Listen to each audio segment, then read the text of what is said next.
Enter if you dare. This is Paranormal M, your guide to the world's most haunted and unexplainable phenomena. Each episode reveals a new layer of darkness, mystery, and spine-tingling truth. Subscribe and tap the bell now. The supernatural is waiting to meet you. My annoying friend Jeffrey. So, I've experienced a lot of paranormal stuff throughout my life. I definitely want to tell some of my other experiences in the future. But this one in particular has been kind of a big deal with me, because of the horror behind it and how bizarre my childlike reaction was to it. When I was maybe 11 years old, I was sitting on a bench on the back porch just enjoying some time alone. I was watching a little rabbit that was hopping around in the grass. Then something in the corner of my eye catches my attention. It's this small, goopy red creature. It looks like it's made out of guts with a massive green cat-looking eye. Now, around this time, I had a very active imagination. Spent a lot of my time in an imaginary world trying to escape all the things I hated about my life. And some of those things I imagined were pretty messed up and creepy. I really enjoyed creepy. So when I saw this little guy, I wasn't jumping up screaming or anything. My first assumption was that I'd leveled up my visualization imaginary friends. Now I could create and conjure them without even thinking about it. Can't remember the conversation verbatim, but he expressed disappointment that I wasn't startled. Explained to me that his hobby was scaring little kids. He looked at the rabbit in the yard and, using his mind, made the rabbit explode from the inside out.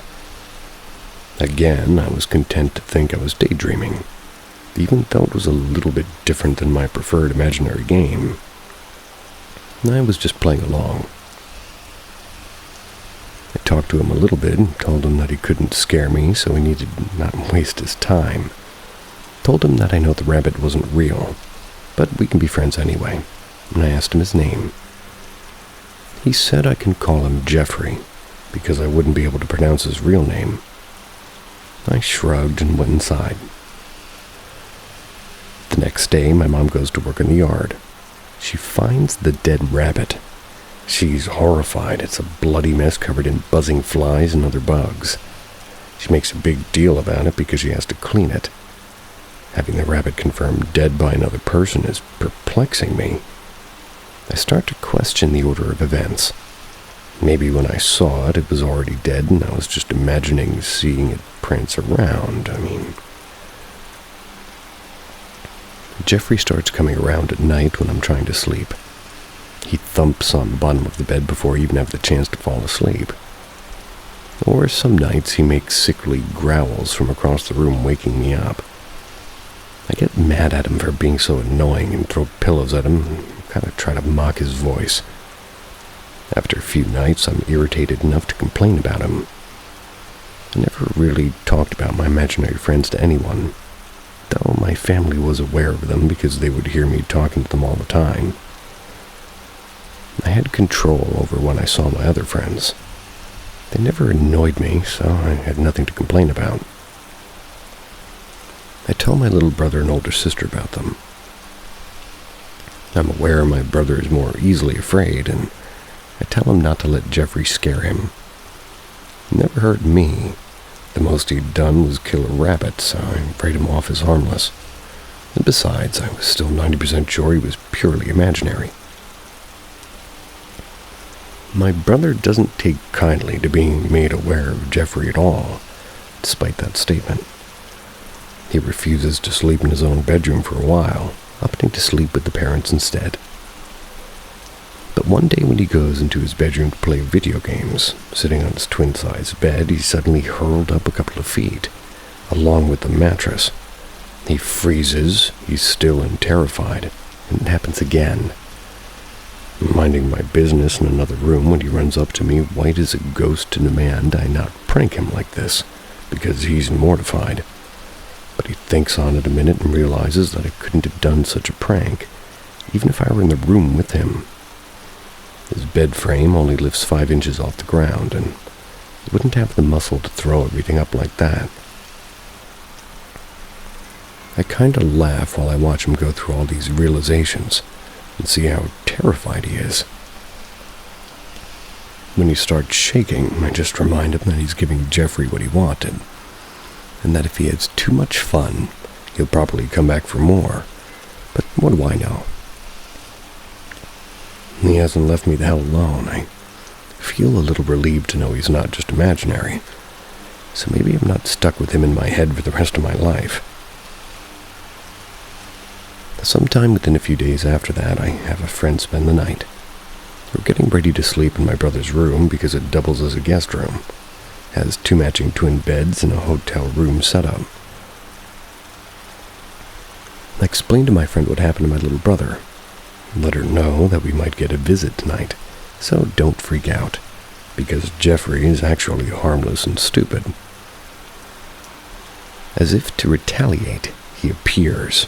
I see him sliming around under her bed, and I let her know. Her mattress bounces up in the air. I'm laughing because how is this supposed to scare us? Then my bed bounces up, and we're giggling, grasping the sides of our mattresses while they bounce more and more violently. They're coming off their frames. I remember distinctly that, this was very fun. I remember our giggling in the dark and the slamming sounds of the mattresses falling back down. I remember us finally losing our grips and tumbling onto the floor and the mattresses falling over us. Then I remember our giggles dying out when he leaves. He basically gives up without a word. We express a little disappointment that it ended so soon. I expect him to come back, but he never does. That night was the last encounter I had with Jeffrey. Nobody I knew encountered him again either. Some years later, when I was 17 or 18, I reconnected with a friend who stayed the night. We went out to a lake to catch up, drank some beer, smoked some cigarettes, reminisced. At one point, I gathered up the courage to ask her if she remembers Jeffrey in the beds because I wasn't so sure if I imagined that night. Before I can clarify what I'm talking about, she goes wide-eyed and exclaims, "Oh my God, that really happened?" And almost simultaneously, we're shouting about how we thought that it was a dream and how in retrospect it was actually really horrifying and why the hell were we laughing? So I bring it up to my brother, and he gets mad at me going, "Oh my God, why did you have to bring that up? I won't be able to sleep tonight." And to this day, he thinks I have some untapped ability to bring imaginary friends to life. Anyway, I'm 28 now, and I just wonder sometimes if anybody else has ever met Jeffrey, or if this was just some weird situation where 3 people all imagine the same thing.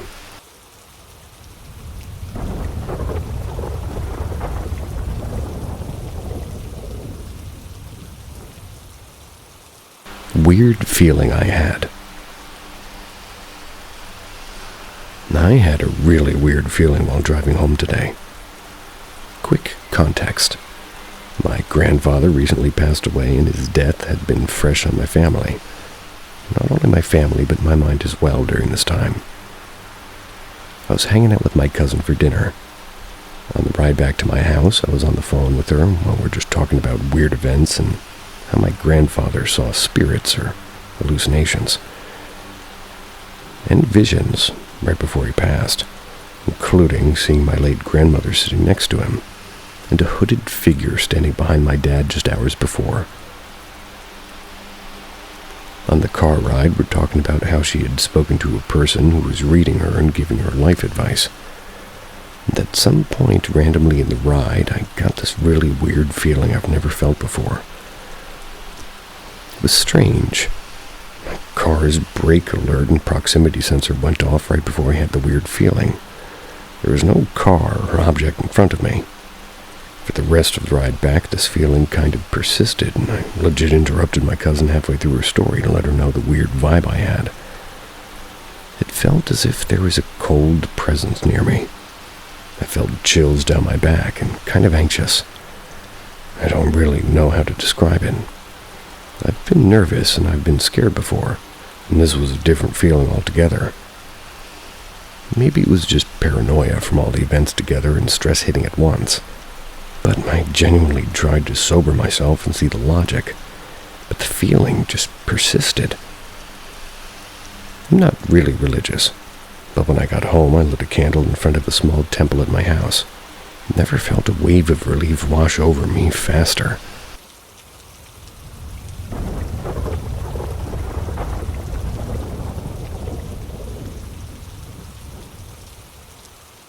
Girl in red dress. I dreamt of a girl in a red dress once. In the dream, she was following me. She was following me as I walked down a dark street toward the only open store with lights. While in the store, I realized she did not dare to enter. I saw another girl in a white dress skipping toward me. She held my hand and led me out, but I told her she, the girl in the red dress, wants me dead, because that's the feeling I was getting from her. She reassured me and led me out of the store. As expected, the girl in the red dress followed us, but at a wider distance. The girl in white turned toward the red dress girl and shouted at her, saying that she's not yours. She points at me. The red dress girl vanished and I woke up soon after. A few weeks later, I actually forgot about this dream. I'm chatting with my friends in bed, and I did feel uneasy soon after, but never paid much attention to it, until I turned and the shock of my life because a girl in red was standing there. She promptly vanished into thin air. Since then, I felt somebody was close to me, always watching. Kind of feels like I'm being marked for something.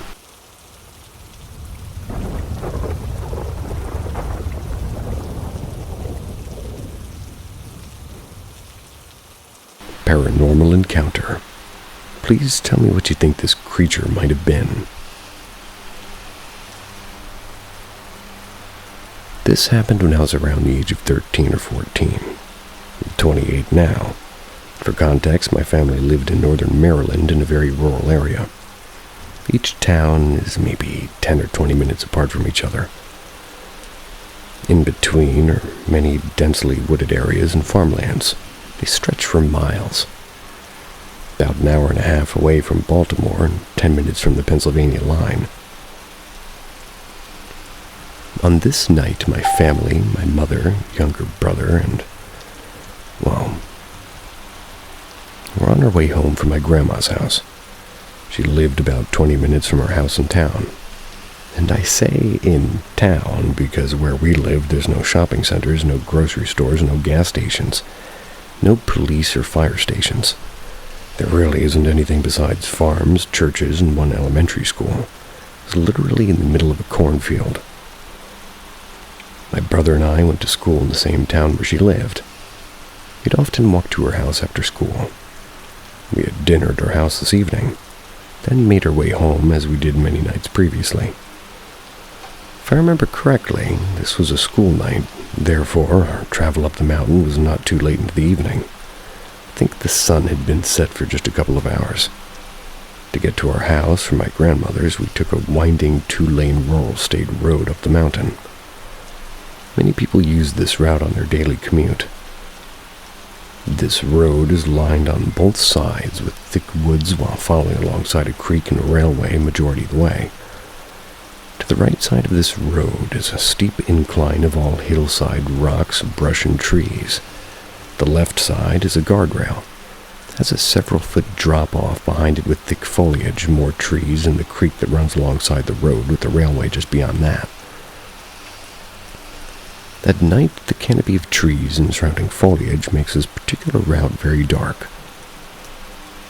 As we started into one of the last sharp bends, there stood a massive, all-black animal, resembling that of a canine walking on all fours down the center of the road about 2, maybe 3 yards ahead of us. It's not exactly uncommon to see wildlife along this stretch, mainly deer, raccoons, and possums. However, I've not seen anything canine-like wandering along this road before, and this animal looked much larger than a regular house pet.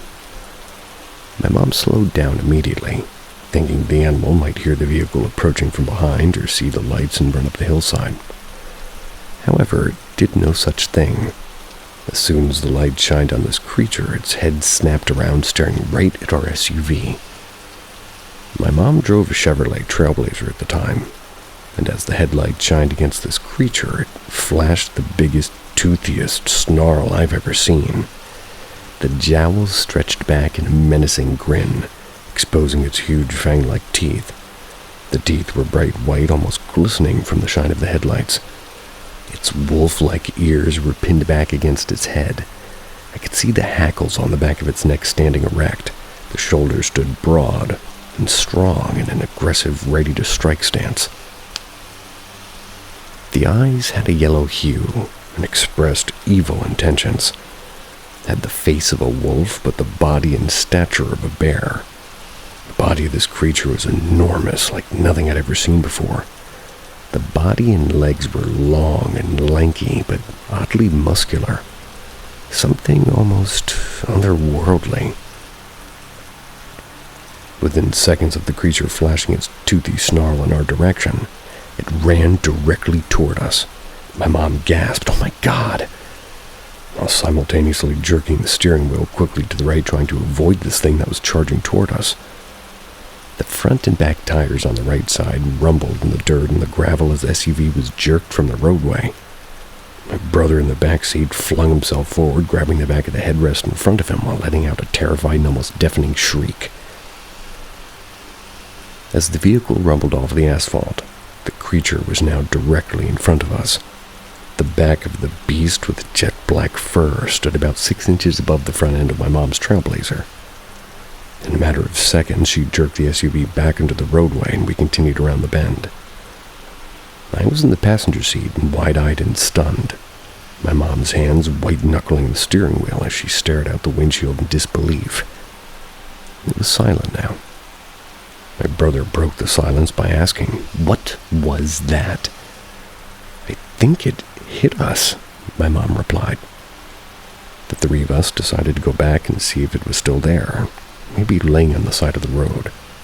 My mom and I had no idea what we had just seen. My brother, being in the back seat, didn't get the best look at it.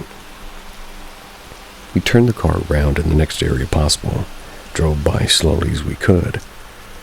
The creature was nowhere to be seen. It was like it had vanished. When we arrived home, my mom checked the left front corner of the Trailblazer for any sign of damage. She swore the thing had run into us as she was trying her best to avoid it, but there was nothing. No dents, no dings, no hair, nothing where this thing would have made an impact. To this day, my mom and I still talk about this night. It's the strangest thing I've ever encountered. Does anyone have any idea what this thing might have been?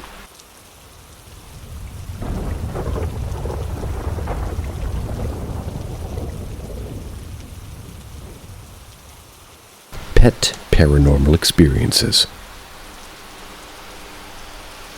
I think I have only had one myself. My dog Diesel passed away at only 5 years old unexpectedly in 2008. He was a mutt, a mix between a Rottweiler, a German Shepherd, a Chow, and a Golden Retriever. He's a beautiful dog, and to this day, still one of the best dogs I've ever had. He was truly my best friend. I'll only go into the night he passed away a little. It was honestly very dramatic, and even writing this, I have tears welling up in my eyes. To keep it short, we found him laying under a rose bush in the side of our house, a place he had never gone to lay before.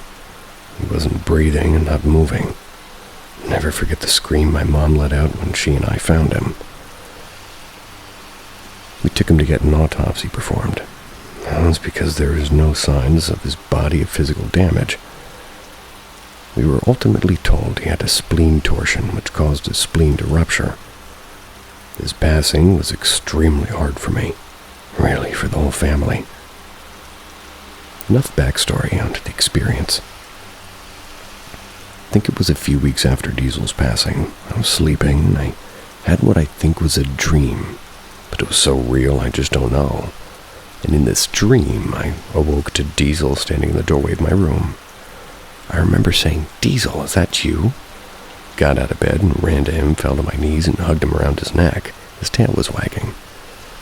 Behind him was an extremely bright white light, almost blinding, but it was beautiful. I remember saying, "Wow, that's dramatic." I shit you not, that's really what I said. Literally could have been staring right into heaven at that moment. That was the only thing I could say. Diesel was only there for a short time, maybe only a minute or two before he disappeared, and I woke back up in my bed with my alarm clock going off. I wholeheartedly felt like it was real. I mean, how often do people remember their dreams after they wake up even years later? Really feel like he came to me that night. He wanted me to know that he was okay.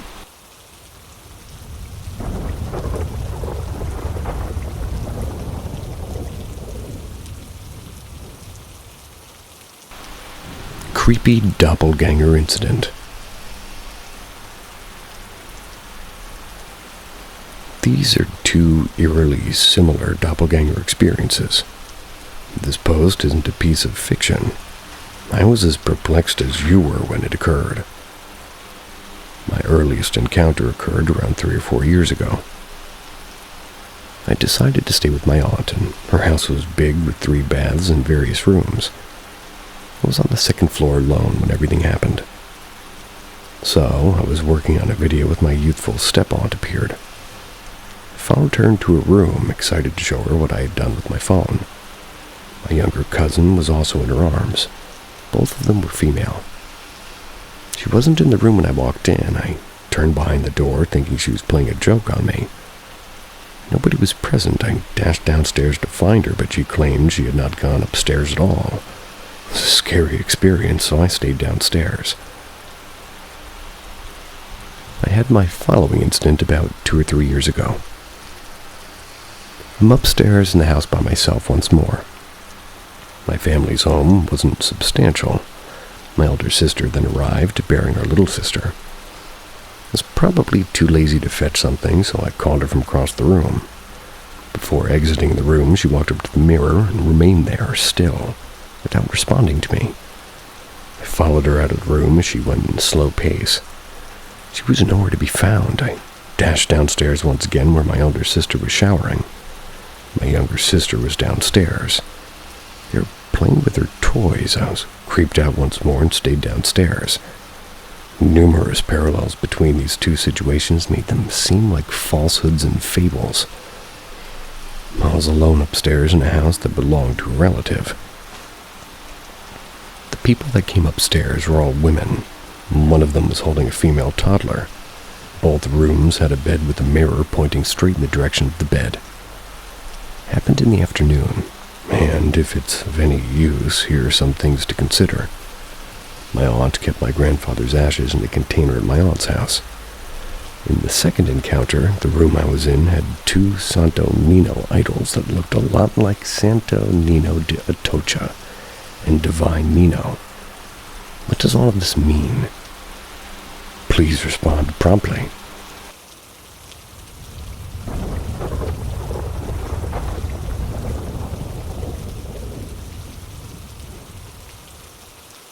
Story. The idea of the paranormal is a fickle thing in my mind. Once something that I could not refute as reality turned into something that was at best dubious. It's always stuck around in the back of my head one way or another. As a child, cartoons like Scooby-Doo and tales like those from Haunted Canada left me awake at night, dreading the thought that some horrible apparition from aeons past might be watching me from the darkest corners of my room, which only the light could chase away. As I've grown older, the idea of a vampire in my closet or a mummy under my bed have faded into nothing but mere comical ideas.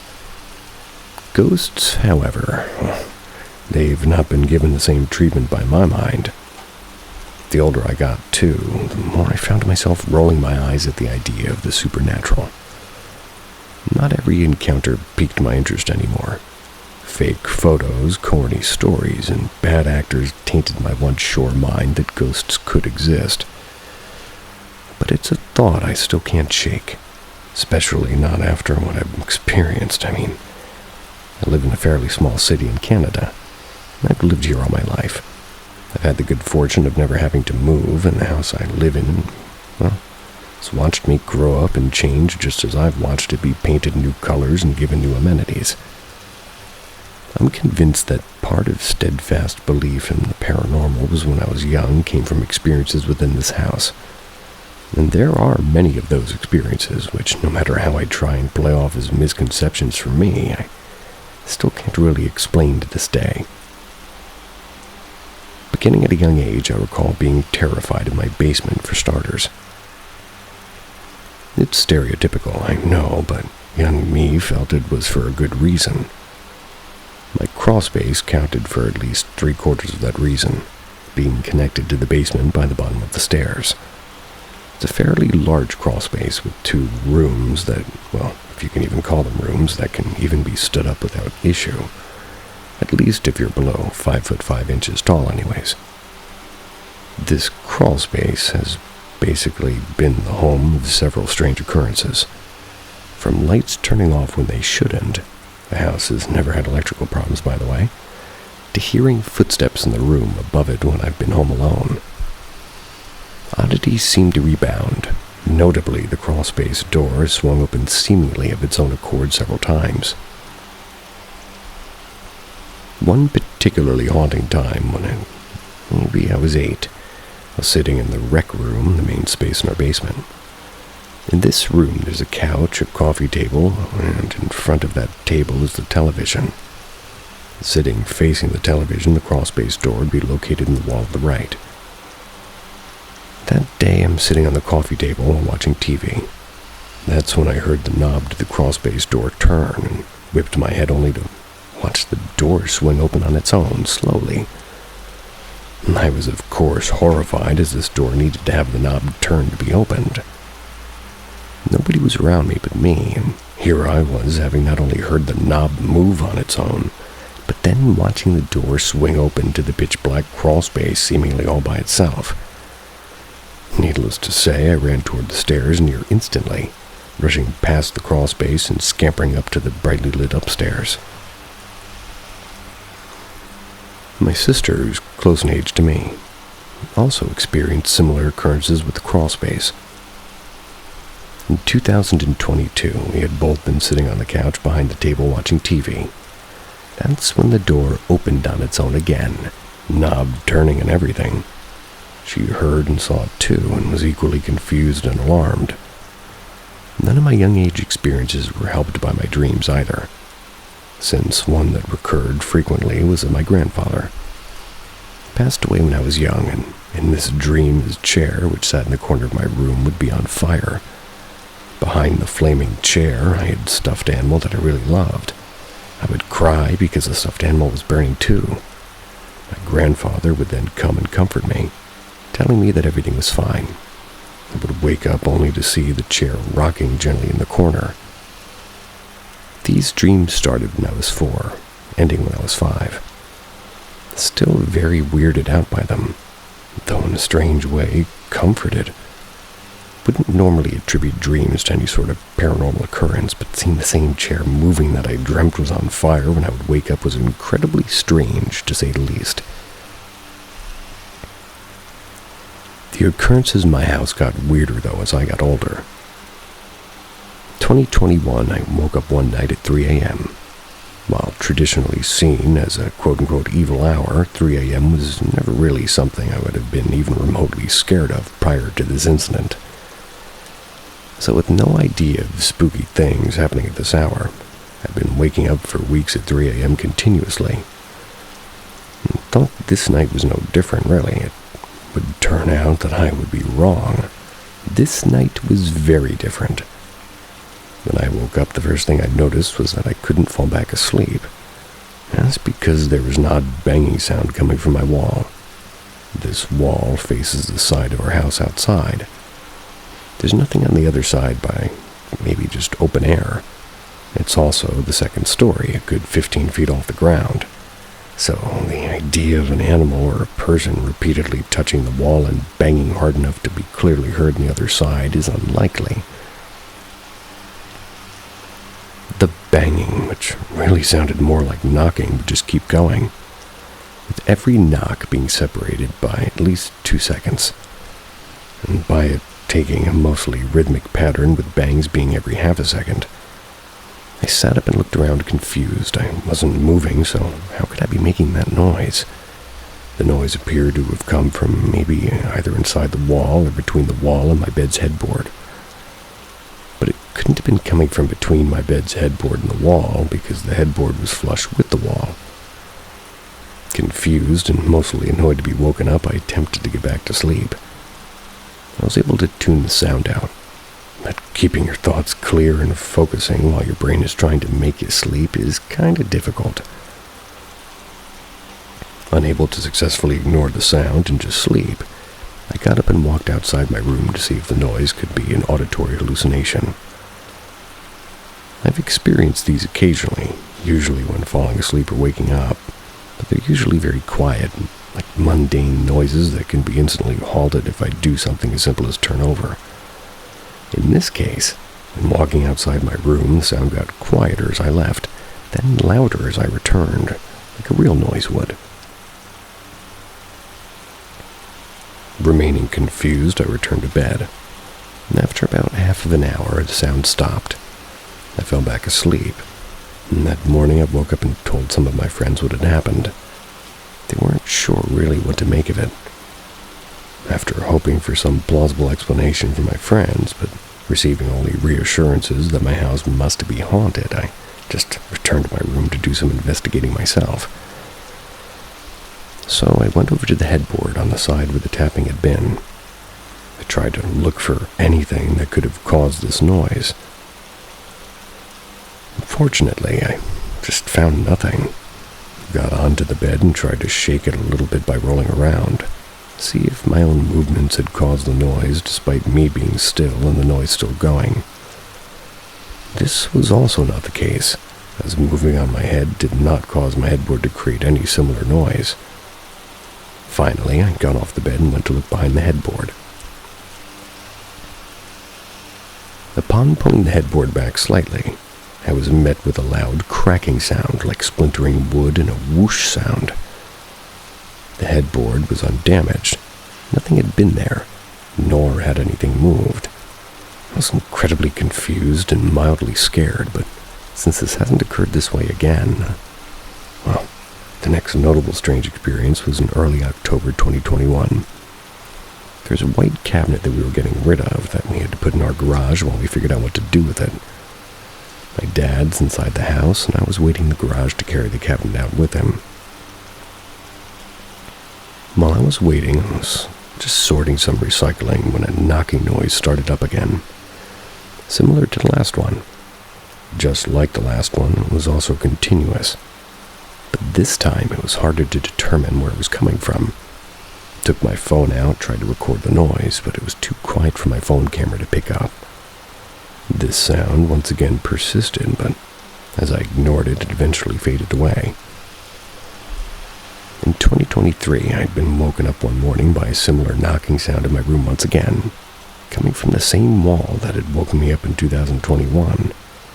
It was 8 in the morning, and I assumed that somebody was outside and hammering. Tried to ignore the sound and go back to sleep, only for me to be unable to.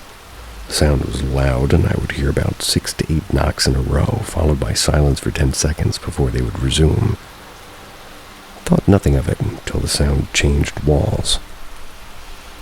The knocking went from outside the wall of the house to the wall separating my room from my sister's room. It became louder. My first thought was that somehow my sister was pranking me. I sat up and kept listening, but also realized that she wouldn't do that. My family would be quite upset to be woken by my sister pounding on a wall at 8 in the morning as a joke. Trying my best to ignore the sound, I lay back down again. I wasn't allowed to ignore it, apparently, and the knocking stopped, and in turn, on the back of my neck, I felt a finger touch the top of my neck and trace its way down to my shoulders before stopping. Needless to say, I didn't go back to sleep that morning. Footsteps when nobody's awake, Slamming doors and other strange sounds continued to be a staple of my experience alone at home, or at night even, with no explanation. At one point, I even left for college, only for me to return home for my sister, who never believed in any of the paranormal. She told me that from my empty room, she had been hearing knocking, banging, footsteps, and other strange sounds in the middle of the night.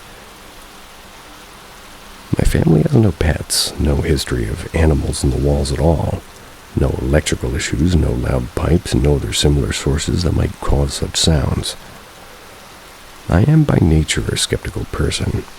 It is entirely possible that all of my experiences regarding strange sounds could be auditory hallucinations or misidentification of sounds that are outside my home. There are logical explanations that could be forced into every scenario I've experienced, even the ones with my sister. But try as I might, I can't make them logically fit myself. I'm not sure what I believe, other than that I can't explain what I've experienced.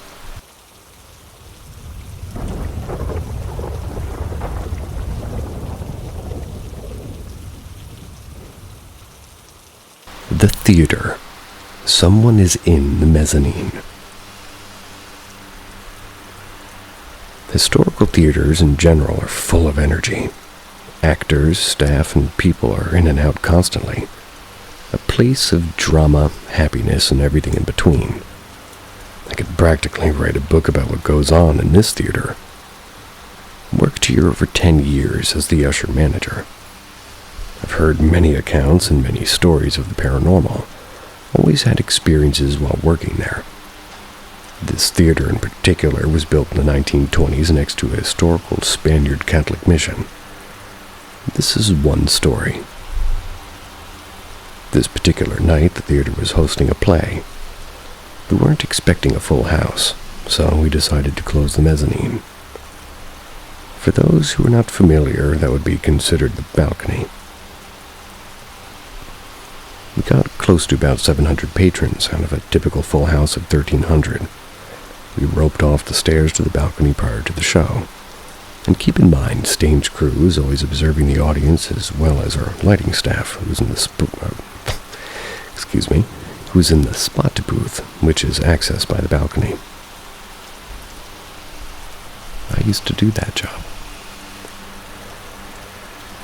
About 45 minutes into the show, I get a radio call from backstage that there's somebody sitting center of the balcony. They need to be escorted down for their safety, as we didn't have any ushers up there. So I sent 2 ushers up and they found nobody. All emergency exits were secure. During the intermission for the show, I checked with the spot crew and said that they didn't see anybody either, but they did hear the radio call. Did a quick walkthrough, found a single seat center of the balcony in a down position, as if somebody was sitting there. Put the seat up, headed down the stairs, waiting for the show to begin again. The show began, and about 15 minutes in, I get a radio call from backstage. Someone sitting in the center of the balcony again. Radio to our spot crew. They said a man is sitting there. The spot booth has a large window where they can see the center of the balcony. All I can think of is, damn, this person doesn't get it that closed. I personally head up to escort the patron down into the main house. I grab my flashlight and I go up to the balcony. I see a man sitting in that seat. And all I can make out is a fedora and a beard. I turn on my flashlight facing down and walk toward this person. As I approach the seat, this person looks over to me and fades away as I got to the seat. I was startled, but not afraid. This was a common thing. So I headed out of the seated area into the balcony hall that was lit. I looked up and to my right and I saw the same man walking, well, more like floating with a cane toward the office doors, which is also accessed by the balcony. He walked through the door, which was locked. Backstage crew thanked me on the radio as they saw me up there checking the seats. I replied, nobody living up here. Told them to ignore it and if they see it again. That of course spooked the rest of the staff, but they held their own until the end of the show.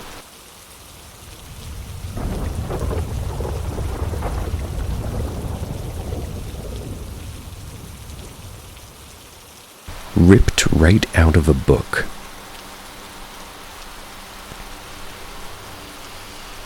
The first time this happened was back when I was 7. We went on a cross-country trip and visited Yellowstone. Decided on staying in Old Faithful Inn. One afternoon, my parents let me run to the gift shop. That was while they sat on the second-floor balcony area to watch the geyser go off. On my way, I noticed a young boy no older than me at the time asking strangers if they had seen his mom. I was a bit concerned for him, so I decided to follow him a little bit down the stairs since I had to go there anyways.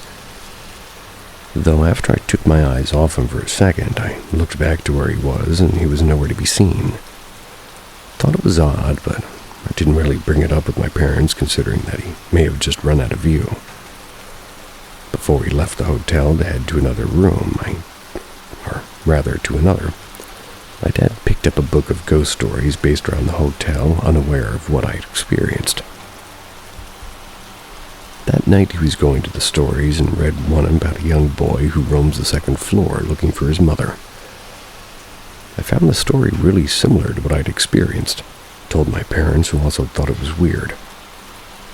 For years I disregarded the event until something similar happened when I was 16.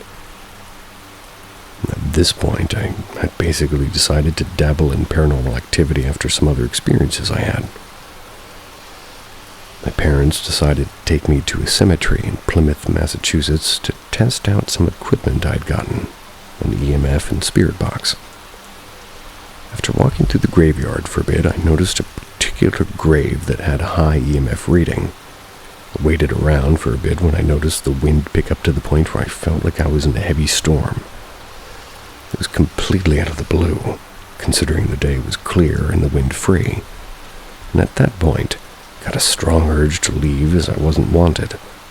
Chose to accept the warning and head out, and that was until I felt a strong punch sensation to my gut. After that, I obviously got the hell out of there. One thing I didn't mention was that before we went to said graveyard, we picked up a book, and you guessed it. It was Ghost Stories of Plymouth. I didn't read any of it before entering the graveyard. Out of curiosity, I decided to read it when I got home, only to discover once again I had experienced something someone else had in the past.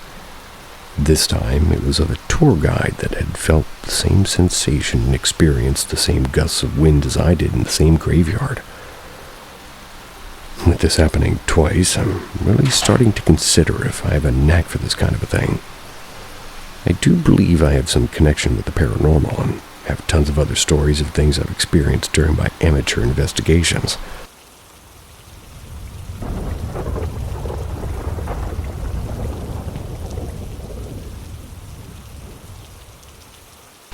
I think I might be going crazy.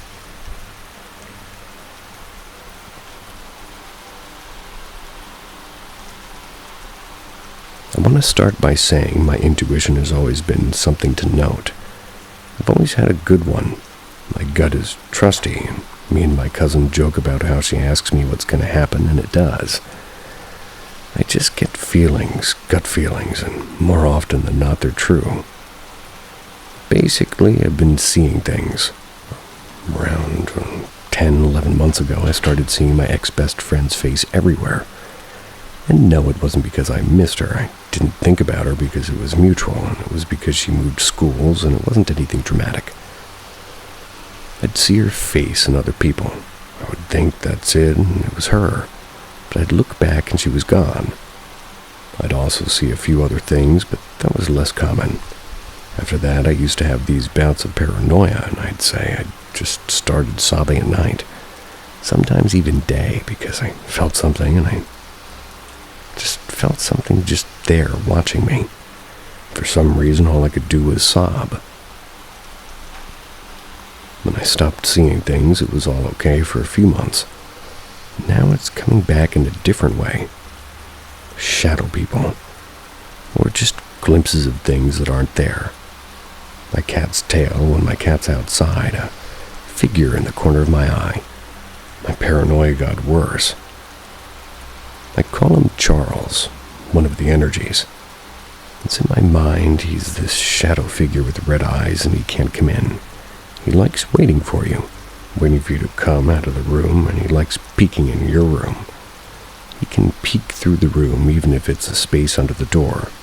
He likes waiting, and I feel like when you talk about him or write about him, he knows, and he knows about if he's summoned by, even now as I'm writing this, I'm glancing at the door. He's called Charles, and I feel like he's called Charles.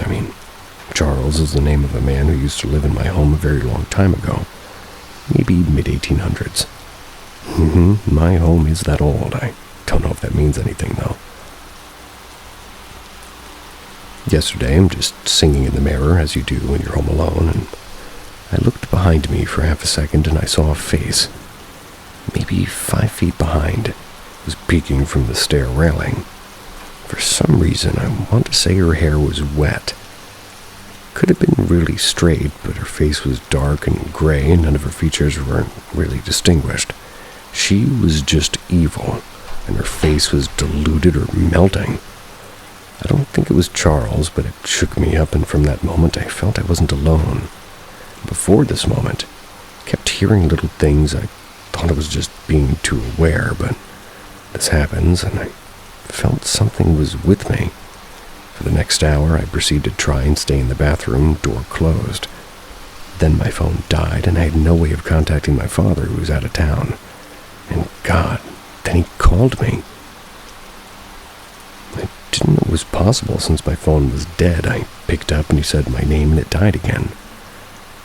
I went outside to open the door. No one was there. I kept looking outside and I felt something, and it was scary in these situations. I normally just broke down and cried. I tried not to, and I was paranoid, and it was okay. Since my dad wasn't there, I locked the gate and went in. My charger, not in its usual spot. I needed to look for my dad to took it. I don't know if it was in his room or if he took it with him. There's 2 parts of my home. They were originally one home, and some landlord split it into 2 homes. We joined them together, but yeah, regardless, there's 2 parts. I sleep in the other side of the house, and the only one to sleep in this side, actually, so I'm fairly alone. Which might be a good thing for anything trying to haunt me. But where I'm going with this is that I was looking for my charger. Maybe on the other side of the home. And as I get closer to going there, my left ear started ringing, and I felt like I was, getting a warning not to go. Went back to my room, and my ear felt better. 2 hours later, my dad comes in furious, saying how I locked the gate. He kept asking why I did that, and how he was stuck outside without his front door key and the gate was locked from the inside, and how a neighbor had to let him in. He was calling me, but I never picked up, and obviously I couldn't tell him why. I've kind of tried to about these things, and he's always chose to ignore it, like most of the things I say. I always wrote it off as a mental thing. Always, I never really believed in, the paranormal stuff. But lately I've come to the possibility that maybe it's more than just that. Every time I told my mother, however, she said it was the devil playing tricks on me. She's quite Christian, whole family is. I have to play along like I believe, but I'm a deist. Back to the point, she's also superstitious. I suppose she went to this special lady who has special knowledge of this stuff. First one said it was my imagination. Went to another and she gave me a token to sleep with in my pillow. That way I could be protected. As I've tried to help, but the mental health support is rubbish. No doctor here specializes in it here, and I'm sorry, but I'm not doing talk therapy over the phone for something like this. Thought I'd come here. I wanted to ask, do you think I'm seeing spirits? And is there something in my home, or am I crazy?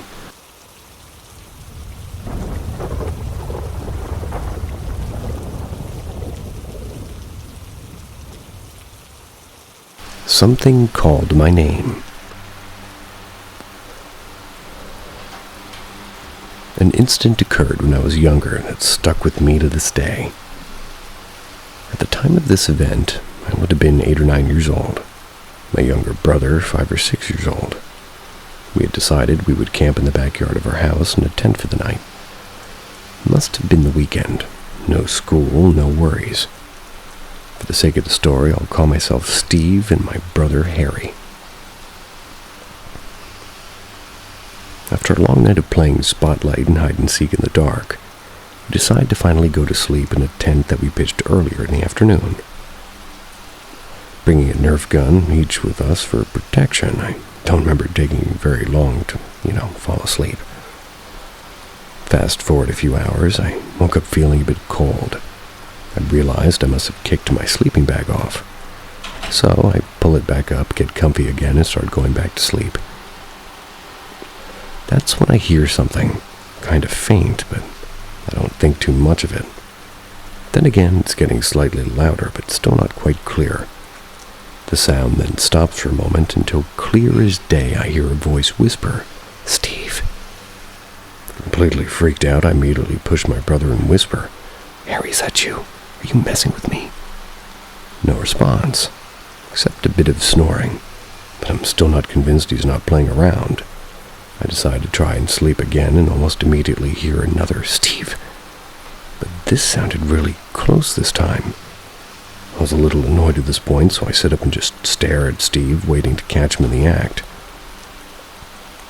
That's when I heard my name being called again, but this time the voice comes from directly behind my right shoulder. Tried a couple of times to wake Harry to no avail. As usual, he sleeps like a rock.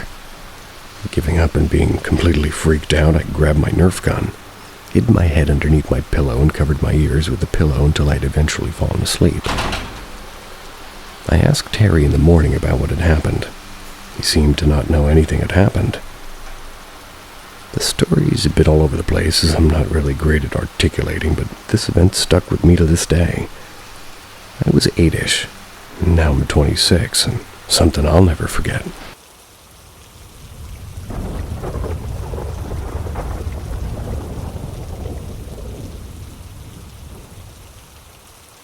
What do I do? Weird ghost.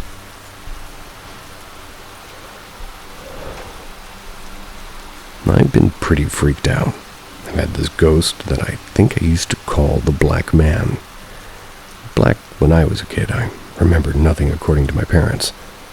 But I had the Black Man in my closet who had 2 kids. Me and his kids used to play together. Once, according to my mom and my cousin's mom, my cousin came over and we complained that the Black Man wouldn't let us play with the kids. Even with all the more creepy stuff happening, my mom would wake up with my toys' sound being on, even after the batteries were out. Hardly remember the story. I think she heard banging or something horrific. She said she grabbed me and took me to a room and locked the door. Apparently, it got rough.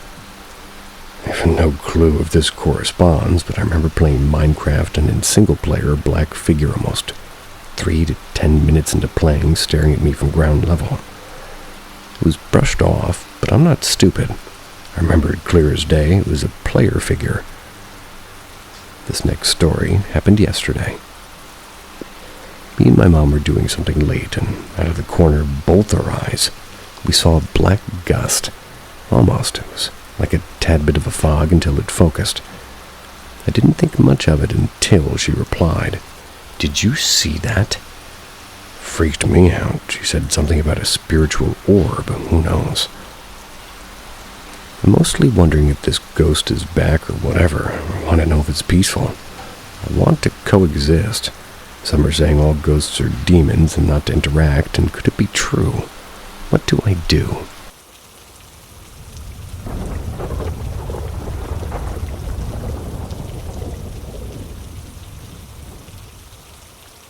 Random experience I've never shared before. So this happened when I was about 7. My brother was 2. We lived in a house with 2 stories. Our bedrooms were on opposite ends of the upstairs hall with the bathroom in the middle of them. One morning I woke up before the sun. The house was quiet, but there was a soft voice and a light coming from underneath my brother's door. I decided to go see. He was up so early, and threw off my blanket, feeling a weird tingling sensation slide through me as I got up and headed down the hall to his room. I opened the door and I found him playing with his little Jurassic Park action figures with a blanket wrapped around his shoulders. Snuck up behind him and tossed his blanket over his head. He threw it off and turned to face me, giggling. As soon as he looked at me, his face changed from happy and laughing to look like he'd seen a ghost. He looked almost like on the verge of screaming, so I quickly asked him what was wrong. He said, "Why are you see-through?" He backed away from me. I looked down, now scared, and didn't see anything odd about my hands, feet, and legs and arms, but he still looked scared. I just told him, "Listen, go back to bed, this is just a dream." And he listened.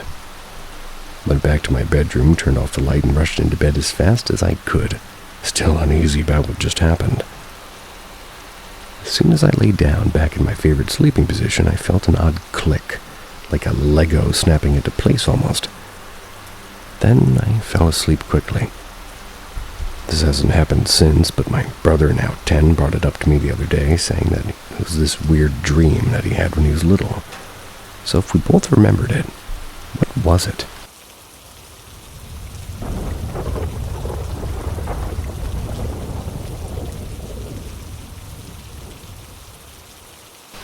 My experience that still haunts me.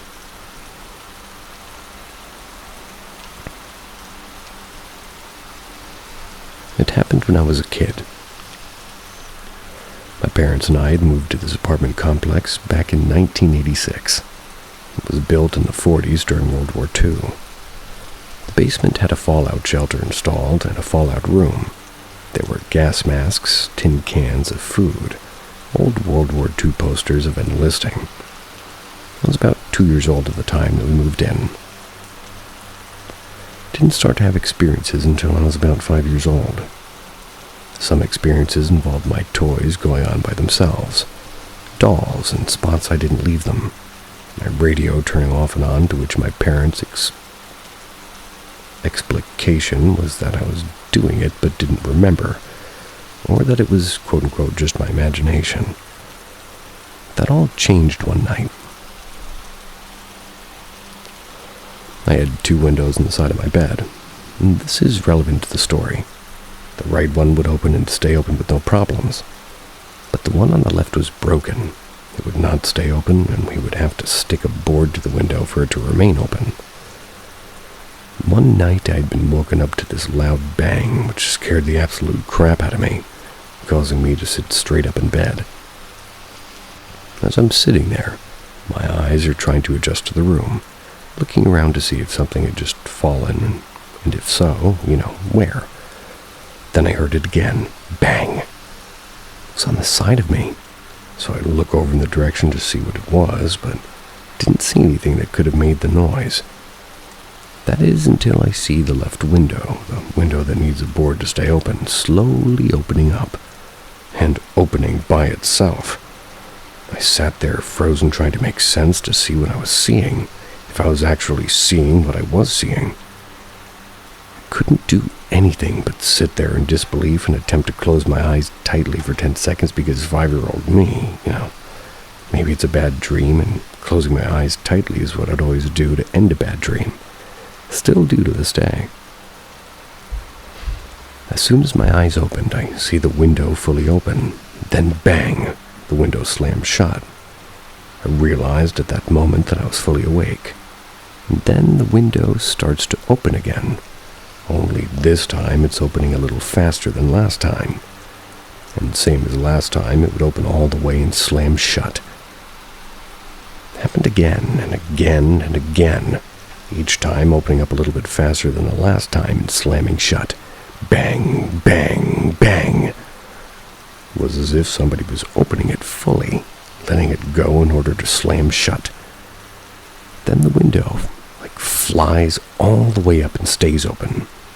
Then I hear the most horrible, evil, sadistic laugh, like a cackle right in front of me.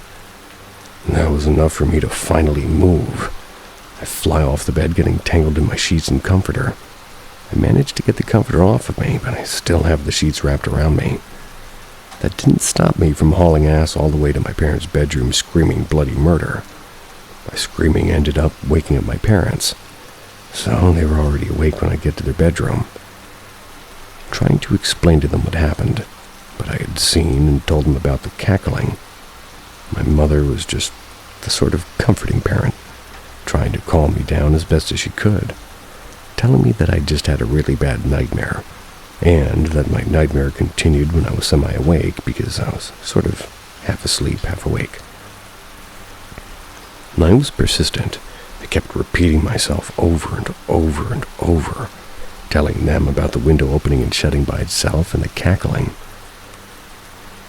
My father, who is the no-nonsense parent, was extremely upset that I'd woken him up and said, "Enough, Amanda.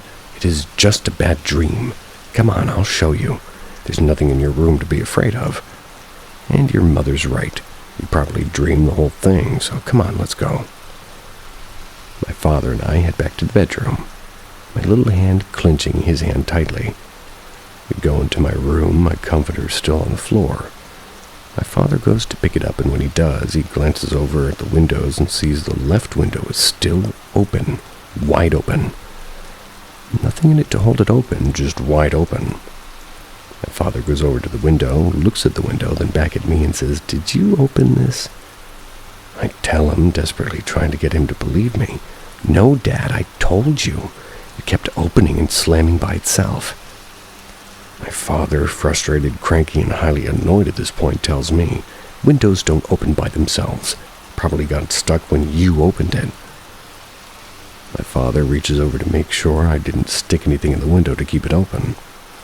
As soon as he stuck his hand in, about to pull his hand away, the window slammed shut, nicking his hand in the process, sort of making it unable to pull it out of the window.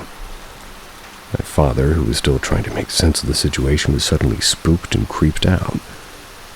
I spent the night in my parents' room, in my sleeping bag on their bedroom floor that night.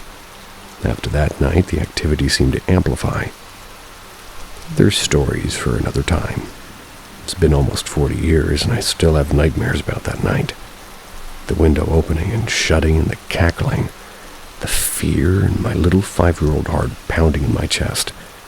One of the worst experiences I've ever had, until I encountered the Hat Man.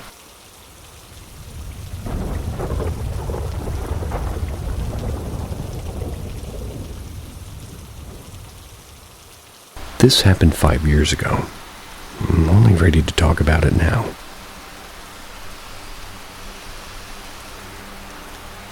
This experience happened when I was 21, 5 years ago. It's something that has played on my mind since, but I've never talked about it.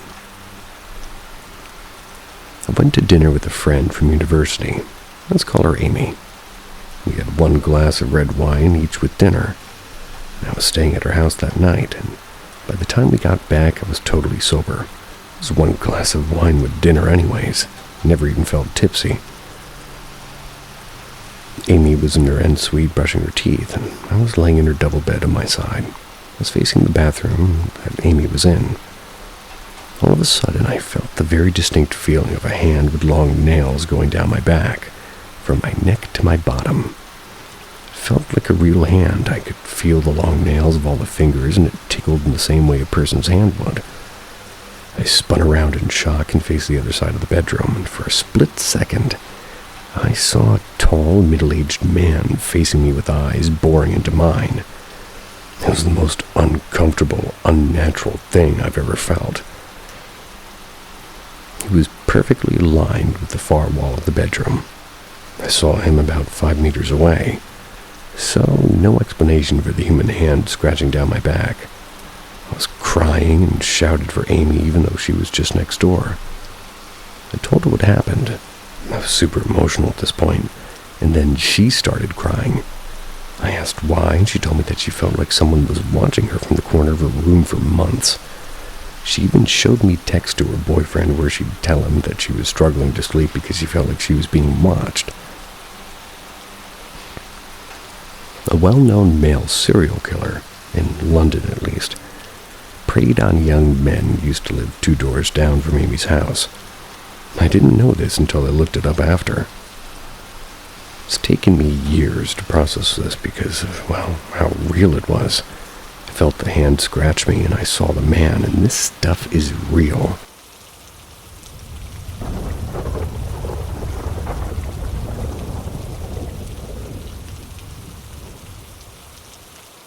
Thoughts of this experience.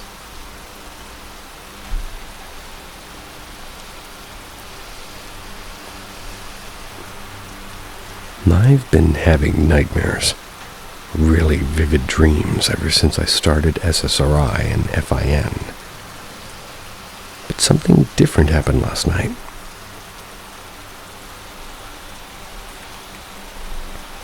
Around 3 a.m. I woke up after a nightmare. I tried to go back to sleep, and like 5 minutes later I opened my eyes and I felt my arms numb. I couldn't move. I looked at the window and saw these weird writings on it. Same ones I've seen before another night when I had a nightmare. Same exact writing. This time I couldn't move. When I looked toward my closet, the door was open. I saw this really tall girl, like 7 feet tall. I could only see her eyes and a bit of her frizzy hair. I got scared and closed my eyes. But when I opened them again, she was right beside me, just staring. She looked human, normal face and everything, just really tall. I wanted to scream so bad, but I literally couldn't, so I shut my eyes again. After a few minutes, I felt like something shifted. My eyes started moving behind my eyelids. When I opened them again, I was suddenly out in town. People were just walking around. I remembered some stuff I saw about lucid dreaming, so I did that thing where you pinch your nose. I could breathe through it, so I knew I was dreaming. I started walking and thinking about a car. Then a red Ford appeared in front of me. I got in and started driving. But when I looked in the mirror, I saw her, the tall girl. She jumped at me and put her hand over my mouth, and her nails were painted white. Then everything just went black. I woke up again around 6:49 a.m. and saw the writing on the window again. But this time, I could move, and she wasn't there. That's the end of tonight's stories. And just to address some people's comments, sorry about the audio inconsistencies. I'm slacking a bit. I'm not slacking for no reason. I've been sick for like a couple months now. If anybody knows anything about invasive aspergillosis, let me know, because I'm at a loss. Sweet dreams.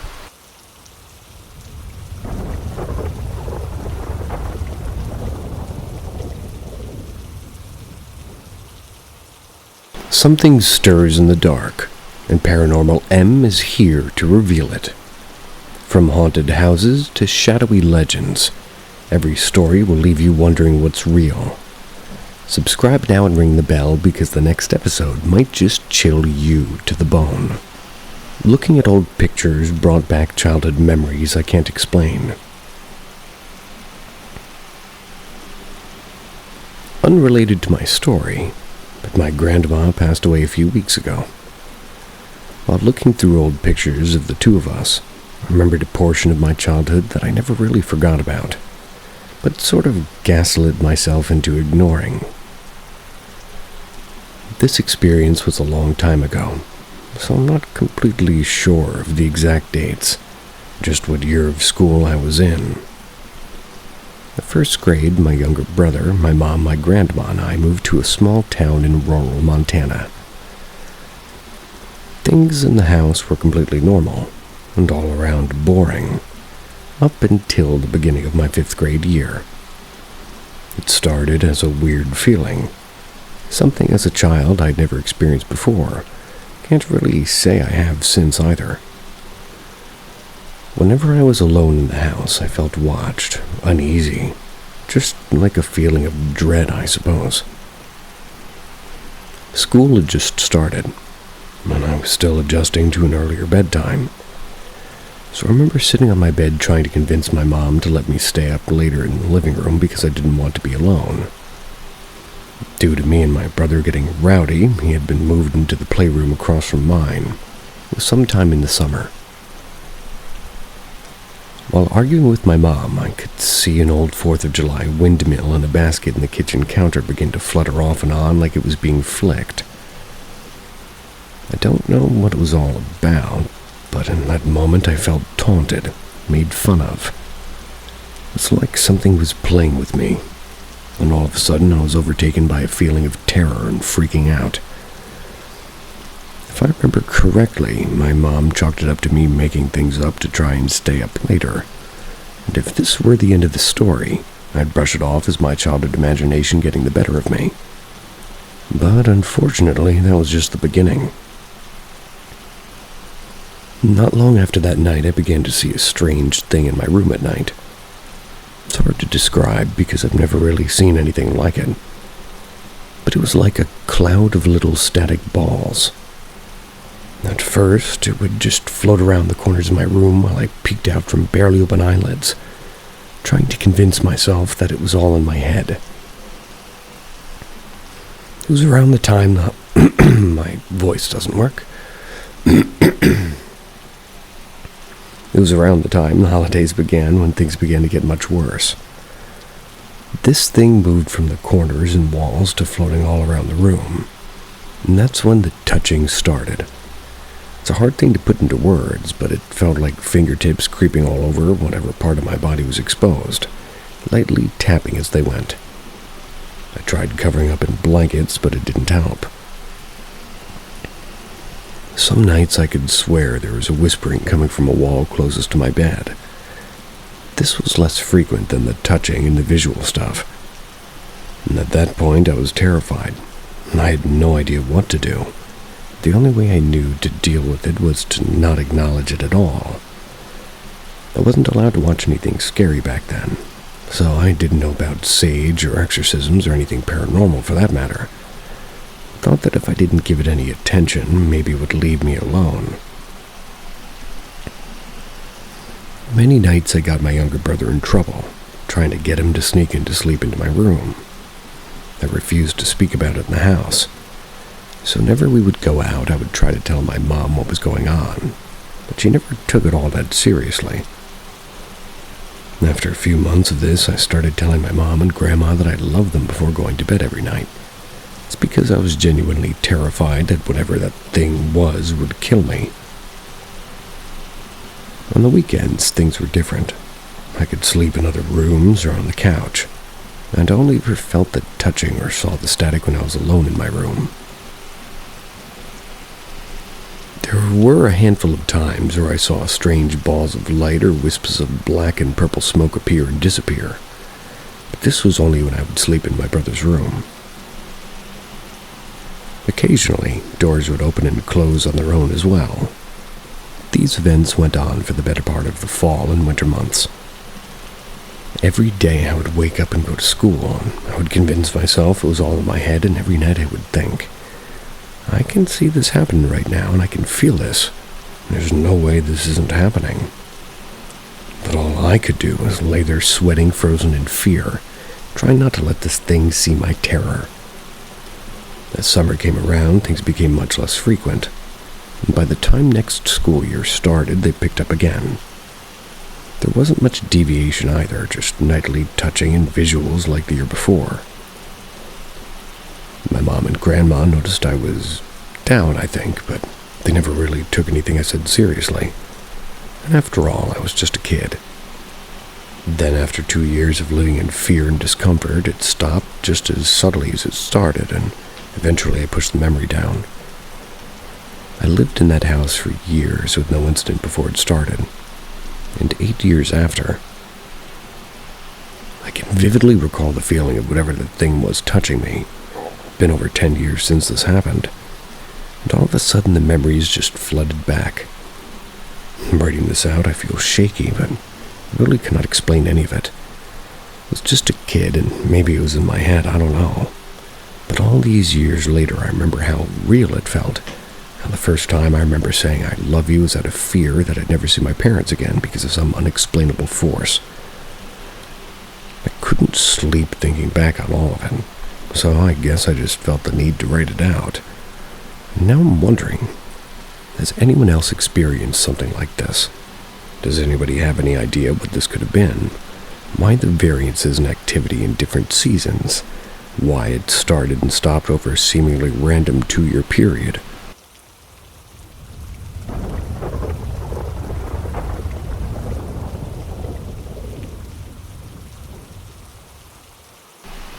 Mystery voice at grandparents' house.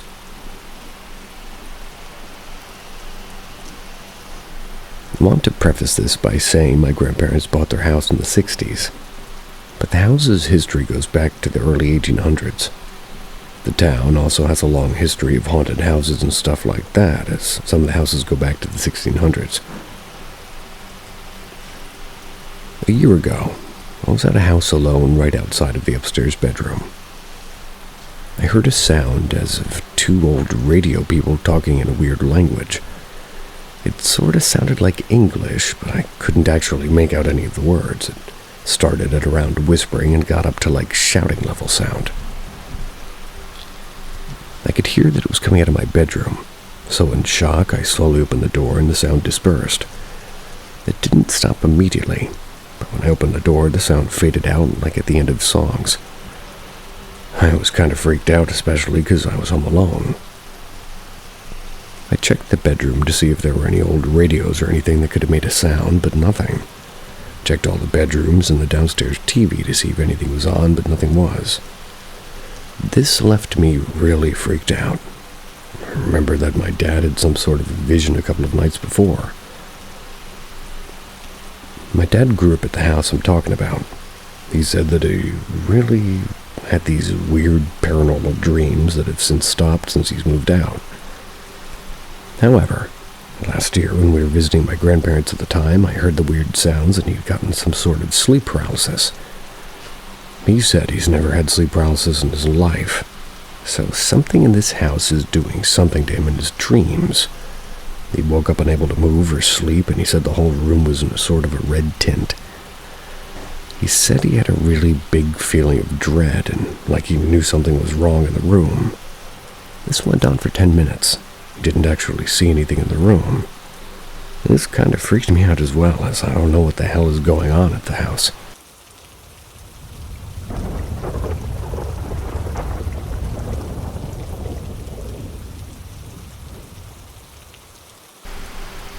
One of my most favorite friends on the other side. About a year ago, my mom and I went to a local graveyard because we like to wander for genealogy and history. I love researching headstones and people, and I pray over them as I walk. I found a family plot with a fence around it. Outside of the fence, there was a perfect rectangle of ground that felt odd, like someone was put there and wasn't given the proper burial nor proper headstone. I prayed. I prayed for protection, and I prayed for the soul not to follow me home. Within a few days, I started having stuff happen. Footsteps on carpet, tugs on the bed at night, whispers. I was about to fall asleep and heard a female voice in my ear. Reverend. My dad is a retired preacher, and at the time, the house across from us and 2 houses down, we both had preachers. So I said, my dad's a retired person, so you can go across the street. Started having dreams of a large house. There was a bedroom that was dark, really dark, negative feeling too, and there was a bed in the shape of a tall woman, and I mean like tall. She had wet, stringy hair and one of those big smiles. She wanted to come in, and I said absolutely fucking not. Had this dream 3 times in 3 days. My mom was worried, so we saged the house, and one of the stuffed toys at the end of the bed reacted, like moved. The room lightened. That night I had a dream of a bright house. I was walking through and saw someone out of the corner of my eye. I stopped and stepped back. It was her, but different. She was sitting on the bed in a bright room, and she was wearing a beautiful blue dress. I said, "Oh, it's you," and I was happy. We hugged, and let me tell you, the warmth I felt from her was felt. It was physical, and I told her, "I love you so much." Woke up so damn happy she made it to the light. I think of her a lot. I feel she checks in here and there, and she never spoke, but she didn't need to. To say I'm happy I made a friend is an understatement, but I'm also kind of angry at the AH that put her in the ground without proper rights. Bunch of jerks. So I have a friend, and I love her so much, and I feel connected, and I can't wait to meet her fully when I pass a long time from now. AH. Asshole?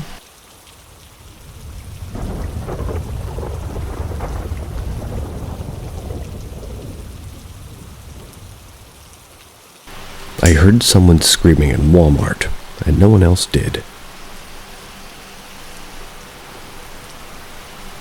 I was in a long line at the pharmacy. I was just standing and watching people. All of a sudden, I hear a scream that could be described as a mother wailing in horror that her child was missing or dropped dead. It was so loud. Michael, no, Michael. Turned around, didn't see anything. It came from the toy section, I thought, and oh no, maybe I should go. I couldn't move. Something said inside my mind, "Do not step out of line."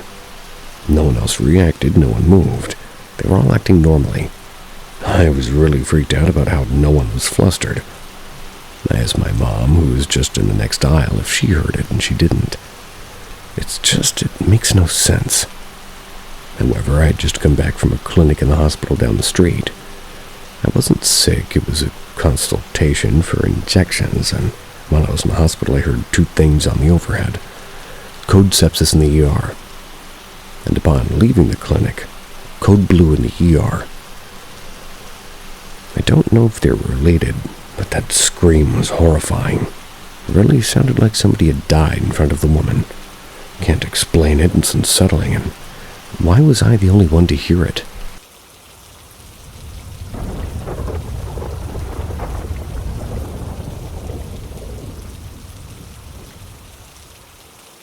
My mom's a ghost hunter.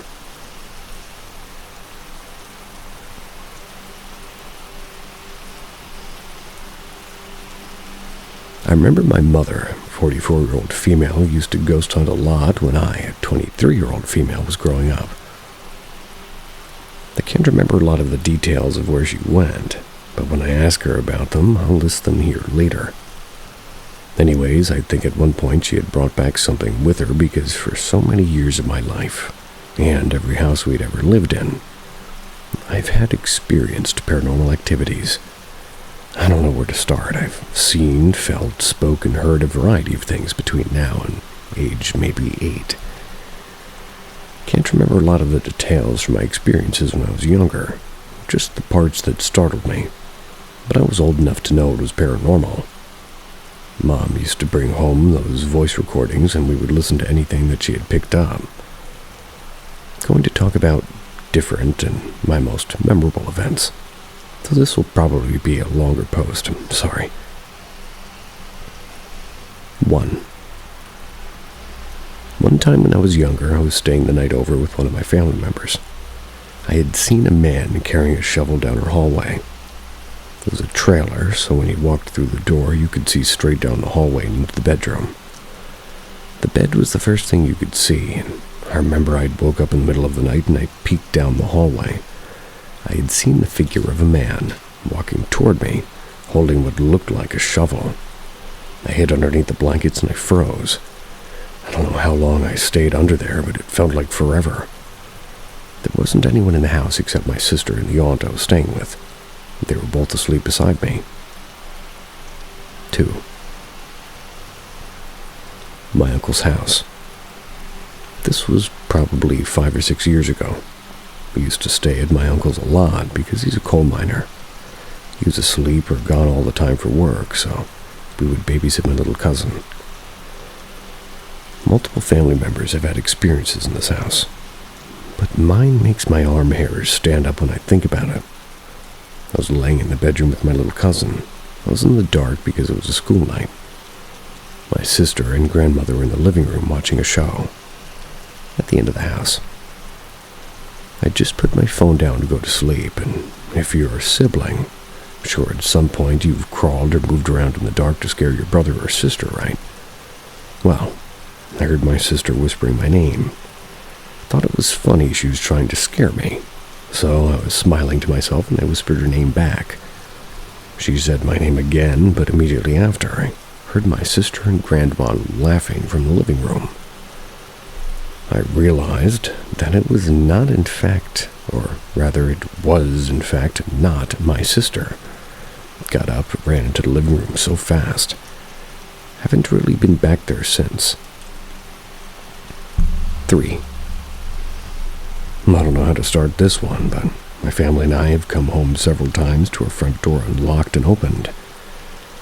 You would think somebody had broke in, but that was never the case. There was one occasion where me and my mom had witnessed the door unlock and open by itself, us being the only beings in the house. There were other times where we had watched or heard the cabinets open by themselves also. My mother had found a Ouija board from, I think, the 80s underneath the house when we first moved in. She kept it because she likes that kind of stuff. We never used it, but she has had it on a shelf. Just strange.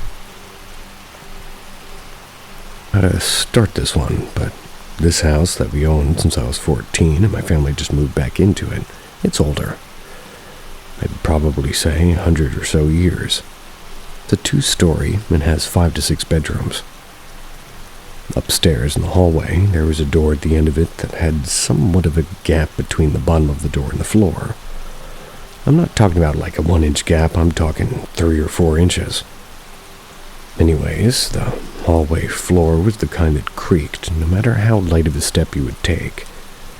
So every step had a sound.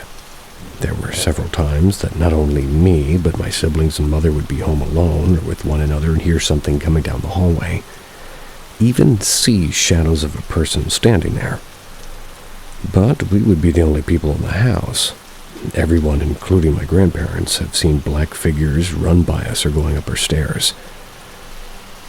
This is a different story, but it's one of the first times we experienced something in the same house. My sister and I had just got home from school. I want to say it was my 8th grade year, so 2014, 2015. My mother had a 911 dispatcher, so she was at work, and, well, rather 911. She was at work, and I think my grandmother was running errands at the time. Anyway, we had just got home and locked the door behind us. It was just us in the house. We both went upstairs to our rooms and heard what sounded like tin and metal being thrown all over the place. I don't know if you've ever seen those tin umbrella holders, but it sounded like if somebody took that and was shaking and slinging it. My sister and I ran into the bathroom, locked ourselves in there, and called my mom and grandma.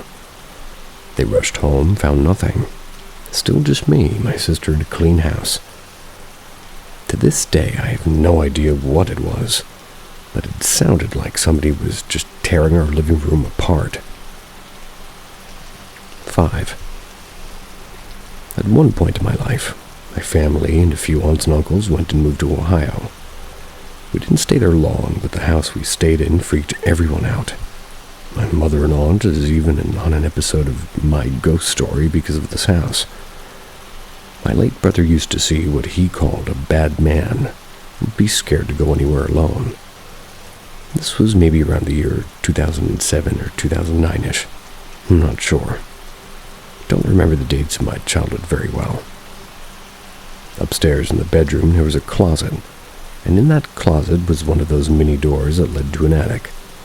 Can't remember if we were moving in or back out, but my mom was just sort of bent over in the closet, getting into clothes, and my sister and I were standing behind her, watching the doorknob on the attic door slowly twisting. My sister remembers it better than I do, but I do remember it scared me.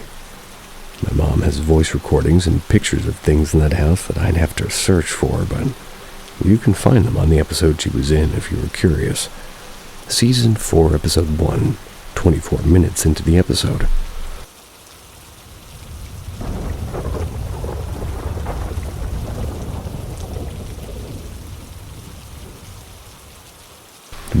crawl space connected to activity.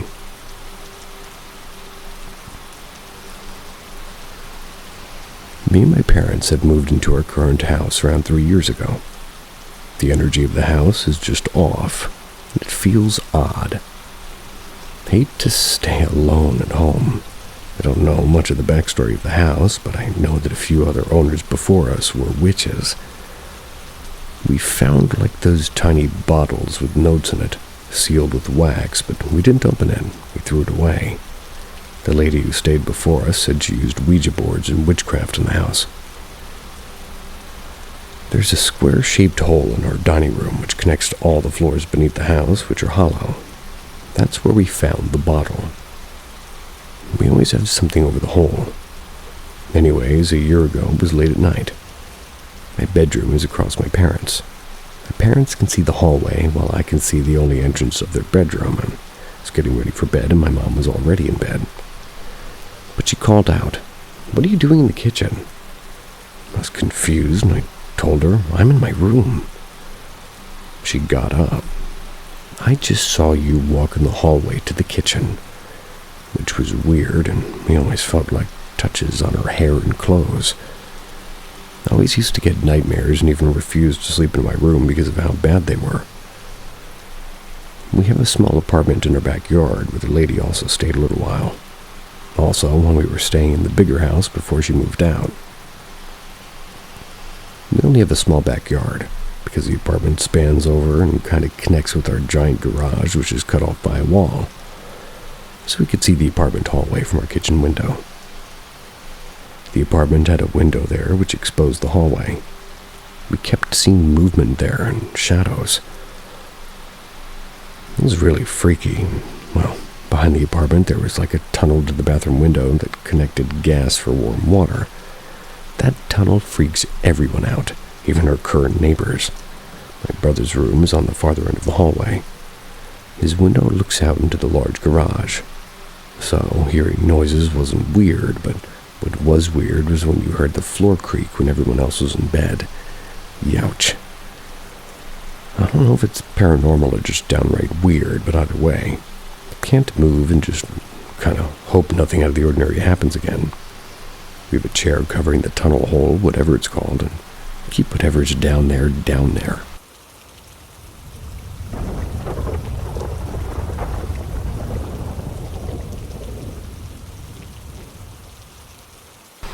I lived for months in a dream world, woke up and re-entered it even further in the past, when I warned some.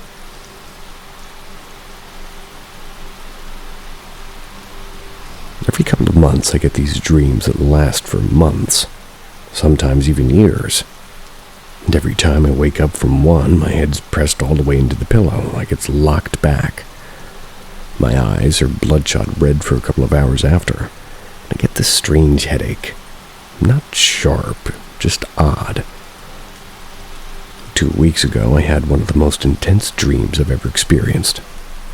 Felt like I'd been living in the past, maybe 2 years ago, but in a world that wasn't quite right.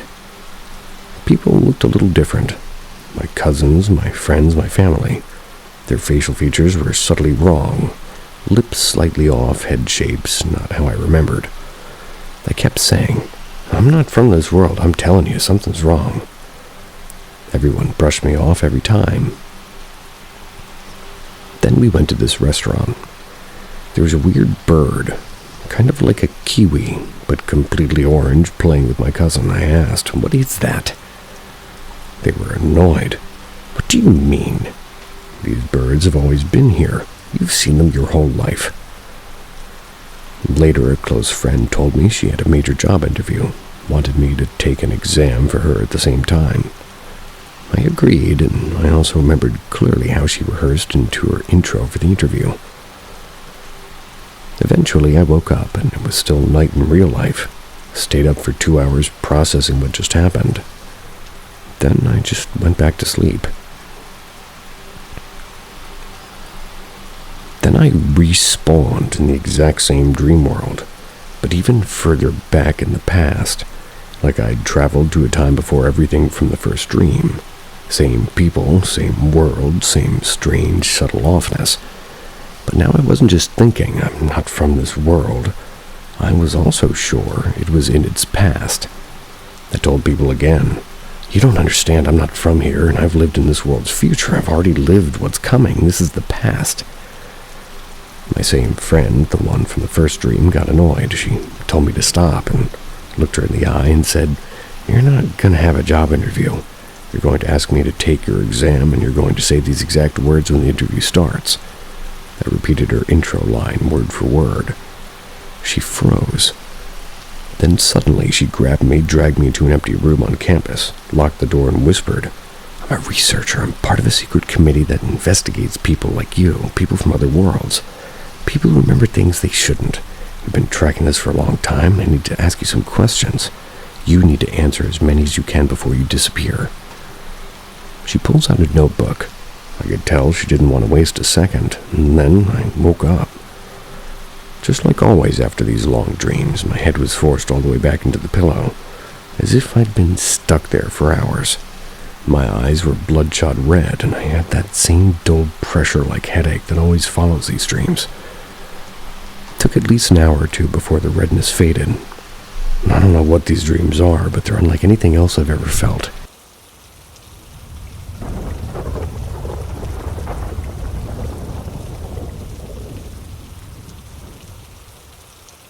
Djinn encounter. Open parentheses, close parentheses, dash. I think I encountered a Djinn while high. This happened a while back, and it still haunts me. Posting this here to see if anybody else has experienced anything similar, or can at least make sense of it. So one night I had a bit too much weed. I definitely overdid it. Turned off the lights, got into bed, and was just trying to sleep it off. But then I started feeling nauseous and ended up vomiting while lying down. Not fun. That's when things got weird. As I was lying there, still trying to catch my breath, I suddenly felt something grab my left foot. It wasn't just a touch, it felt like a strong hand, and the grip was hot. Not warm, not feverish, burning. Like whatever was touching me had an inhuman body temperature.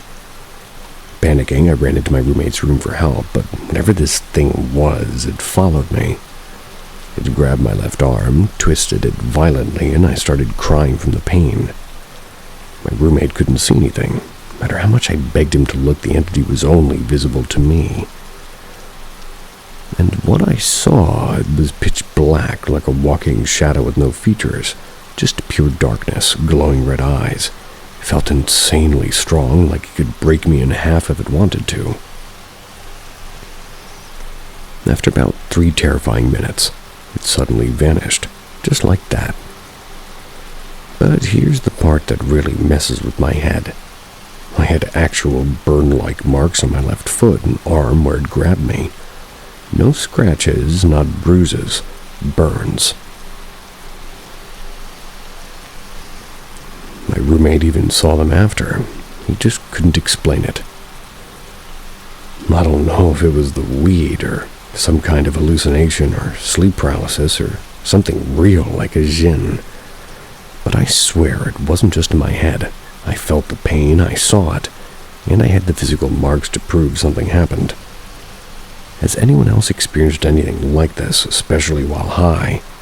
And was it something paranormal, or did I somehow manifest this in my mind?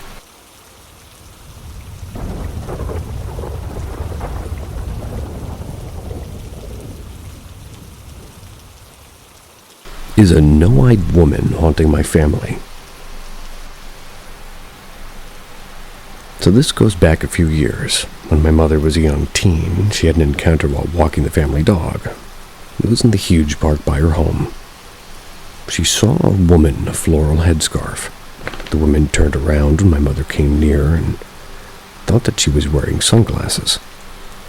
However, the woman actually had no eyes, just 2 gaping black holes where her eyes should be. Her neighbors literally saw her just get scared in the park and run away back home. She didn't mention that she saw it and blamed it on the bug. When I was around 2 or 3, I had a nightmare. I saw the same park as my grandmother still lived in the same house. But there was a house near the park that shouldn't have been there. It was run down, and I peeked in the window, and no, eyed woman did the ultimate jump scare. It wasn't until I was older my mother told me about what she saw, and that I had described her perfectly. She had no reason to mention it before to a toddler. She probably told me when I was 9 or 10. This has all been brought back over breakfast this morning. My partner told me about her recently turned 3-year-old nightmare about a woman with no eyes. For my mother, she was young and beautiful. For me, she was young, scary, and laughing.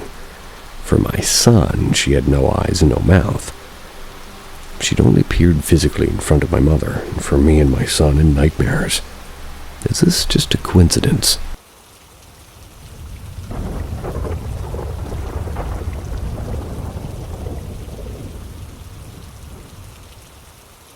My niece has officially creeped me out.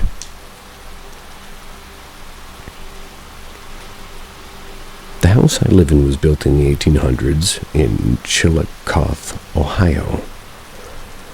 Chillicothe? There have been lots of experiences by plenty of people in the house. Things like hearing your name called by a family member, but that family member isn't there. Or seeing a family member run up the stairs only to run into her again 1 minute later. She's just coming in the door and nobody was upstairs. The kids, 12 and under, have made claims of something dark pushing them and growling and messing with their electronics, giving them nightmares, yanking the pillow out from under their head. We don't know what to make of what the kids are saying. None of the adults have experienced anything dark, but we have had other experiences. Starting to wonder if something dark is here, and it's only messing with the kids in a negative way, because it knows the adults may not believe the kids' stories, because the kids are very much known for their storytelling and for fibbing.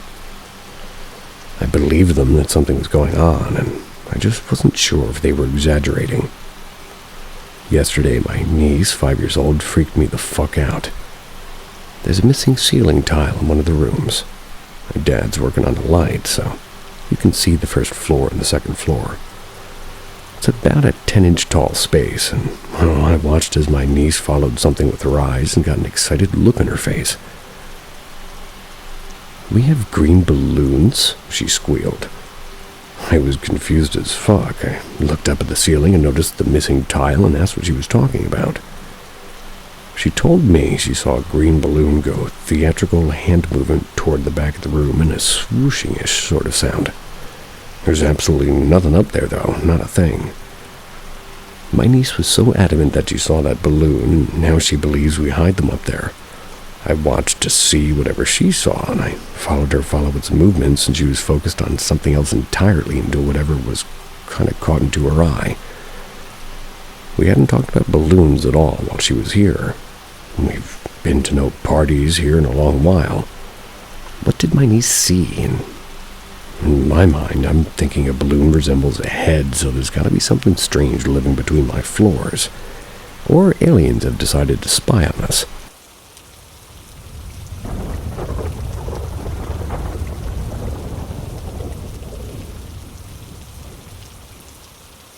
This isn't very creepy, but I'm absolutely convinced it was paranormal.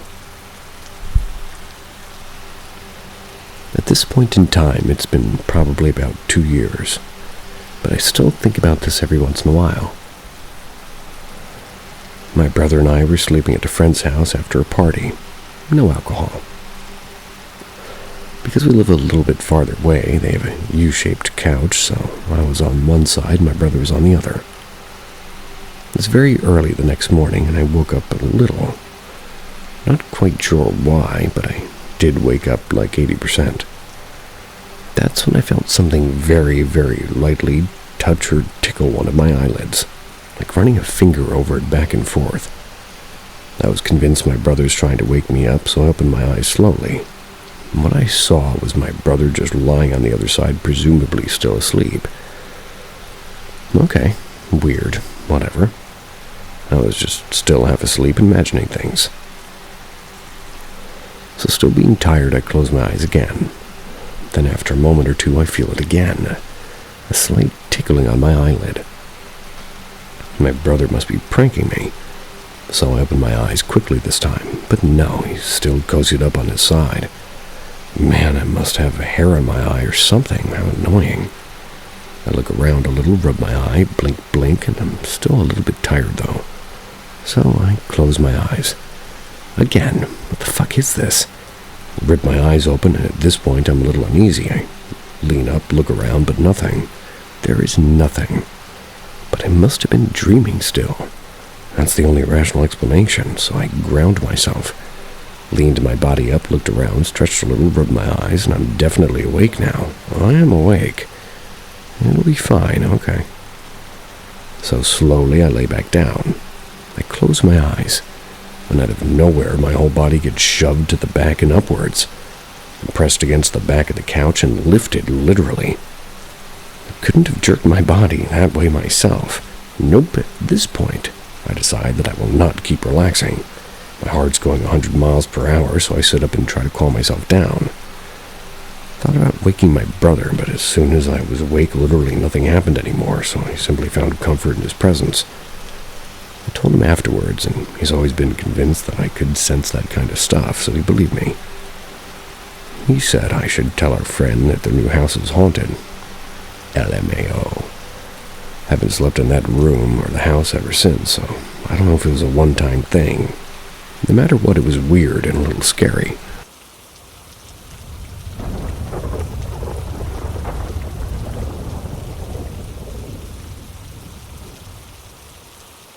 My ex and I borrowed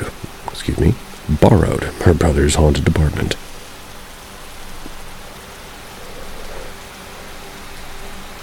In the summer of 2014, my then girlfriend and I got access to her brother's apartment. It was the year after, and we had both graduated, so we were still living at home with her parents.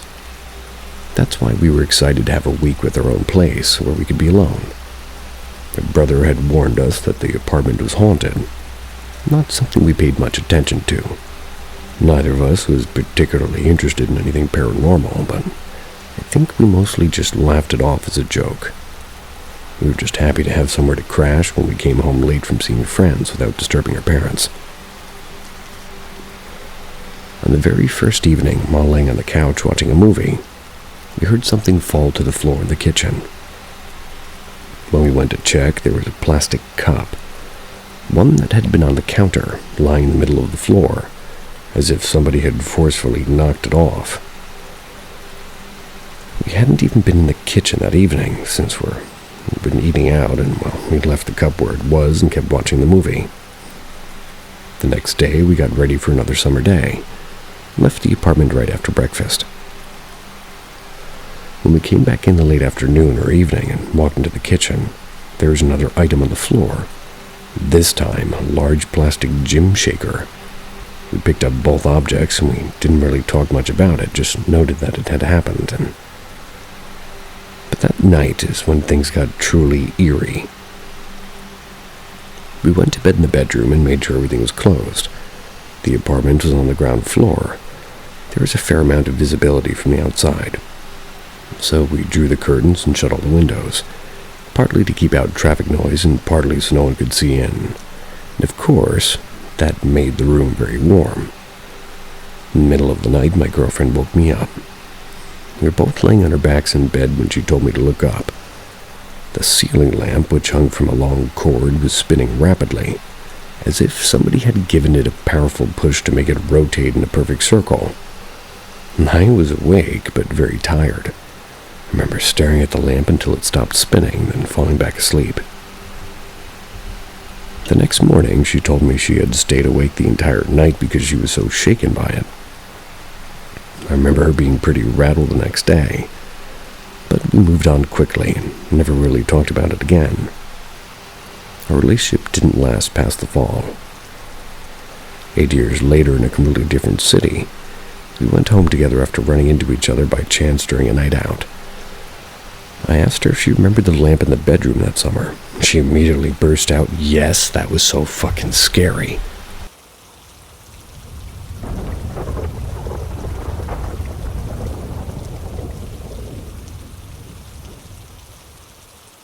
Doppelganger spirit. I've had various spiritual encounters around schizophrenic people, but here is one that will forever haunt me. My now ex, who we'll call S, loved to smoke just as I do. We were completely sober when this encounter occurred, yet S went ahead and went outside in order to get ready to smoke. That was while I grabbed a blanket, then headed to the kitchen to the back door. It was probably 12 in the morning, with the only light shining in dimly from the street lamp with the blinds being closed. I walked past the refrigerator, which stood on the right, and felt like something was next to it. I saw a shadow. When I walked forward, roughly 2 feet, I turned around and called S's name. There was no reply. The shadow slowly inched its way forward, as though playing a game with me or trying not to be seen.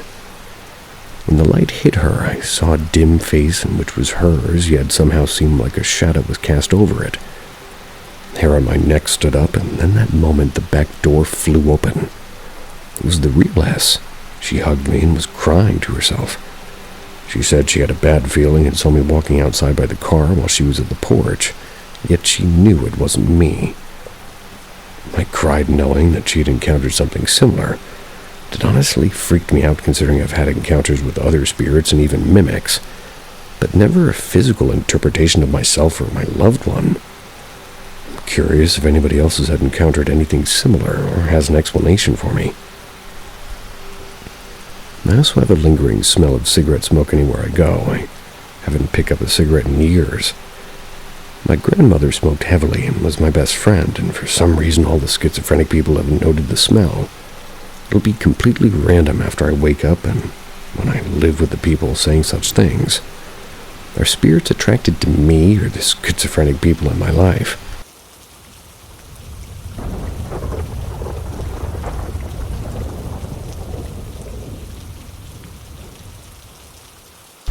Thing in my bedroom when I was 9.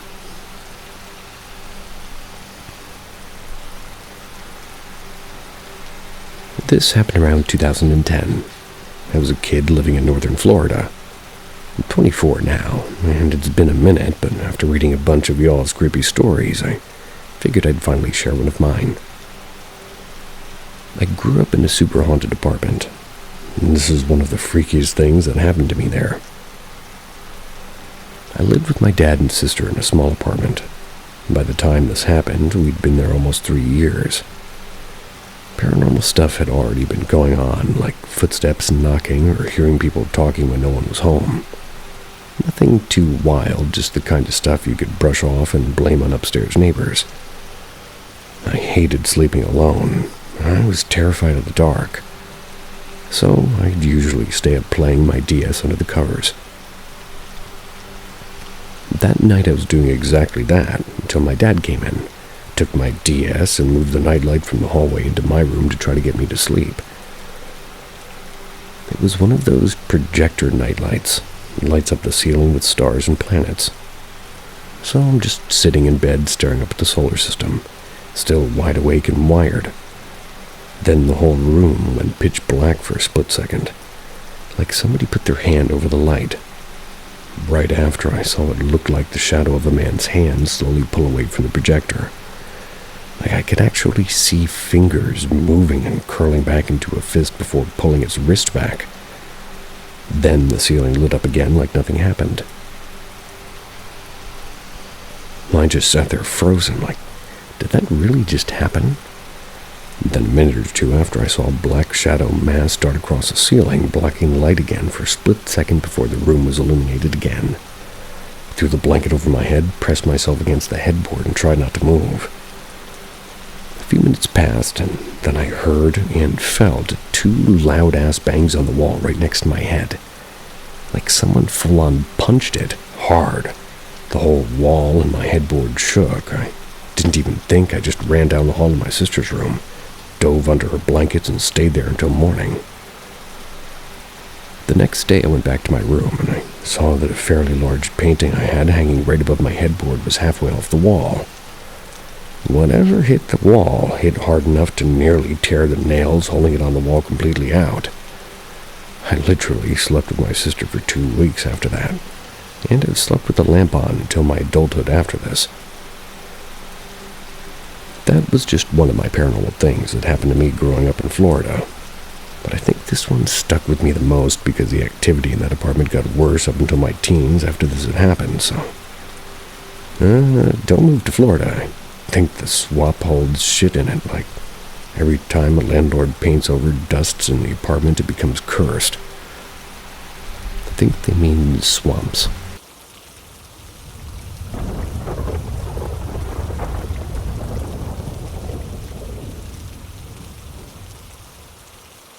My experience in the Minnesota forest.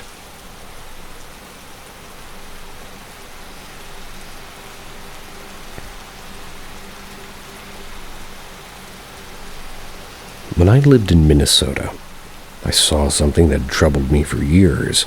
Still does. I had about 2 weeks until my plane ride. Moved to PNW. I had no money and no one to stay with. So me and my dog roughed it and camped out in the woods. It was the middle of November, 2022. Temperatures were 22 low and around 35, 38 high. Always had a fire going. And honestly, wasn't that bad, except at night the fire would go out. My dog would either stay in the tent or be tied up next to me. We spent only about 6 days in this area, and every single day I saw massive deer. I just moved from Memphis, where I bagged my first one, and the deer in Minnesota were jaw-droppingly huge compared to my 10-pointer. Sometimes they'd be about 100 yards away, walking or running across some train tracks. The woods were thick, but I could always make out animals. Before night, I was always seeing a dog, sometimes two. They'd be looking at me and very slowly approaching. I always screamed and hollered when I noticed them. On the second night I was there, I heard crashing through the woods and rocks near the tracks. I stepped out of my tent and I would see about 10 or so deer running down the tracks and then blindly dart directly toward them. I figured they'd see or smell me, and the fire too, so I just stood there and it was just me and all with nature. They weren't really veering off. The trees were huge and the woods were thick. They were running and jumping so fast and far I would feel the ground shake.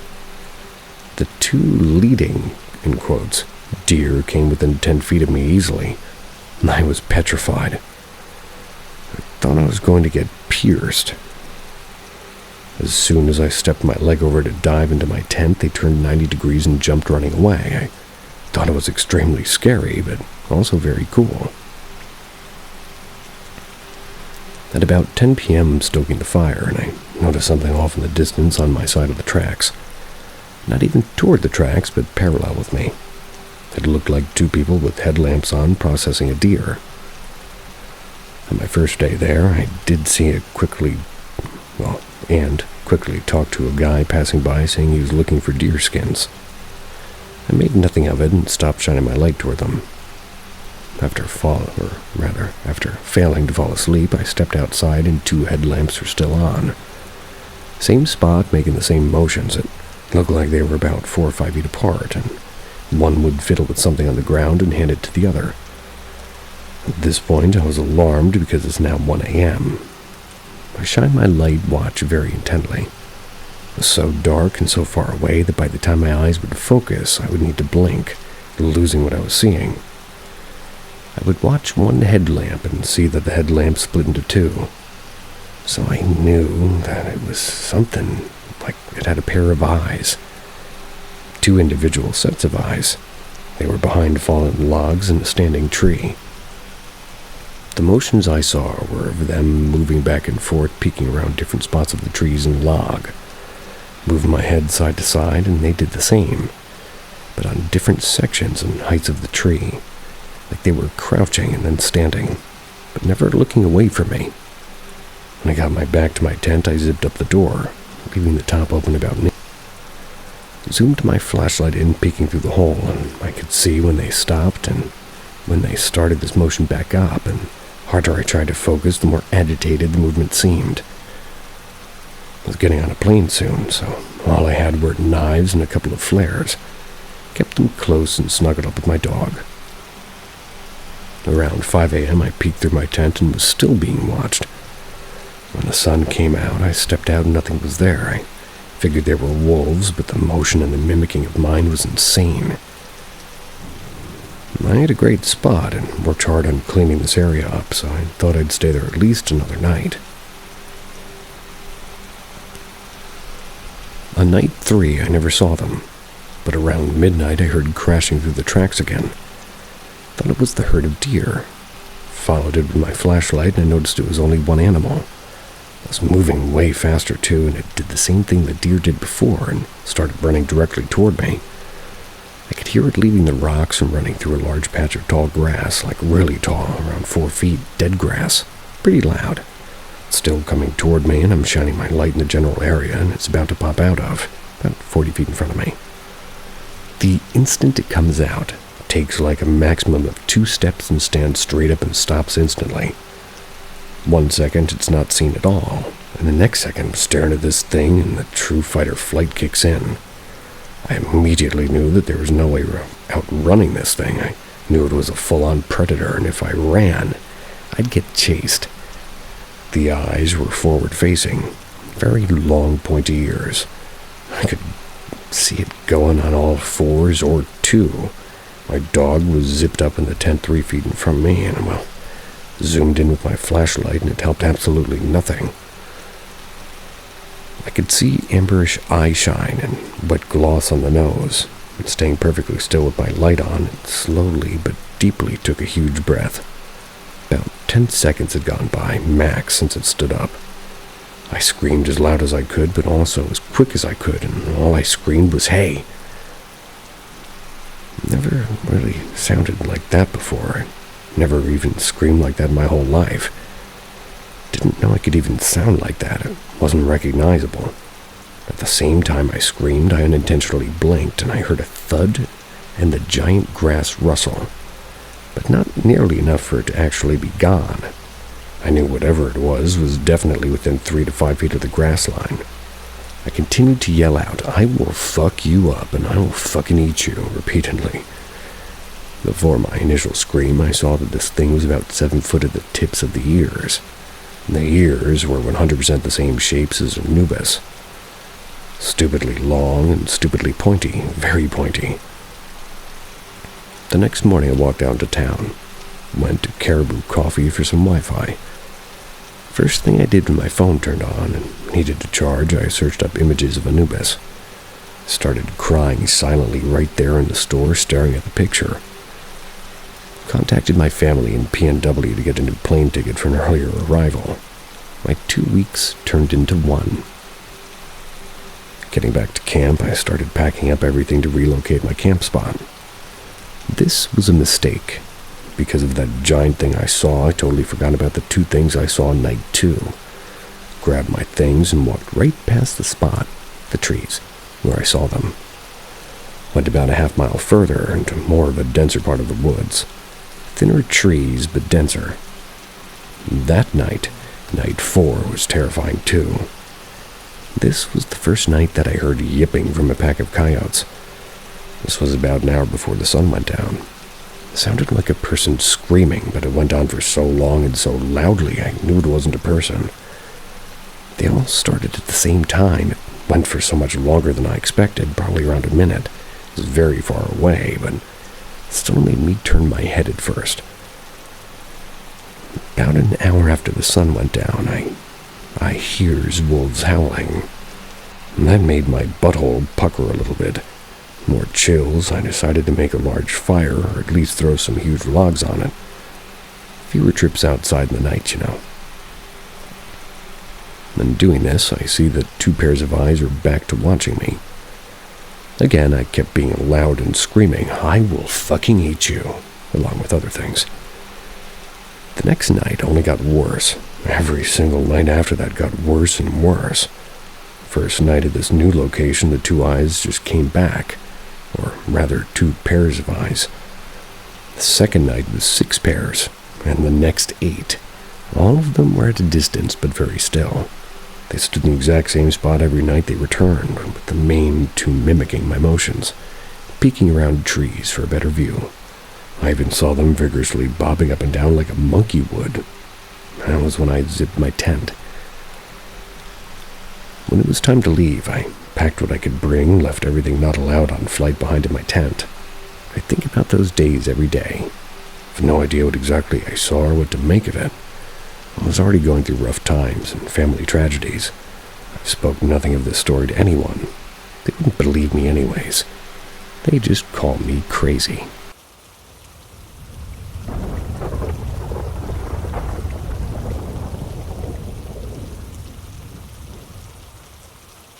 My boyfriend and I saw the same thing, and we didn't know. This happened around 2022-23-ish. And please bear with me, my English isn't my first language.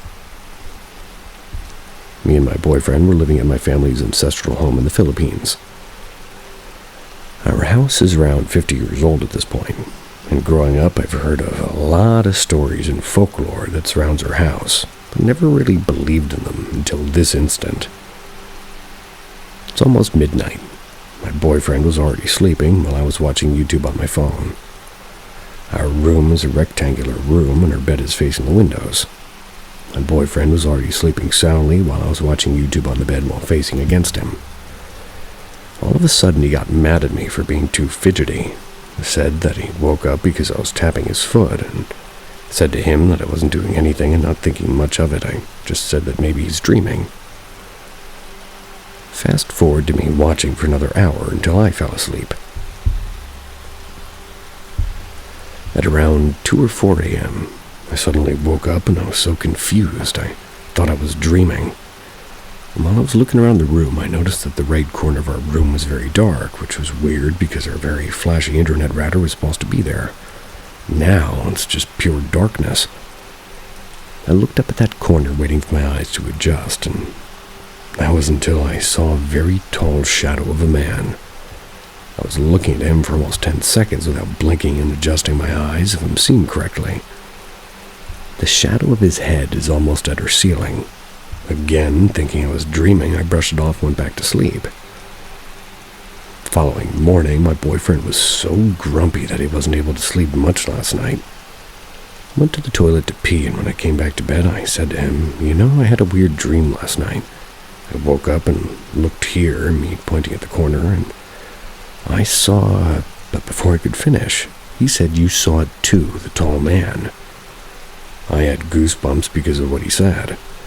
I said to him that I saw it when I woke up in the middle of the night, and he said he saw it when he woke up and he got mad at me because he felt tapping on his foot. He didn't say anything to me because he didn't want to get me scared. Needless to say, we called a priest and have him bless our room and the whole house. Didn't have any incidents before or after that.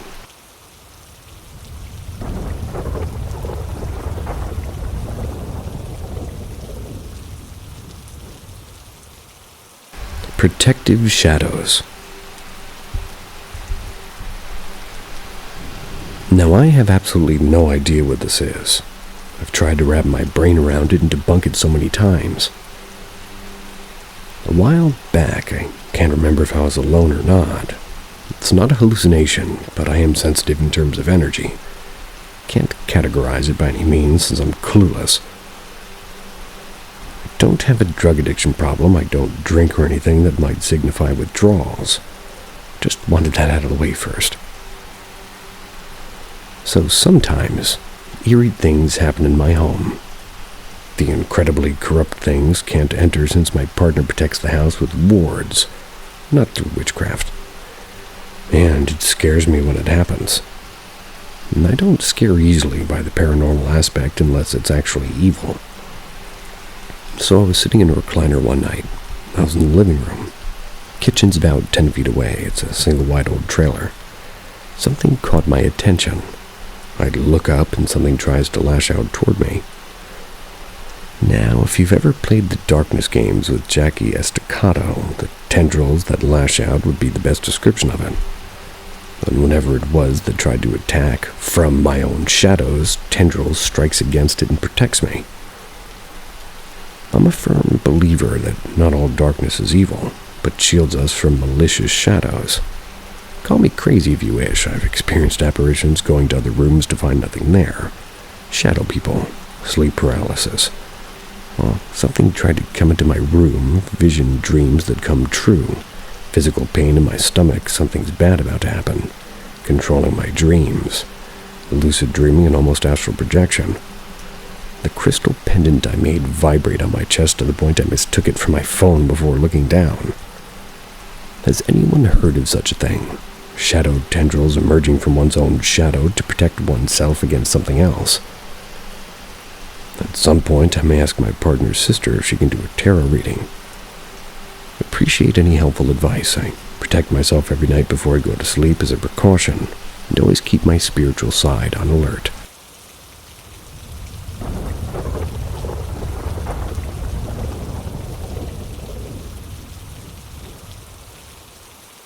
Escalating poltergeist-like activity in my new apartment. A little backstory. I moved to my current apartment a little over a year ago. I'm the first tenant, and it's a new apartment building. It's a 2-story, and most of the activity I've noticed happens downstairs. In the last 6 months, I've been noticing weird things happening at an increasing frequency. The most notable activity happens in my bedroom closet. The light turns on its own constantly. And when it started happening, I assumed it was just me being careless. So I started making an active effort to make sure to turn the light off every time after using it. But it kept happening. The light kept turning on its own. I have a theory it could be faulty wiring since it's a new building. However, a little after the light stuff started happening, I noticed things falling off on their own constantly, right before my own eyes. Obviously, I'm not counting instances where things fall due to me placing them where they could fall, or things like that. I've seen objects slide off tables on their own, objects that had been in that position undisturbed for long periods of time. And each time these things happened, I'd try to find a reasonable explanation. There were many instances where I couldn't find any, and where I saw with my own eyes objects being moved and knocked over. I've also seen doors open and close slowly. I've also felt a very light touching, mostly to my back and feet when I'm in bed or in the kitchen. This mostly happens at night or later in the afternoon, and usually feels like the tips of someone's fingers. I do think this could be a result of the wind or an overactive nervous system or something. Kinda don't want to believe there's an entity touching me. For some reason, all the activity is concentrated in the downstairs area. And again, this is a new building. Nothing dark has happened in the land to my knowledge. I do own a lot of antiques, and maybe an energy or something is attached to something I brought home. I don't know. I want to believe there's nothing there, but it's hard to refute what I saw. I don't feel in danger or feel fear. But it is very weird. I'm not really a believer, but I don't think I know anything about the universe, so I'm exploring all possible explanations. That's healthy.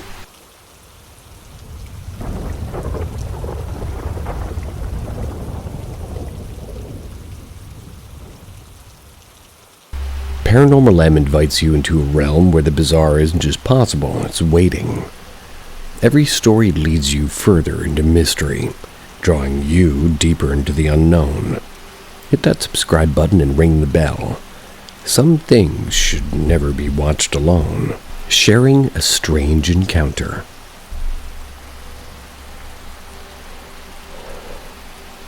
Last night I responded to this thread and shared a strange encounter I had about 1995. The responses got me thinking that this sub might be interested in another encounter I had about 10 years earlier, in late 1985. Back in 1985, I was in the middle of a very nasty divorce with my first wife. Things had gone horribly sideways, spilled over into my job. Sparing all the nasty details, suffice to say, I had a breakdown of epic proportions.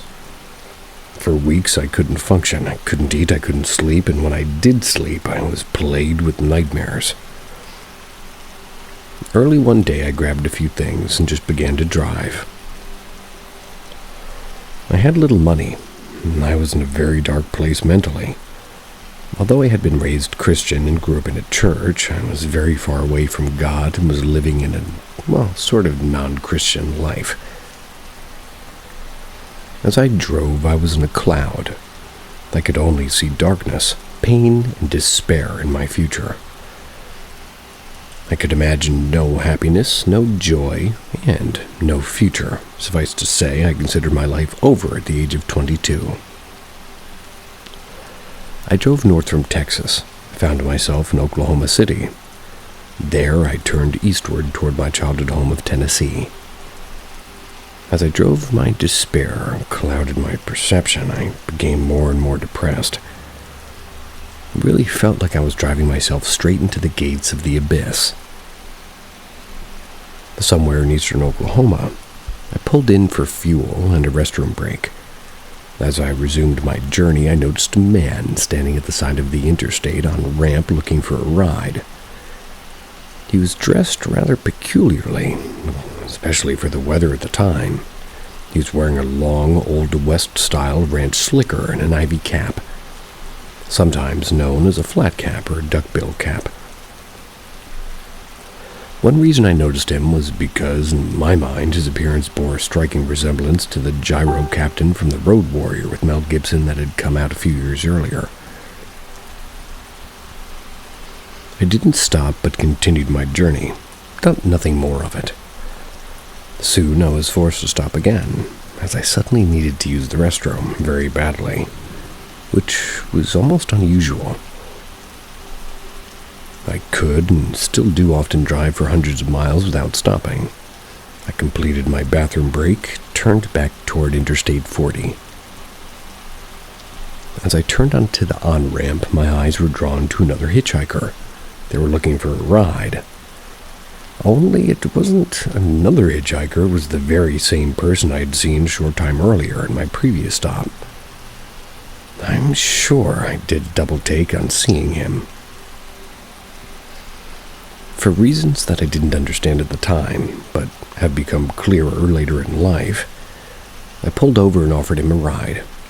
He got in the car and thanked me for the lift. In a short time, he began to make what I first assumed was small talk. It was far from small talk. It was as though he could read my soul. He talked about life's heartache and troubles, and it soon became clear that he appeared to know more about me and my troubles than he should. He turned the subject to God and his many blessings. Now, nearly 40 years later, I don't remember exactly what he said, but he seemed to have just had the right words I needed to hear. It was, for lack of better words, miraculous.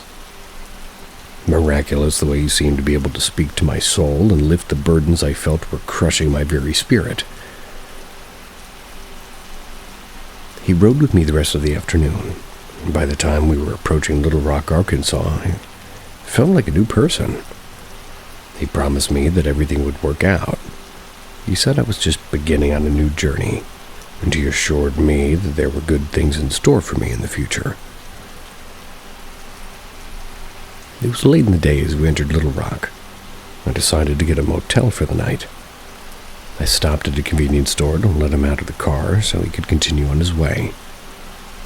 Before exiting the car, he asked me if I could spare a little money for food. I told him that I never give money to strangers.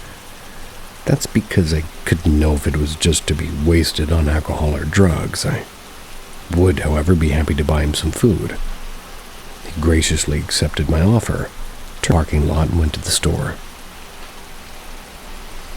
All these years later, I can still remember exactly what I bought for him that evening. I purchased a package of bologna, a half-gallon of milk, and a loaf of bread. I also believe that I picked up some condiments as well as a candy bar for dessert, and after paying for the items, I exited the store and found him waiting by my car. I handed him the bag of food. I thanked him for making me feel better.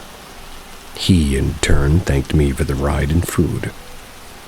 Got into the car and started it, placing the car in reverse. I looked around to be sure I wouldn't, hit him backing out, and couldn't see him anywhere.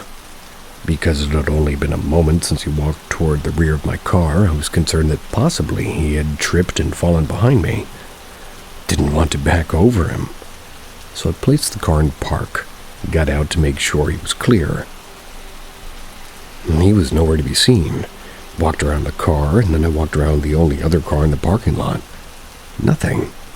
Went in the store, asked the cashier if he had seen where the gentleman in the long coat had gone to. He said he hadn't seen anyone in the last few minutes but me. I was confused. As the cashier should have had a clear view of the parking lot from the checkout counter, and well, walked back outside, walked out to the street corner, and looked in all four ways. There was no one to be seen. I walked around, looked behind the building. Nothing. I even got down on my knees and looked under my car as well as the other car in the parking lot. Also nothing. The man had disappeared, as though he was a ghost. There's no way, even if he had run, could he have gotten out of sight as fast as he did. The man, the bag of food, the jug of milk I had given him were gone. Vanished without a trace, as though they never even existed. Finally, I gave up and went short way down the road and rented a motel for the night. I went in, took a shower, said a short prayer, and then for the first time in weeks I slept like a baby all night, peaceful and dreamless. The next morning I woke feeling refreshed and invigorated. The mental clouds were gone, the burden was lifted, and I felt like a completely new man. Continued my journey eastward with a new zest for life. Eventually I traveled to Michigan, then to Florida. That's where I met a woman slightly older than myself. After the divorce from my first wife was final, we were married and we were together for 34 years until she passed away. The man was right. Everything did work out. My wife and I had a good life. There were difficulties, and at times the road seemed sometimes rocky, but the good far outweighed the bad. I'm convinced the man that rode with me all those years ago was an angel. Often I've looked back at that dark day and wondered where I would be today if it were not for that man's intervention. Seeing what I was going through and where it was heading, I fully believe that I would have been in prison or even dead had he not been standing on the side of the road that day. It humbles me. It makes me wonder what God saw in me that he would send me an angel. Since that day, I've often thought of Hebrews 13:2. Do not forget to show hospitality to strangers, for by doing so, some people have shown hospitality to angels without knowing it. I know many won't believe me, my story, or even my conclusion. That's your prerogative.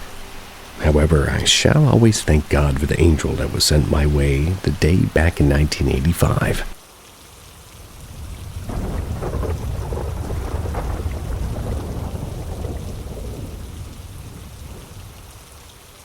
Something strange at Crybaby Bridge, Alabama, U.S.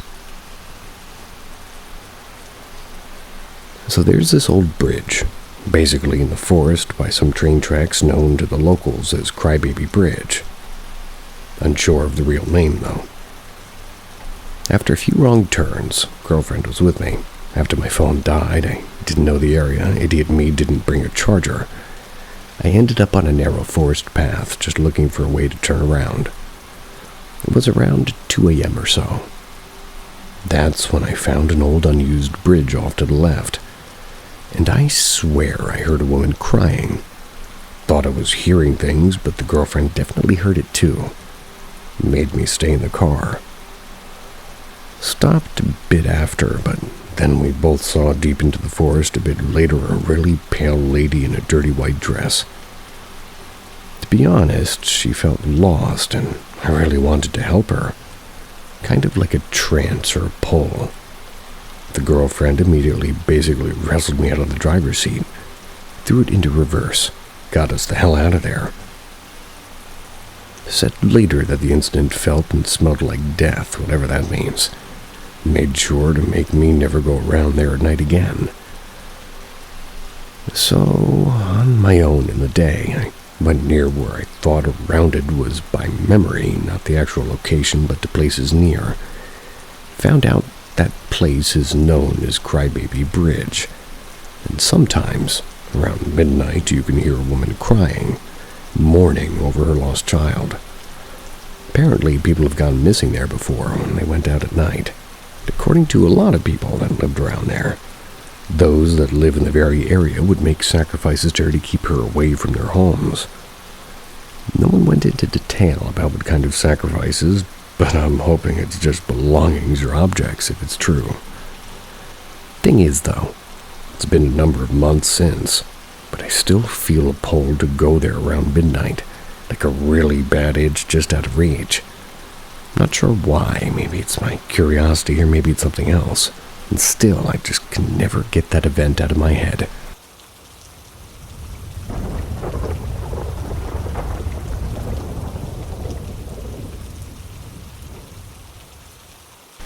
I felt unbelievable for several days, sober. Around Christmas and New Year's and winter solstice last year, I had an extraordinary state of mind or set of circumstances come over me. I started feeling different after I had an unusual premonition that randomly popped into my head. I'm not an astrophysicist, but it suddenly occurred to me that we don't exist in the universe. It's actually a biverse with two opposing sides. The side we call our universe is expanding, while the other side I call the Antiverse is contracting. I got the feeling that there are things that take on other forms. Maybe spirit form, I don't know. And they mainly reside in the Antiverse. There's more to it, but I'll leave it at that. Never heard of Antiverse before, I just decided to Google it. It turns out, Antiverse is the frontier of theoretical astrophysics explained almost exactly how I conceptualized it. But I thought in terms of size and mass expanding and contracting, where Google explained in terms of time moving forward and backwards. Within a couple of days, TV in my living room quarters at work started turning in on me like it was narrating each moment in the moment too perfectly, watching me reacting to me. For example, too much coincidental correlation between TV programming and what was going on around me in the moment. One example, TV was talking about spy or fry or air fryers that had been built into listening devices shortly before I went home for 2 weeks off. When I got home, I unwrapped a gift. It was a new air fryer. By the way, I already had an air fryer. I felt like I started interpreting everything with a different receiver or a different lens. It was like everything went from boring, low-quality black and white programming to ultra-high-def, action-packed special effects. Everything looked the same. It was just the way I started perceiving differently that changed. There was another layer of reality, a normal surface layer, and a layer I started perceiving. It was like my world split into a parallel reality. A reality where sights and sounds obviously took on other meanings in addition to the simple surface world perception. I didn't discuss how I was feeling because I didn't want to sound like a crazy person, or worse, be discovered to be something different than a regular human, possibly captured and analyzed in bad ways. I started trying to rationalize what was happening, came up with a couple of possibilities. 1. My mind is playing tricks on me. Never ruled out the possibility, no matter how real everything seemed. I believe this is the most logical explanation that best fits reality, at least it has most people understanding it. Was I pickle balling? I was making reality a serious pickle. That's because I started operating out of bounds beyond the standard realm of human consciousness, thus threatening the reality we're supposed to remain in. And I might possibly discovered, eventually pickled to be preserved for further analysis or achieved. Or I inadvertently triggered response from beyond human comprehension to check me, discourage and threaten me to hinder my ability to operate out of the bounds. 3. I was being occupied by some type of spirit, good evil or extraterrestrial. Jesus, Holy Spirit, God, I didn't know. Still don't know. But it eventually progressed to more of a Jesus or Antichrist vibe feeling, like a catalyst for Armageddon. I'm not active in religion, but I don't believe humans are the pinnacle of intelligence throughout space and all dimensions, so I do believe in God. Not trying to preach or impose any beliefs here, though. 4. I'm a test subject for an active human experimentation program that seeks to advance consciousness, enhance tolerance to fear and pain, engineer enhanced qualities desired in not shoulders, but soldiers, remote control human programming, etc.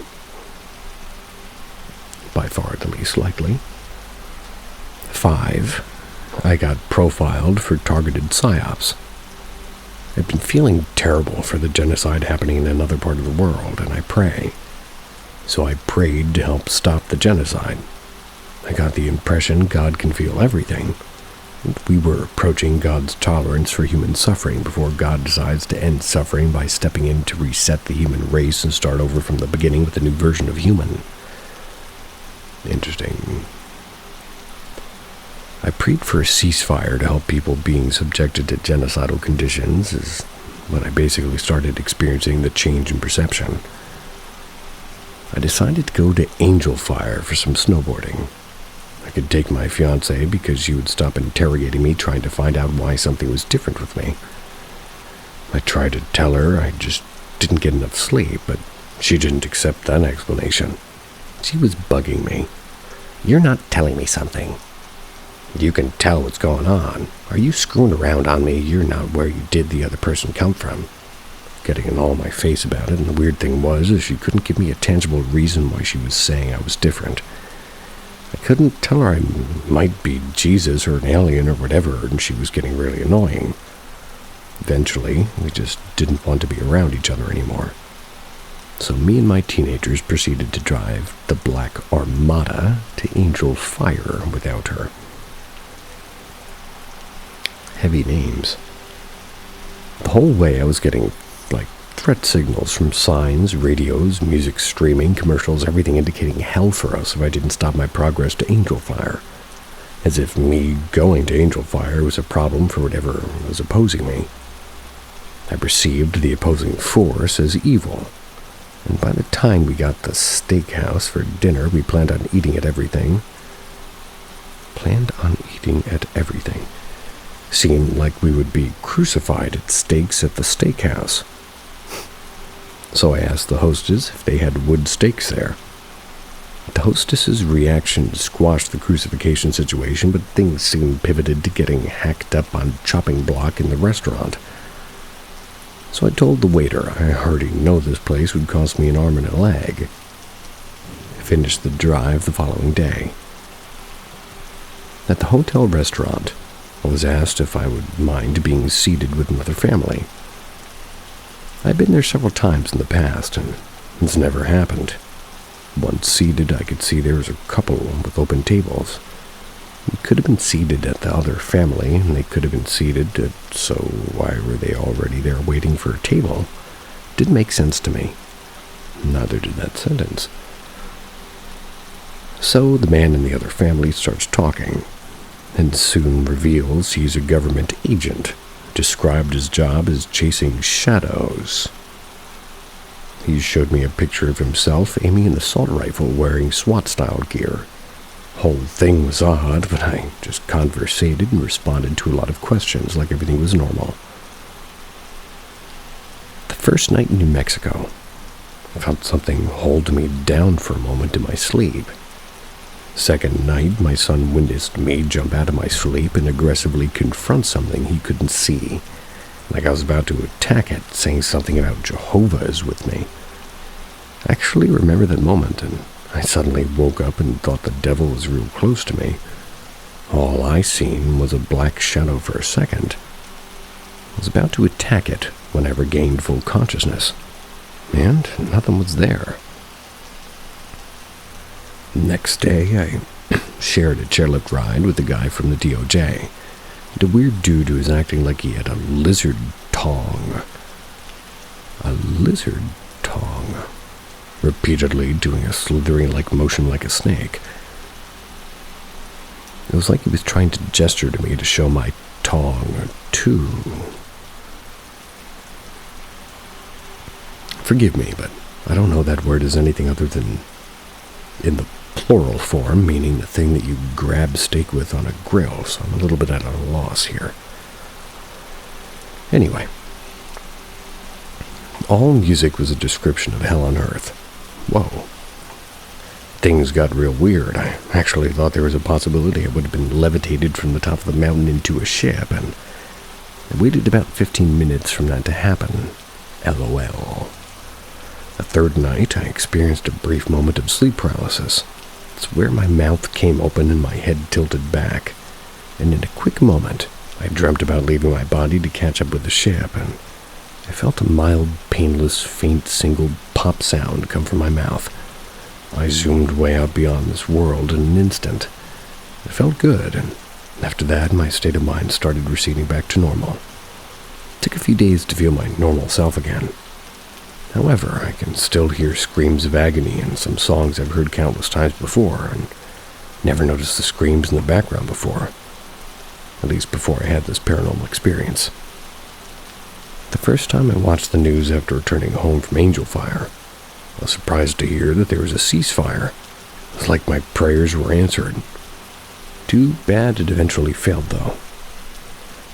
Yeah, they definitely did not cease fire. Well, whoever it was.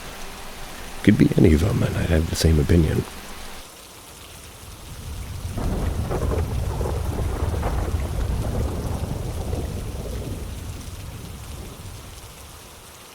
Paranormal prank.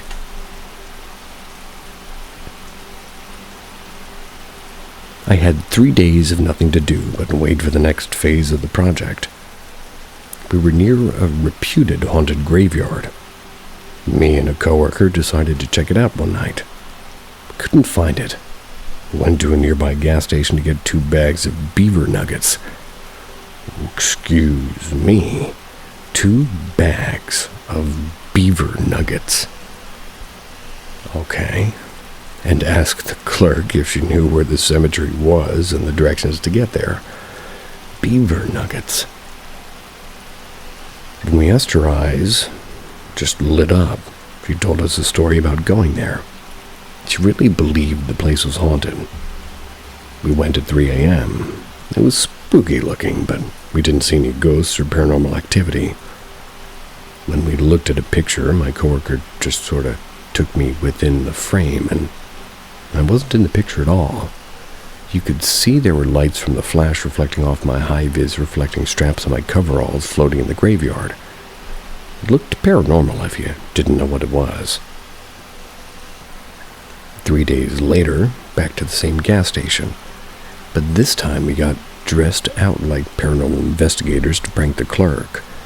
The company we were subcontracting had a logo and had 3 big letters.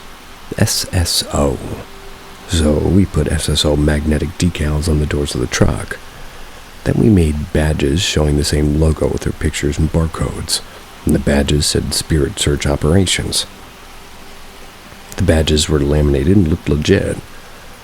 We pulled up, parked in the spot where she would clearly see the SSO logo on the vehicle. We approached the clerk, acting like we thought it was still the same night we saw when we were asking her for directions. I told her the graveyard was spooky, showed her the picture with the strange lights that showed up the picture but weren't visible with the eye. She was fascinated by the lights in the picture, thinking they must be spirits or ghosts. Then I asked if I had just left one of the 2 bags of beaver nuggets we had purchased on the counter an hour earlier. That's when she gave us directions to the cemetery. That's when she informed us that we were never there earlier that night. I said, come on, we were just here like an hour ago. We bought beaver nuggets, and you gave us directions to the cemetery, going on to explain that we went to the cemetery, came back. She acknowledged that she remembered that, but it was 3 nights ago. Me and my coworker acted very confused. checked the dates on the phone, acted like we just realized we lost 3 days' time. We displayed our Spirit Search operations badges and introduced ourselves to inform her that we were in the area investigating paranormal activities, then apologized for the confusion, going on to explain it appeared we discovered a time vortex. We said sorry for the trouble, ma'am, knowing it was time for another coworker at work site to call us precisely at 4 a.m. The phone rang right on cue. I asked the call on speakerphone close enough to the clerk to hear it. Our coworker Josh started speaking loudly. He was sounding agitated. "What's going on with you? Is James still with you? Your phones have been going straight to voicemail for 3 days. Are you still investigating Site 42 Block 4? We then informed Josh about the time vortex, and we're missing 3 days. Before leaving, we apologized to the clerk again, explained the areas my computer glitched, and explained the areas going to encountered elevated investigation priority status. We told her not to be alarmed if men in suits show up requesting to get a statement from her to help them verify her timeline and version of events. We also reassured her that she was in no trouble, and she didn't have anything to worry about. Just be honest with any investigators asking questions about the time vortex incident. And now I go to Google to type in BEAVRNUGGETS. Beaver nuggets, what is it? Beaver nuggets. Everything you need to know about Buckabee's beaver nuggets. Hold on, bear with me. There's a gas station in Texas, and it's a perfect place to stop and refuel on your next road trip. There are signature sparkling clean bathrooms, huge selection of snacks, grocery items, and traveler essentials, and friendly services make Buc-ee's a coveted pit stop for Texan travelers. Okay. Buckabee's beaver nuggets. Tell me what it is. What are Buc-ee's beaver nuggets? Almost everyone new to Buc-ee's has the question, what are beaver nuggets? Or what are beaver nuggets made of? Beaver nuggets from Buc-ee's are a unique snack that's sure to tantalize your taste buds. These crunchy little morsels of goodness are made from baked golden brown bits of puffed corn, coated with brown sugar caramel covering. The irregular shaped corners and edges make them totally different from conventional chips and other snacks. Buc-ee's beaver nuggets have an unforgettable sweet and salty flavor, making them a favorite amongst adults and children alike. They're named after the gas station's mascot, the beaver. The Buc-ee nuggets are a Texas road trip staple. Alrighty then. Sorry about that. I really needed to know.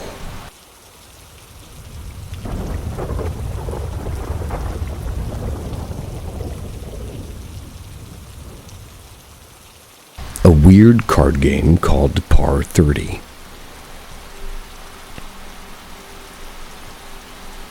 A few years ago, I had a vivid dream I was playing a card game. I'd never heard of it in real life. When I woke up, I remembered how the card game was played, and that's weird. The game is called Par 30, and the description below provides details how to play it. You can play with 2 people, but it's better with 3 or 6 players per deck of cards. The card values are identical to blackjack. Aces are 1 or 11, player's choice. Face card is 10. The numerical values for all the other cards. Jokers are zeros in my dream, but can be tailored at will as long as the players all agreed to the rules. For example, leave 1 joker in the deck as a wild card, or a high-value bust card. The object of the game is to have a 5-card hand as close to 30 as possible. Each player is dealt 5 cards.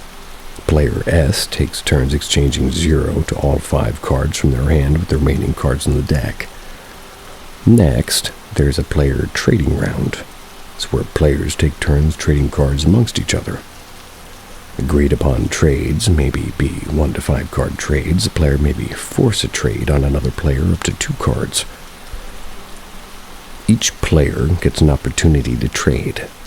A player may elect to pass on the opportunity to initiate a trade, and if a player who has passed their option to trade gets a trade forced on them, they get another opportunity to initiate a trade.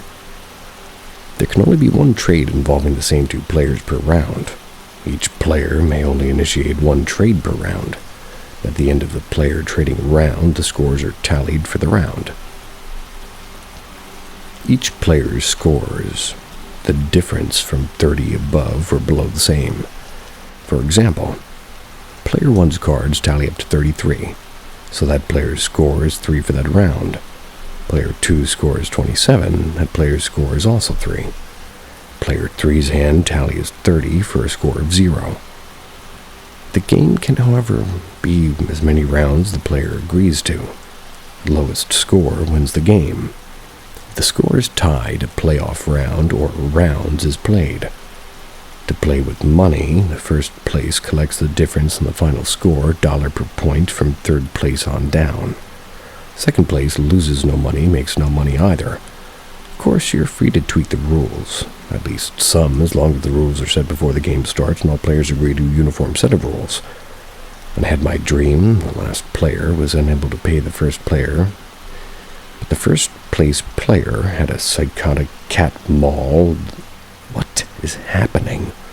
Had a psychotic cat maul the last place placer's head on command. It was weird. What is happening? First the beaver nuggets, then this.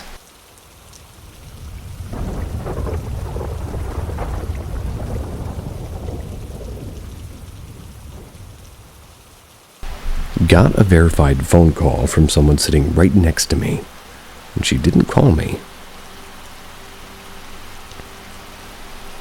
Okay, so I need to know if anybody has experienced anything like this, or if this was something paranormal or just super techy and creepy. I was sitting in the car with my dad's girlfriend, and out of nowhere my phone lights up and it says that she's calling me. She's literally right next to me, not touching her phone. I show her and she's like, "I'm not calling you." So she checks her phone. There's no outgoing call on her end, nothing on her call log, and she never called me. So I answered the call, and all I hear is a loud fan-like mechanical noise on the other end, and our voice starts echoing back at us. I instantly felt this intense dread and fear, so I hung up after about 19 seconds. Now here's the kicker. The call was carrier verified. You know that little checkmark iPhones show when a call is confirmed to have come from a real number? Well, yeah, it had that. So the carrier verified that the call came from her actual SIM card. But she absolutely did not make the call. She was sitting right there. Her phone wasn't in use. And again, it's not in her call log at all.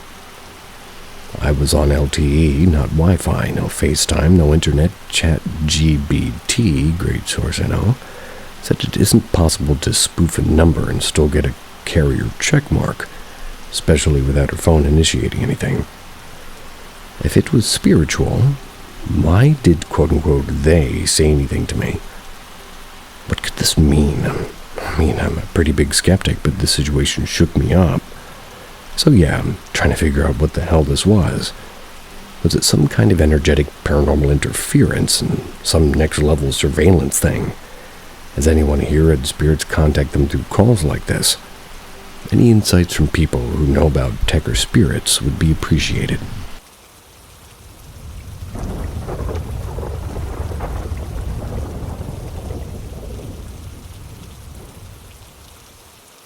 Just now realizing I may have anxiety and trauma from paranormal experiences. Is that possible? Oh yeah. From 0 to 6 years old, I lived in a house that was haunted. I'm talking so haunted that anybody who spent just one night there experienced something, or at a minimum felt something was off. I have very few memories of living there, but a majority of them are memories of paranormal experiences or being terrified, but not really remembering why. The most clear ones to me are toys activating on their own, and an instance where somebody pushed me down the stairs when no one was around. However, my mom told me some stories of things that happened in the house. For instance, she said that while she was pregnant with me, something tried to push her. When I was a baby, she swears on everything she saw something try to wrap a balloon string around my neck. Both my mom and sister have said they were pushed, but it was only whenever they were holding me. What I'm trying to get at is that I think whatever's in the house had it out for me. Everyone in my family had tons of paranormal experiences, but the violent ones always had me as a target. I don't have any idea why, but that's not what this post is really about anyway. Now I'm 19 and starting to realize that living in that house may have affected me mentally. Up until 9th grade, I could not lay on my bed or go to sleep at night without my head completely under the covers and not having a single crack in the blanket. There was always just this overwhelming feeling of fear that I would see something or something would grab me. I'm now able to go to sleep with my head out of the covers, but even still, sometimes I'll be hit with paranoia, have to hide under the blankets until I calm down. Still can't walk through darkness without that feeling that something is there, even though I know I'm safe. I also can't stand having my closet door open or being near an open door in the dark, dim lighting. These feelings are also somewhat prevalent even in daytime, but they're most debilitating at night. Does anyone else struggle with this? I talked to somebody about it, but I fear saying that I have anxiety because I was tormented by a spirit as a child would make me look crazy.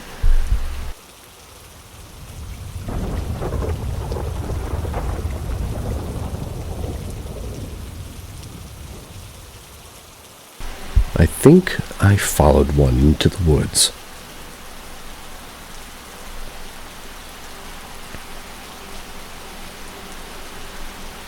The other night around midnight, my mother-in-law, who lives on the opposite end of the adjoined 1-acre plot of land as my wife and I, called my wife, telling her she was hearing a loud wailing sound out back of their house past the tree line. We live in the mountains at the base of a forest. My wife got my attention and told me to come to the window. That's where we listened for about 10 minutes. There was a very loud feminine wailing coming from the woods. It was something that sounded like a fox or a coyote makes, but each wail was much longer, louder, and more human. I've since looked up every wild animal in my area, and have yet to match the sound I heard in one of them. Right around the time I thought to record the sound, it stopped. I've listened to the recording a few times to see if maybe I caught a glimpse of the sounds it was making, but I don't think I caught it. In the recording, though, my mother-in-law talks about how she first heard the sound she turned the back porch on and walked outside. She has 2 German shepherds. They'll bark at, well, just about anything. Spend the majority of their time outside laying in the yard. Neither of them made a sound, nor did either of them want to go outside with her. She said she went outside, clapped her hands, and tried to scare it away. And after a little bit, she saw what she said was a small gray cat, looking to be about a domestic size. Walked up to the far side of the creek that separates the backyard from the woods, but didn't move any closer. Then proceeded to go up the hill into the woods. She said it felt like it was trying to lead her somewhere. She, being an animal lover, like my wife, said she was worried that there was an animal trapped or hurt, and like some video from the dodo, she was going to go into the woods and find some helpless animal to nurse back to health. Being of sound mind, she called us to tell us this and said that she was afraid to go out there by herself, and asked if I'd be willing to bring a gun to protect us in case there's a coyote or something else once we got up there. At the sound of gun and woods and afraid, I was all ears. Grabbed my plate carrier, a couple of knives, my pistol, shotgun, my Milwaukee chest-mounted bar light, and a small hand torch. Overkill much. My mother-in-law met my wife. We met in the backyard and told them to drive up to the side road and see if they could position the car to shine a light into the woods. I said I would walk across the back of their property and go into the woods from there, so as not to wake up my father-in-law or alert the dogs. I made my way over and approached the woods from the right side of the property. And just so you understand, the left side of the property is flanked by a long fence that stretches about 2 acres in length. It goes back deep into the woods, separating our property from our neighbors. On the right side of the property is flanked by a small road that leads us a few more houses maybe. It's set far back behind ours. I walked over a small bridge, and that covers a stream separating the backyard from the woods and this walker diagonally toward the fence line. As soon as I stepped foot into the woods, I spotted something reflective. It was just in front of the fence.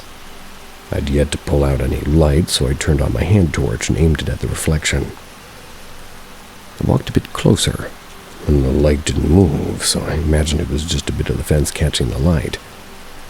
Once I was about 20 paces away from it, I saw that there was a small gray blob, roughly ovular shape and covered in fur. Oval. Not ovular. My first and only thought was raccoon. That was because in that split second it added up. I then panned my flashlight to the right about 10 feet away, landed on a set of eyes. And what I had seen before just had been this raccoon, but what I saw after that was something else. This thing was a little bigger than a coyote. It had gray fur, and honestly I can't recall if it had a tail or ears or anything else. It was both canine and feline in characteristics, leaning more toward canine in appearance. It stared into the light at me for a few moments. Then it started walking slowly deeper into the woods.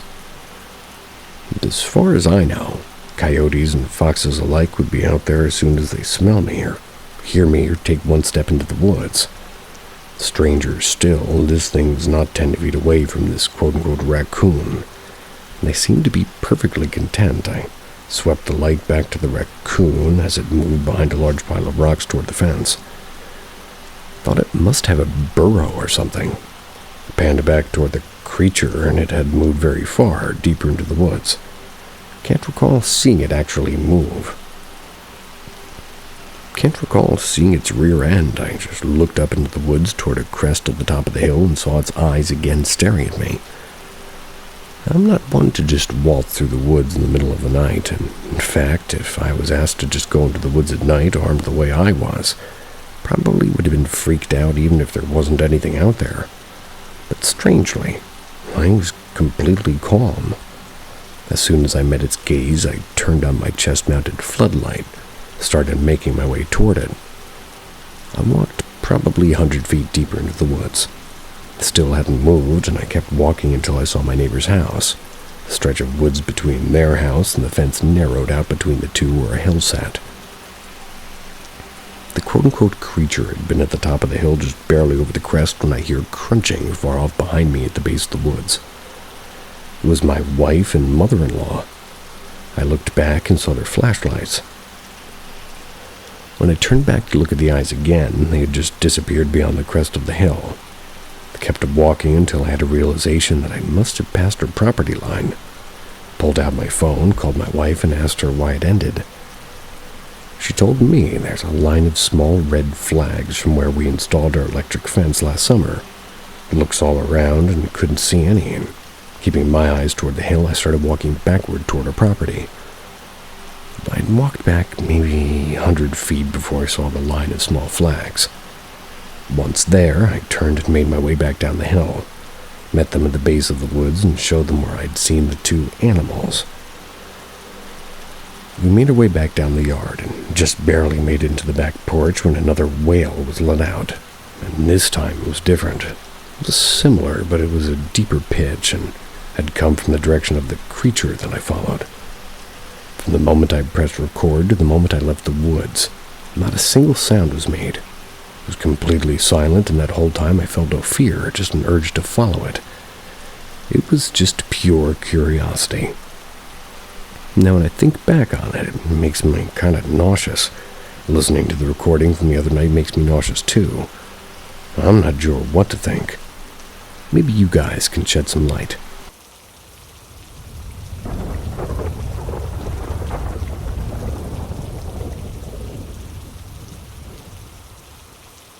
Those were not humans.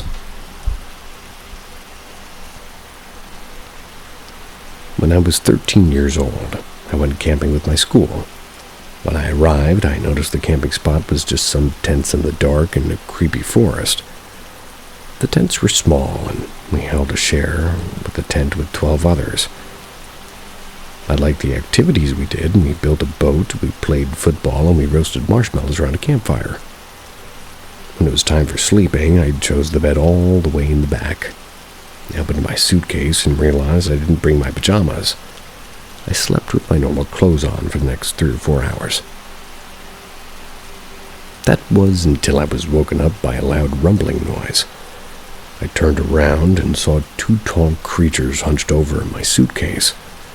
Were they searching for something, I thought? I reached for my arm out just to see whoever this quote-unquote person was, and I felt something harsh. If I were to describe it, I would say it felt something like old wood. After I touched it, I asked who it was, and I somehow fell back asleep. In the morning, I was woken up by my alarm on my phone. You're not allowed to bring a phone, so I was sure I'd turned my alarm off before sleeping. How could this have happened?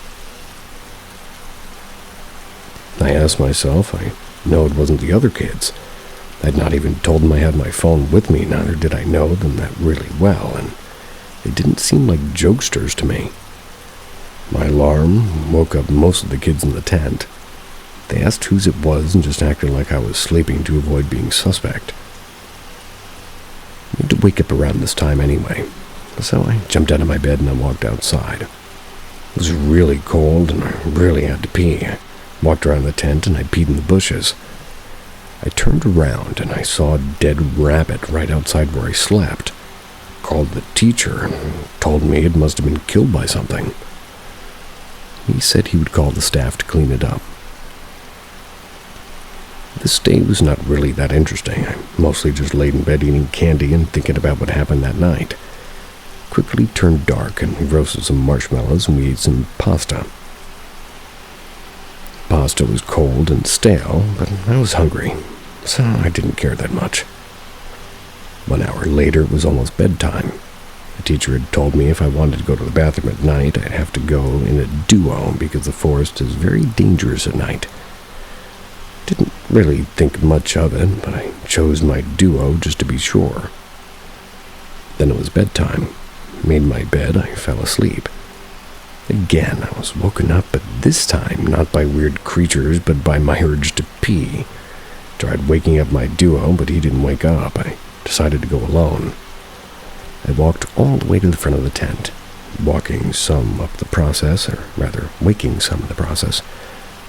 And I walked out, and it was cold and really dark. I could barely see. I looked over the benches, and there it was again, looking at me. It was so tall, and it seemed to have something in its hands. It looked like an animal. I was stood still, looking at it for maybe 20 seconds until I decided to continue walking to the toilets. I opened the toilet door. I took a piss, washed my hands, and then I left. When I returned, I looked at the benches again. The creature was gone. Was it haunting me specifically? No one else had seen it, only me. If anybody knows what this could have been, please tell me.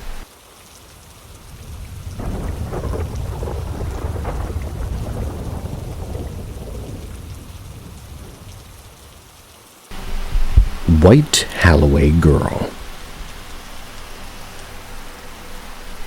This happened back when I was 13. Me, my mom, my sister, and brother decided to go on vacation to Morocco. At first, we wanted to rent an apartment for ourselves, but my grandma, who lives there, invited us to stay at her 70-year-old home. Me and my siblings hesitated because we heard about the stories that happened in that home, like faint voices and things like footsteps, etc. My mom changed her mind and brushed the stories off. She claimed that they were lies to scare us. We told her if we experienced something creepy, we would immediately leave the house and stay at her aunt's house. But for now, the vacation had basically started. We went to the bench nearly daily. We went shopping, bought a lot of souvenirs, and we chilled at the house. One night we tried to sleep, but it was just way too hot. Temperatures were like 30 or 40 degrees Celsius. We decided to sleep on the roof, and it's not really a roof, it's an open roof or open room at the top of the house. We cleaned the first floor and laid down the mattresses and blankets. My brother fell asleep first, then my sister, and at last, myself. We slept quite well for a couple of hours. There was a light breeze and it was quiet, until the silence was broken by someone calling my name. It was a soft and soothing voice. I slowly opened my eyes and stood up to walk to the door, and at first I answered with a yes, who's calling my name. There was no reply, and then I walked to the stairs and leaned over the railing to look down. What I saw, I have never told anyone. I looked down and saw a girl in a white dress looking back up. Her neck was looking so far up it looked inhuman. Then the girl just turned around and walked away until I couldn't see her anymore. I decided to shut up and just try to get some sleep. I couldn't. I don't know who that was, and I was starting to believe in the rumors about this home. Recently, my grandma told me about a 12-year-old girl that had committed suicide by jumping off the roof we were sleeping on.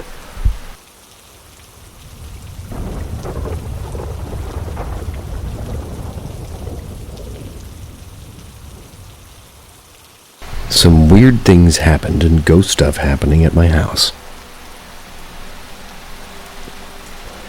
So I'm going to start off as a ghost girl I've been dealing with, like black sweatpants, black hoodie, face encased in darkness. I can see their face. I would occasionally hear my name being called. Sounded like my mother, sometimes my sister. Now it's unique and soft. She seems to be younger, around 20 maybe. I'd wake up with scratches on my back that would last for weeks, like somebody was hugging me. As time passed, I had a dream. I was sitting on the edge of my bed and she walked in insisting on being held. It felt familiar, normal even. I woke up and ever since then I stopped getting scratches.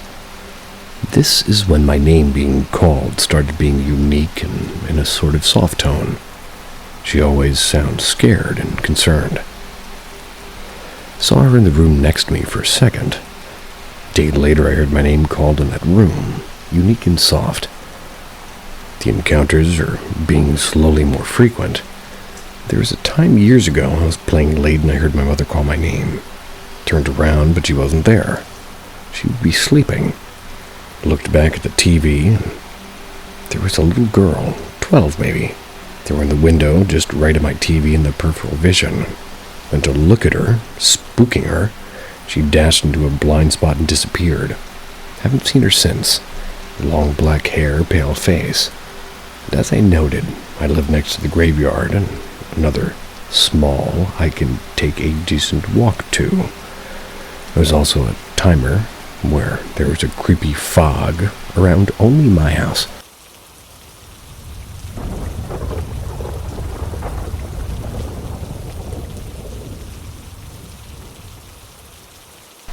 Ice-cold fingers moving my foot to open my legs.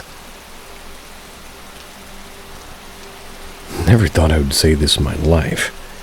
First of all, I'm not on drugs or mentally ill. I have been having an entity or a ghost, whatever it might be, bothering me, and it has been sexually bothering me. At first, it started with a nice cold hand touching and rubbing my foot and legs. Started to have intense sexual feelings, and the first time it happened is when I'm in this dream state, almost half awake and asleep. I'm not totally sure what had happened. Well, it's confirmed I've been raped by a ghost. First, it was happening in my dream state, so I wasn't really sure. Well, I'm sure, as it's now sexually bothered me while I'm awake. I felt ice-cold fingers grabbing my feet and moving my leg, and it appears to be going down on me, and when I felt a dick enter me. Excuse you, ma'am. The other day, the sexual energy was so exciting I had a wet dream or a whack. This is full of terminology foreign to me. I had a wet dream or a whack, or a wet awake, I guess. Then it got all excited and the energy was intense and it was moving my bed and this thing had been pretending to be my dead cat, Gary. Alrighty then. I've had my cat visit me and thought it wasn't my cat cuddling up next to me every day, and it even purrs. It changes shape from being up against my half of my body like the size of a man to the size of a cat. Well, it's not my cat cuddling. My cat would not sexually touch me, no way.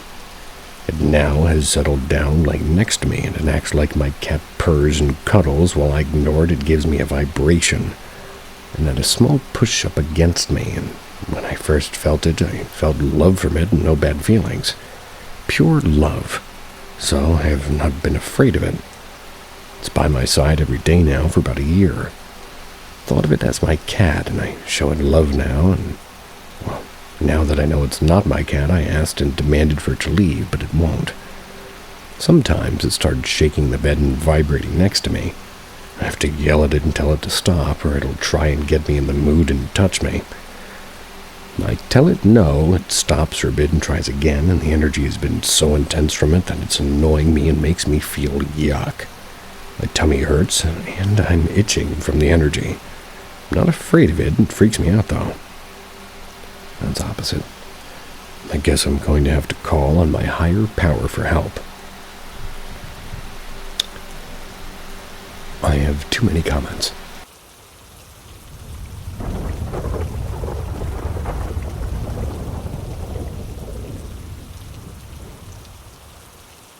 Paranormal warning while driving. So this one happened a couple of years ago, but only just really stumbled upon this sub. About 5 or 6 years ago, I'm driving abroad with my sister on vacation, and I've always had a bit of a lead foot. I was definitely pushing the car since it was a switchback road, and after modifying it recently went back. And then I was keen to see what it could do.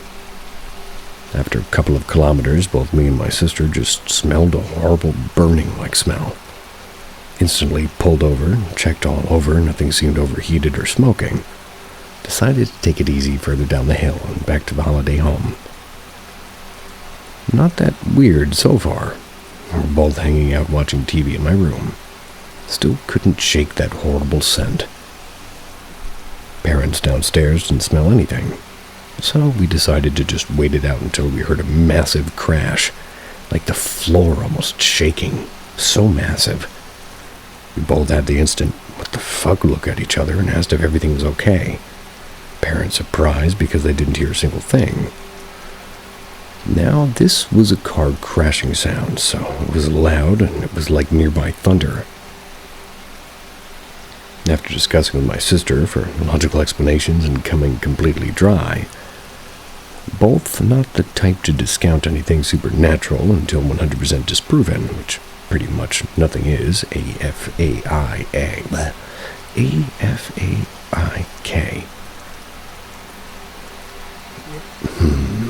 Interesting acronym. As far as I know. Okay, nice. Which pretty much is nothing as far as I know. We decided to just Google about accidents around that area. Stumbled upon a local news article about a guy about my age having an accident on that road. Ended up going over the edge and rolling down the hill. Car caught on fire and emergency services came too late. The guy passing away on the scene. Now, I know it sounds made up and like some scary campfire story, but I'd like to know if anybody else has had such experiences, and maybe for somebody who's a little more well-read than me having an explanation. Definitely, it's kind of slowed my driving since that little experience.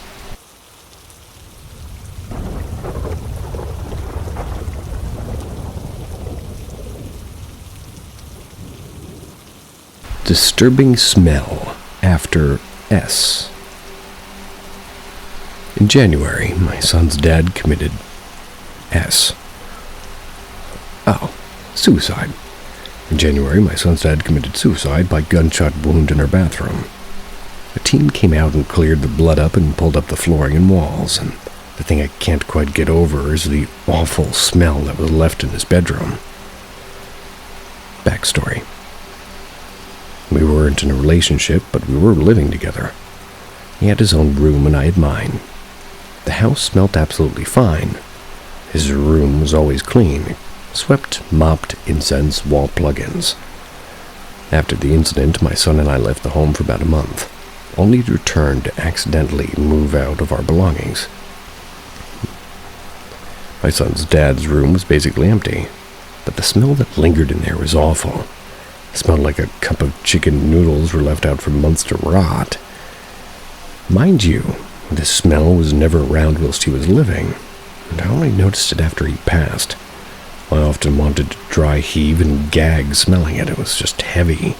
It stank. Lingered in the house. Opening windows and doors didn't help. Well, I guess it did for a little bit, but soon the smell came back. Scrubbed the walls with cleaning solution, mopped the floors heavily, and still the smell lingered. Does this sound like a spirit? I haven't really gotten closure from his death, so I'm trying to understand if it's his spirit that may be lingering in the space, or whatever was attached to him. Since moving, I've not smelled the smell, so I'm so confused. Also, there was no food, drink, snacks, rotten anything left in the space. No other part of the home smelled like that but there. Curious on what exactly that was. I'm new to a lot of this.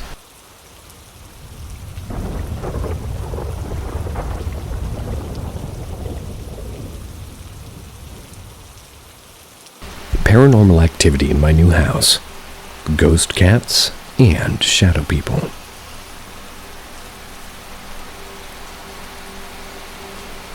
I know this will sound crazy without any evidence, but let me explain. My parents used to mess around with Ouija boards all the time in university. They used to tell me stories that ghosts would come visit them in the night, all in black. They'd stand at the edge of their bed and just whisper to them. I never believed any of it until we moved house. The previous owner's husband passed away in the house along with 8 cats.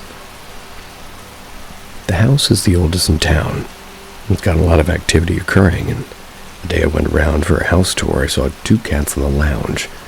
One white that darted across the room right to left, and another all in gray. I told the lady who owned the place, "I love your cats." And she replied, "What do you mean, cats? I only have one." That was the first time I couldn't explain what it was I was seeing. I thought it must have been a stray cat, but 2 nights later, I suddenly wake up at 6 a.m. to my cat meowing at the door to my bedroom. The door was open and it leans out into a long hallway. I honestly couldn't believe what I saw. A man floating. He was wearing welly boots. Looked see-through almost. Just staring at me for a moment and walking down the corridor and dissipating. I was so terrified I got the courage to run to my mom upstairs. And I can't lie, I hid under the covers with all the lights on in the house until the sun came up. Turns out the person I saw was the husband who passed away in the house. He used to walk around the garden wearing welly boots. The previous lady who owned the house also showed me her cat photos. Turned out the one I saw had just passed away a couple of weeks before we arrived. We had a medium come to bless the house, and that was after my grandpa passed. I was away at university, so he used my bedroom as he was ill. My brother and my grandpa claimed before he died, a woman in all black and a man at the end of the bed having a conversation about the house. My brother heard a voice of a woman, so it was bizarre. But what gets even more disturbing is that I found out my bed frame in the room was for the same that the man passed away in. Even after blessing the house, my cat keeps getting up and meowing at the hallway. I'm only posting this now because I was home alone with my cat, and sort of heard a distinct loud demonic meow coming from in front of me when my cat was asleep in the other room. Also at night, I can hear someone shuffling items and running up and down hallways, downstairs and upstairs between rooms. If I can get any evidence of stuff moving or photos, I'll try.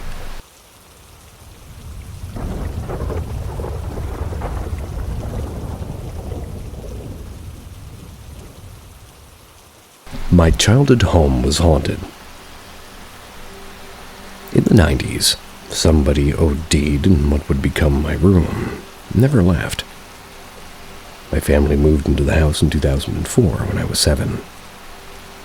Growing up, before I knew the story, I would get sleep paralysis. But my quote-unquote demon was a man curled up to my closet, rocking back and forth. My closet was wide and had no doors, so he was pretty easy to see. This would happen on almost a nightly basis for years, and there's certain points in my life where it would get worse. I tried therapy, medication, everything that I could, but it never completely stopped. There were periods of time where it was less frequent, but he was always there. In high school, I fell in with the wrong people, starting using substances myself. After a little while, things started escalating. Instead of rocking back and forth, he'd be looking at me. I could feel terror coming from him, like I was feeling his last moments, like he was showing me what I had to look forward to if I didn't fix myself.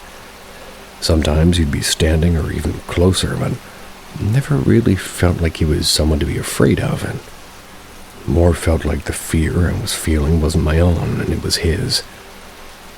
It wasn't until I was an adult that I talked to my grandma, who lived across the street from the house, about my experiences. She told me about Peter. How he was the kind of guy who would give you the shirt off his back even if it was the last thing he owned. How protective he was over the people in his life. He sounded like an amazing man, and knowing he had such demons that got him killed was heartbreaking. This story from my grandma was part of what convinced me to get clean. In the years leading up to me moving out of that house, things got more infrequent, but they never really stopped completely. I even had a partner tell me they swore they saw a shadow in my closet in the middle of the night. Now that I'm out of that house, I can't help but feel like his change in mannerisms during the period of my life when I was using was sort of him doing what he could to protect me. I miss him a lot. Even the darkest times of my life, it was nice to know that there was somebody watching over me, making sure I knew to quit being an idiot.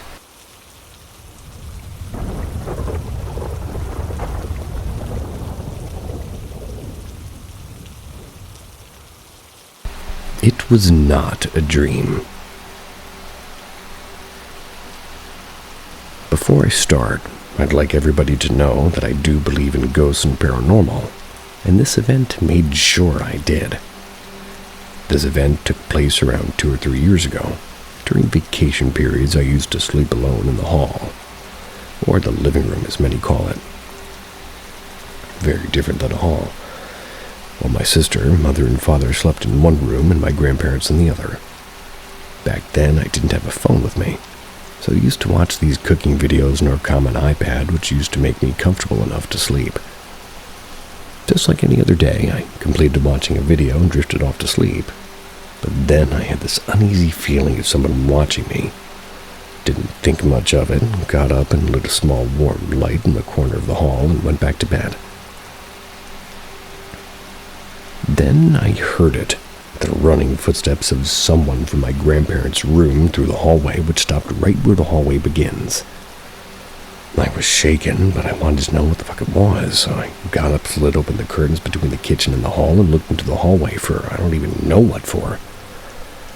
But then, I remembered that somewhere on the internet I read that you cannot see the time when you're in dreams, so I had to make sure it's not a dream. I slowly turned my face around to see the time of the clock, which is right underneath the dim light. It was sharp 3 o'clock a.m. I'm not educated about paranormal, but I'm pretty sure it's called something like the Devil's Hour. I've seen too many horror movies to not make the mistake of investigating when I'm alone, and already a bit freaked out. So I took my mattress and dragged it into my parents' bedroom and slept there that night. Staring at the ceiling for 30 minutes. That was as everything that happened, and it was very real, and it was scary hearing running footsteps of somebody approaching you, but stop right before they reach you. I fast forward to 2 years later, and just so everybody knows, my father does not even in the slightest believe in the paranormal, so the events which followed are truly haunting.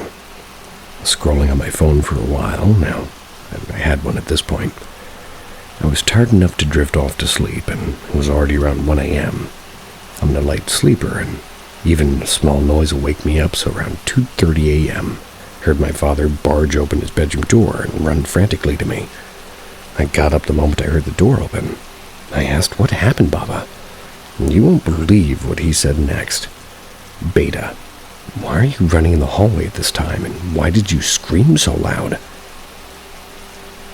I kid you not when I say my heart skipped a beat, and I said, "Baba, it wasn't me, I was sleeping."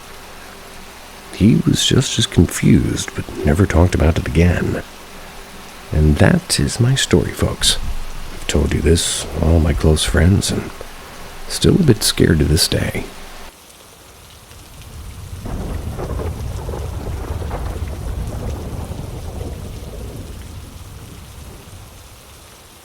Turn down the lights. Listen closely. Paranormal M is about to take you somewhere few dare to go. Each episode uncovers eerie tales, haunted secrets, and the unexplained. Subscribe and ring the bell, because the next story might just follow you home. I went to Cade's Cove, and I only have questions. On February 17th of this year, my little sister messaged me that she was sad, needed mountain therapy. We decided to go out to the Cade's Cove, considering its natural beauty and numerous pull-offs in the scenic loop that make for some of the most breathtaking photos imaginable.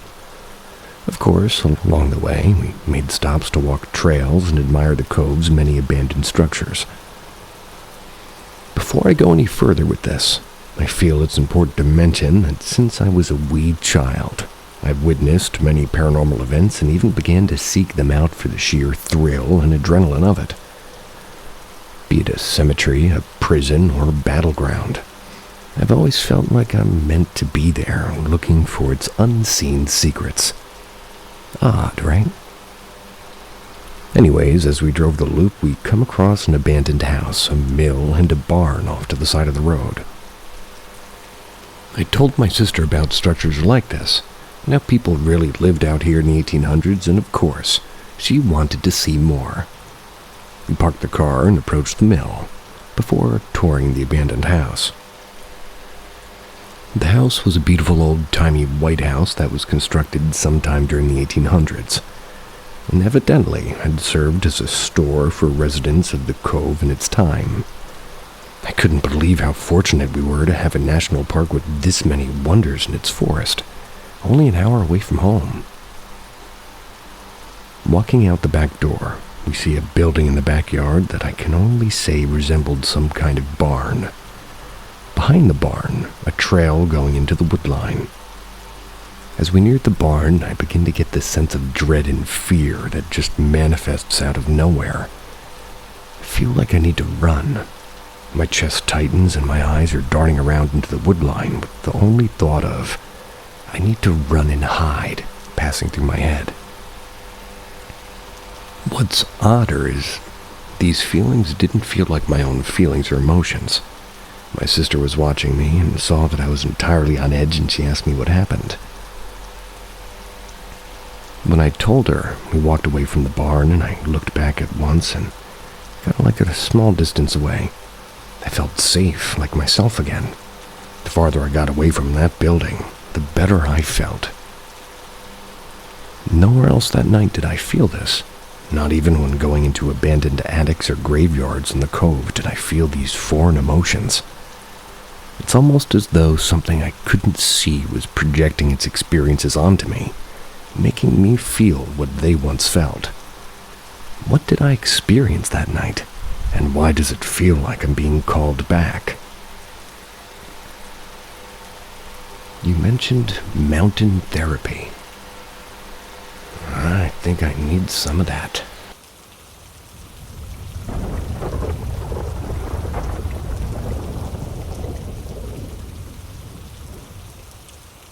Not sure what it was.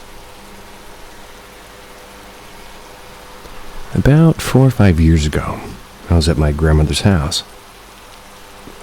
I was on a couch and my grandmother was on a separate one asleep. It was around 3 a.m., I was texting a friend at the time, and I noticed a white, bright light coming from the window. I paid it no mind because I figured it was a reflection from a mirror behind me. Maybe it was just showing what was on the TV. Then the TV went dark for a second. Commercial. The light kept shining.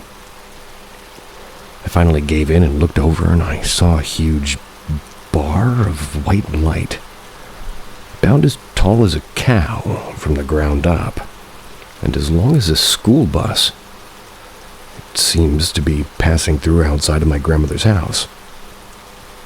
I could see this because I was in the living room watching like it float across toward the back of the house. Saw it through the kitchen window as well. Simultaneously, while it was still in view in the living room, I wanted to wake my grandmother, but I was frozen in shock and fear. That's because I didn't understand what I was seeing. It eventually finished passing by, and my grandmother woke up immediately after. I started to cry, and I told her what I saw. She freaked out, asked what color the light was. I told her white. She said not to worry, and that was it. Got my phone to text my friend about the light I had just seen and realized it was already 4 a.m. An entire hour had passed since I had started watching the light. I had no memory of it. My phone had tons of missed messages from my friend, which was weird because my phone wasn't on silent and I didn't even hear it go off. Neither did my grandmother, who was a very light sleeper. It was very strange. Never been able to explain what I saw or what happened. Also, I've never found anything online with similar things about what I saw. I've thought of aliens and even spirits. Can't really think of why it would be such a huge white light like that. My grandmother lives in a rural area. Not many people around. So it couldn't have been a car or a helicopter or a transformer. Anyone ever had similar experiences or heard of things like this happening?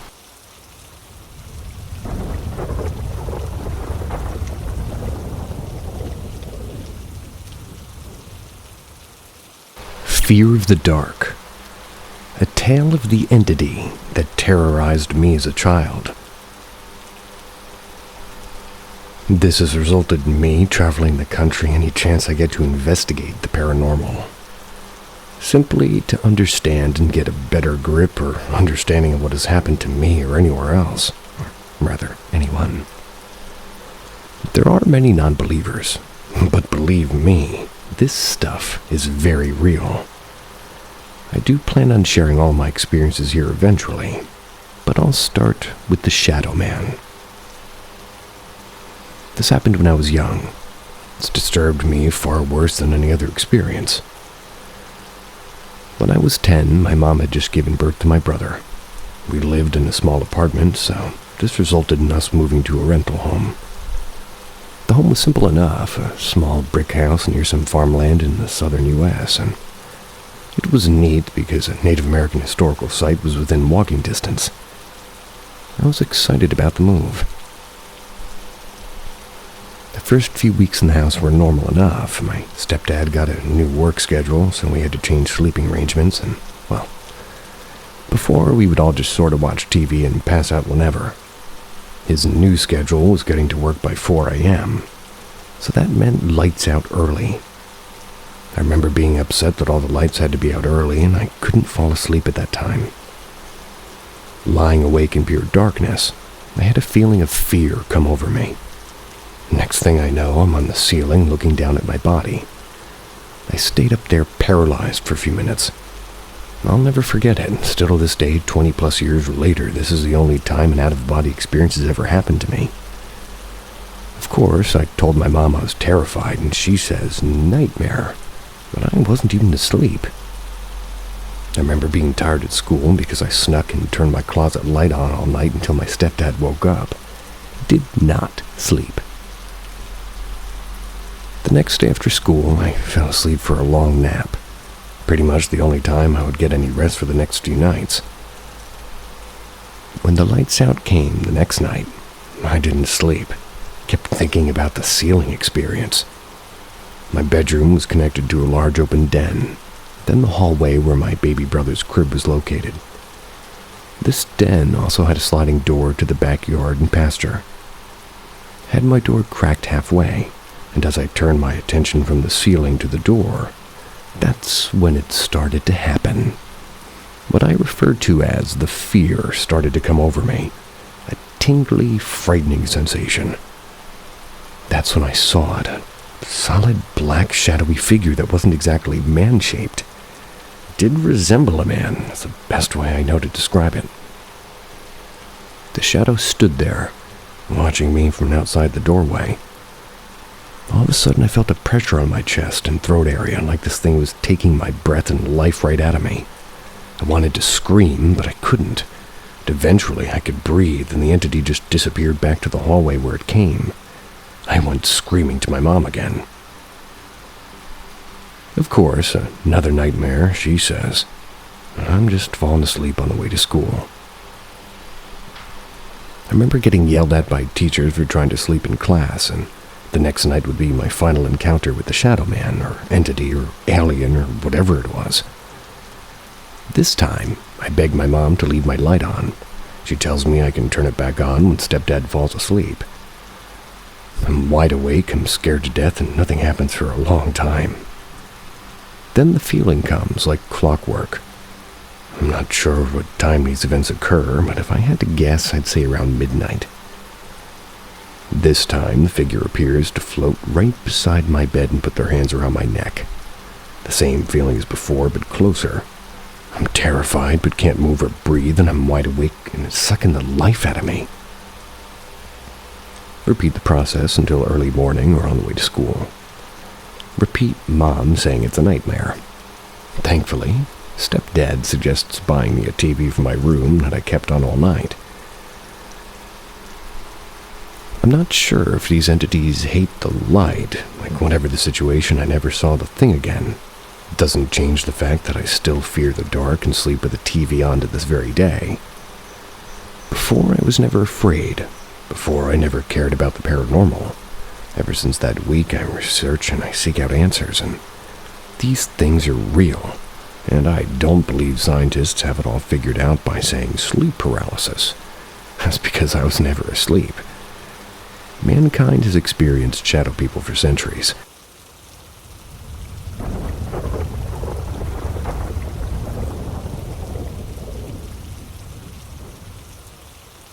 Evil black magic on the internet. Early 2000s. My friend and I were always getting into trouble on the internet. You know how it was back in 2001. Took forever to get connected, so you just kind of browsed one or two web pages at a time. I remember the gore sites were popular in my school back in those days. Can't even remember the name of the sites. While surfing the web, we began looking into scary stuff. We knew Halloween was coming up, so it only seemed fitting.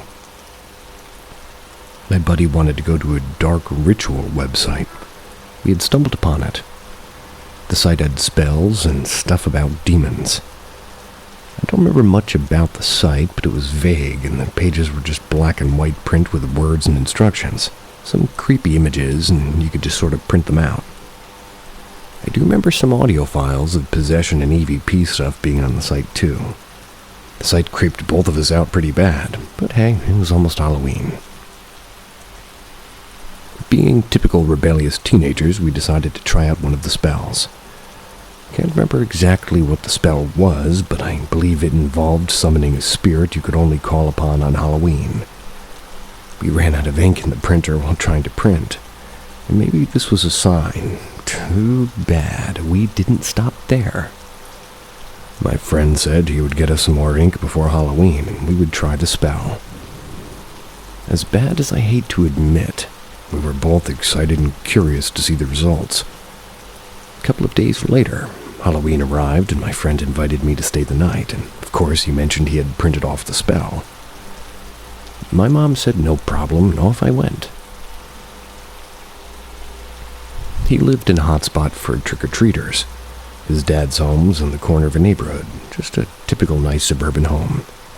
We handed out some candy, and I remember his dad, who was a cool guy, telling us to keep giving the kids candy. He was heading to bed, and he worked a lot.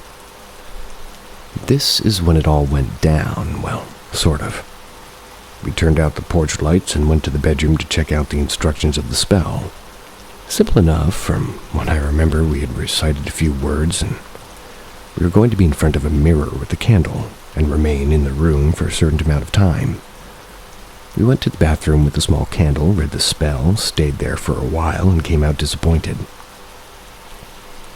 We didn't see a thing or feel anything out of the ordinary. A couple of weeks later, we got the chance to hang out again. I stayed over at his dad's house and we played video games all night. When it came time to pass out, he slept in the bed and had a nice recliner in his room, and I would lay back and go to sleep. It was like 3 or 4 a.m., and finally we turned off the games. This is when it happened. Not long after the lights went out, we both heard a scratching noise. The best way I know to describe it would be like a giant rat or animal of some kind making a long, long tearing and scratching noise. The scratching stops. Then we hear like a tee-hee-hee-hee-hee-hee.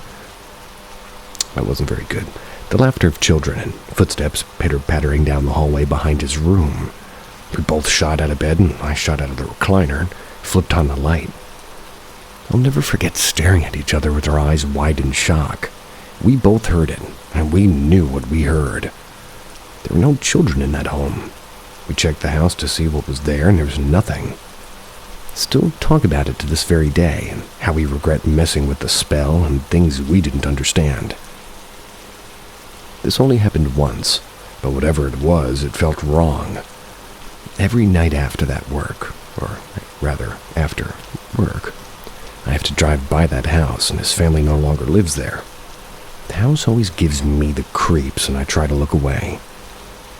Be careful when messing with the unknown. Stay safe out there.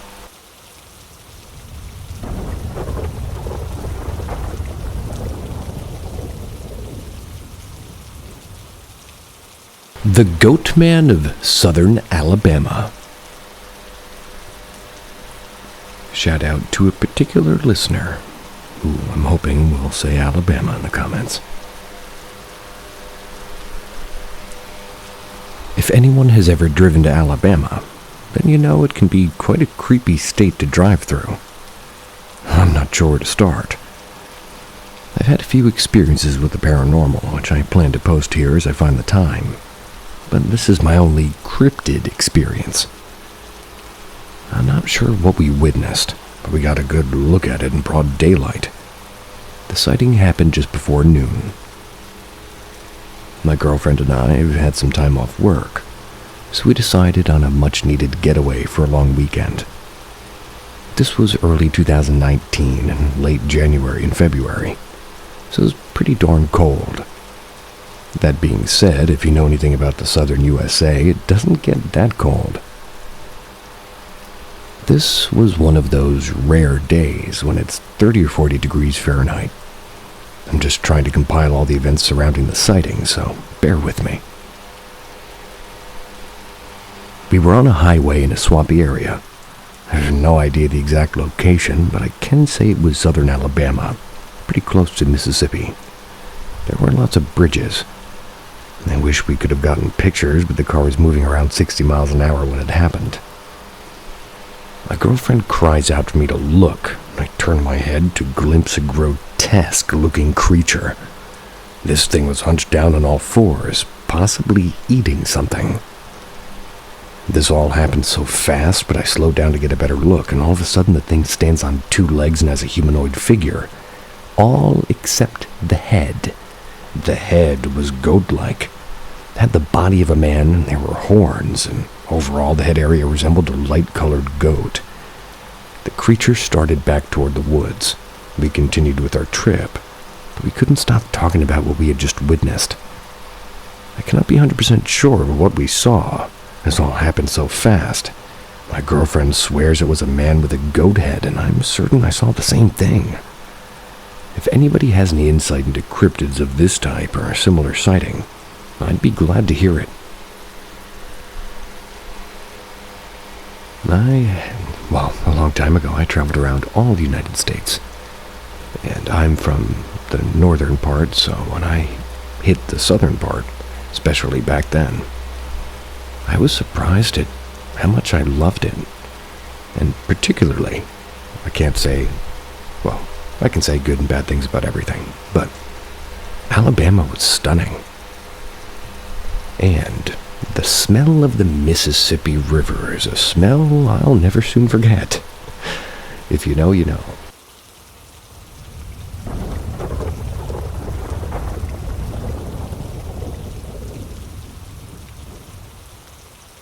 The little people kept me awake.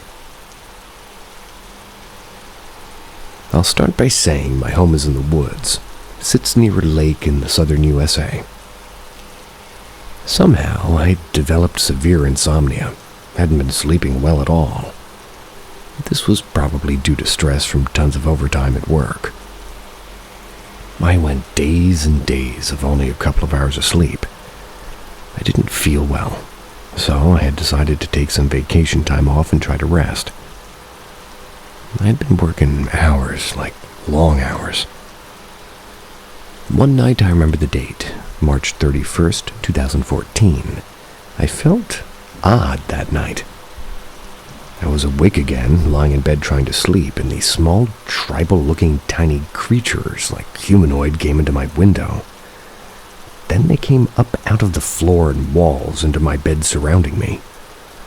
There were probably 50 to 60 of them, if I had to estimate. They had tiny tools and weapons made of wood and spears and pitchforks, which they used to pry my eyelids open.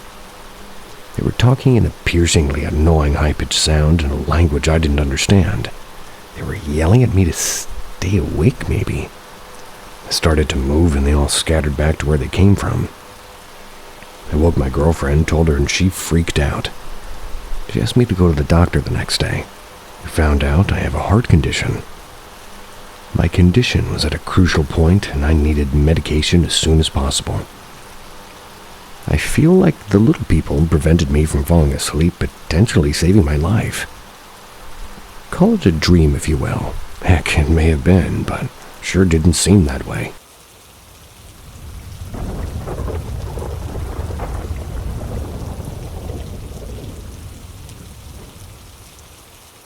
Strange man in a strange bookstore.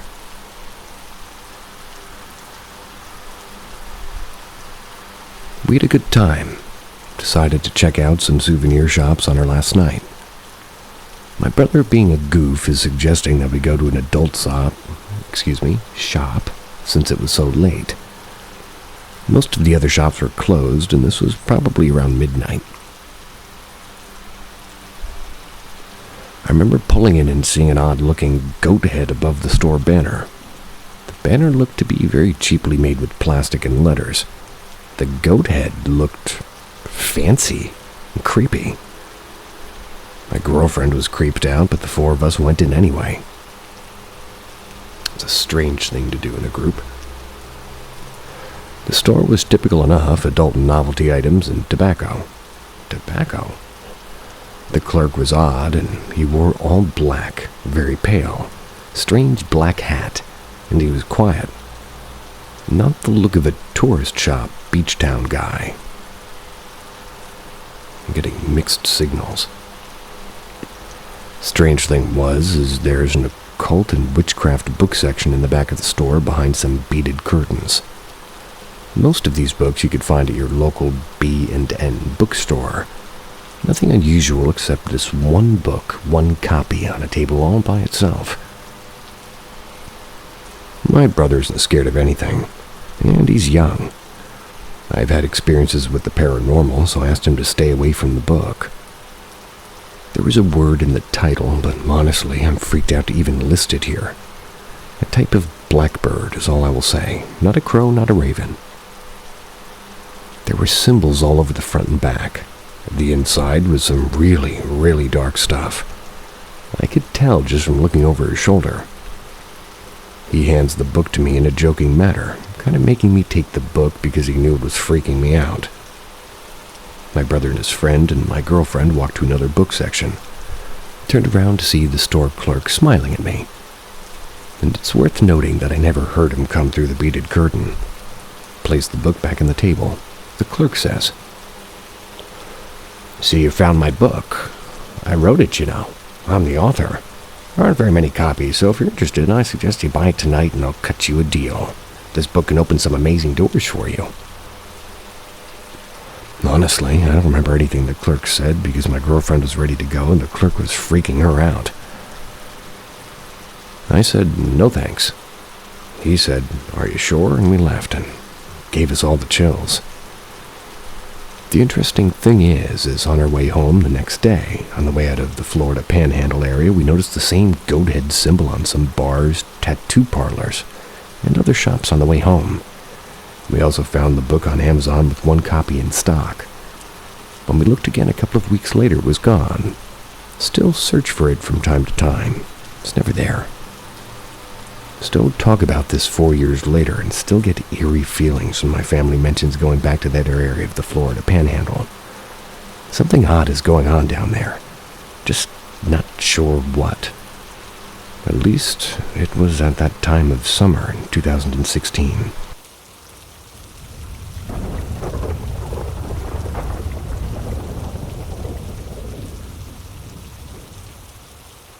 The haunted house I lived in.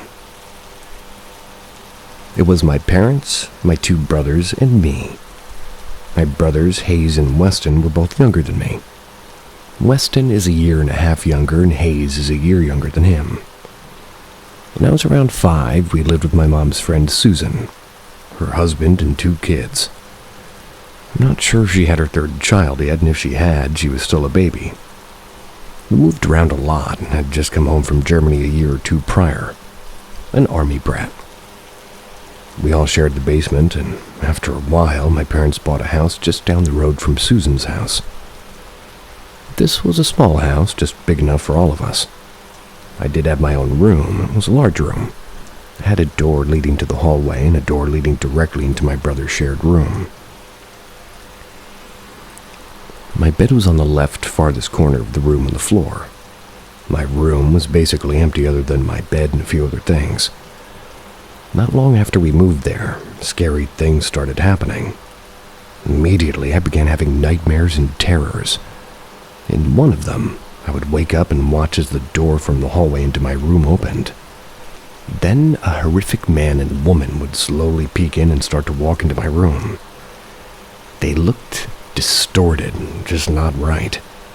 Horrifying to the mind of a 5-year-old. They would slowly walk to my bed, grinning at me and speaking words I can't remember. When they got to my bed, they would quickly grab me. I would wake up screaming.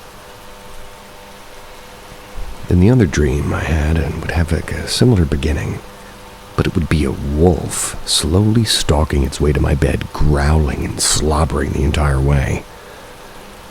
Every night around that same time, I would wake my parents up screaming bloody murder.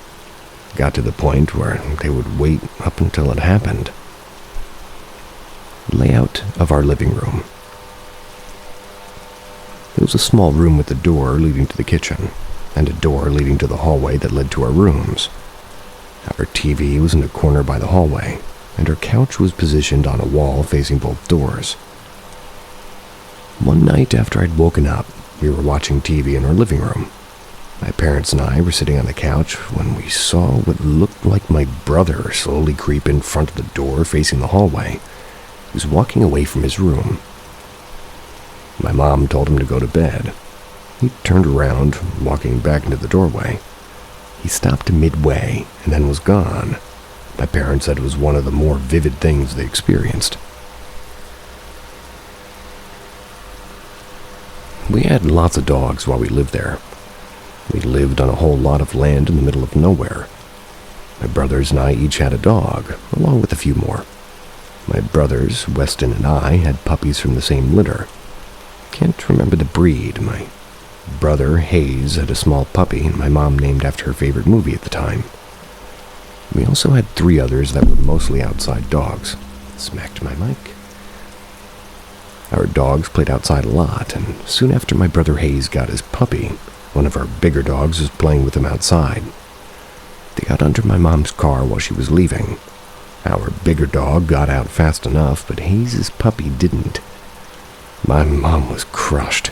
She felt extremely guilty.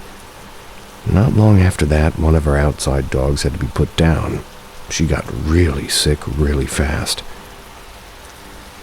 A few weeks after that, in the time it took for me to go to school and get home, my dog had randomly gotten sick and passed away. And the same day, Weston's dog disappeared. My parents said maybe he ran off or got sick too and ran away to pass alone.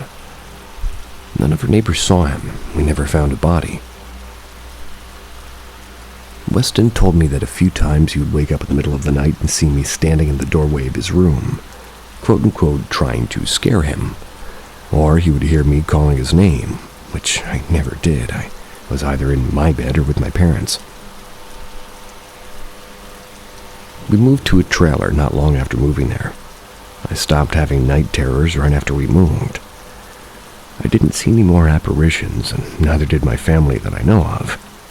But my brothers and I had a toy rocking horse while we lived in the first house, which we brought with us when we moved. It sat in our room in the corner in front of the door. On our first night in the trailer, when it got dark out, the rocking horse began to rock by itself as if someone was riding it. It played music and made noises by itself, and you sort of had to press it to your ear for it to do it.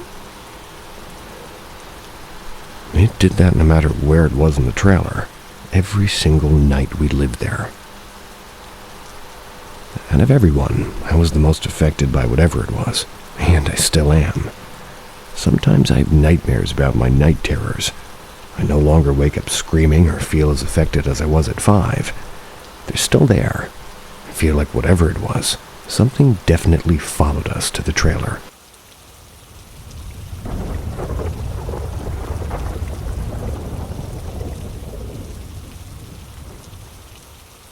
So I had just had the scariest encounter of my life. I live alone in a room with a chair beside the bed, and I just woke up to the absolute certainty that someone was in my room. I was wide awake, and a figure was sitting on the stool by my bed. They were smaller than a normal human, so it was weird to me.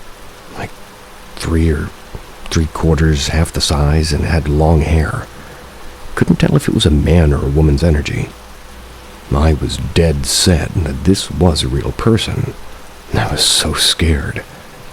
So I sat up and I was talking to them, saying, "Hi, who are you? What do you want?" And they were just staring at me. Reached for my phone, which was on my bed, and was so shocked when I put the torch on this person, preparing for them to be a real, actual human. They were gone. Nothing there. I'm still in a state of fear and shock and can barely move, so just sat with my phone torch at the chair for minutes. I could look around and see that there was nothing in the room.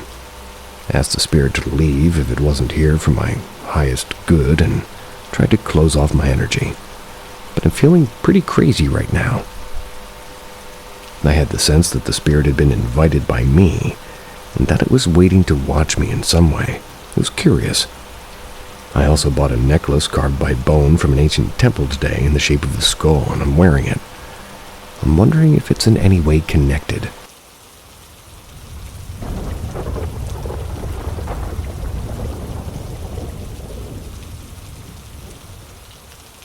I'm cursed. I know when somebody dies, but not who. I live upstairs in a 4-bedroom house with my daughter, mother, and brother. Me and brother are taking care of my aging mother. And sometimes my mom will holler requests upstairs via an open bottom-level attic door. It's normal to hear her ask for things or for help, and like emptying her cat's litter or taking out the trash. Super simple request. But for 2 years now, I'll hear my name called up the attic stairwell, and it's not my mom. It's my name in a familiar voice, but never a voice I know. The voice overrides what I'm doing. It's always louder than a game, a movie, or a book I'm reading. Feels like an emergency. Just my name, over and over, and I'll yell out, "What?" I'll ask what it wants, never an answer. Frustrated, I end up downstairs confronting my mother, with dementia and being old, and she swears it's not her. May 2nd was my last straw. These events always prelude to a death. Normally somebody close, but not close to my family. The 2nd, my sister lost her brother. We have different dads, but all families are close and supportive, and from 9 a.m. to 10 a.m. the voice was relentless. At 10:45 a.m. his body was found. Apparent suicide in a beach access bathroom. Now it is a possible homicide. Even went down to the bathroom and the voices followed, like tapped on the door, like somebody did it one finger at a time. I swear I thought it was my mom, but she swears it wasn't. It was him. I don't think I can do this anymore. Keep hearing these voices, and it's like not daily, but weeks apart, and always I assume it's my mom, but after it's not. Then within hours I learn of a death of a family friend or direct family. I don't know why it's happening, but I want it to stop. Voices always happen while I'm reading or watching TV or there's something in the background. I always pause and listen and there isn't a response. Usually I hear a door close, which prompts me to think I missed a request from my mom. I always drop what I'm doing because I love my mom and I want to make sure she's okay. She swears it wasn't her and her dementia isn't advanced enough to do these types of things. This is real, and I'm becoming afraid. Please help me, I can't do this anymore. I don't want to really call out what and hear no response. It's creepy. It's devastating because I don't know if it's my mom or some spirit. It's just heartbreaking. I miss something from a loved one because my mom's relentlessly asking for help. Again, it's a voice like my mom's, but it's not hers.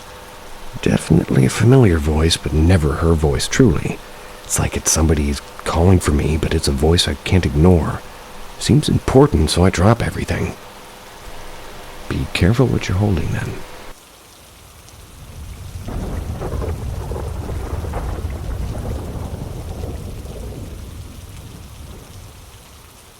What do you guys think? So a few years back, I got stuck in Quito, Ecuador. I was alone for about a month, due to some visa problems in Colombia, where I normally live with my wife. I worked from home, so I rented an apartment that seemed somewhat okay. It was pretty old and rather Spartanic. But it was fine, considering the price. That was until I moved in and found out the internet was in fact not as good as advertised. But you had to literally sit on the floor in the kitchen stealing a Wi-Fi from the downstairs office. Anyway, the feeling in the apartment was strange at night.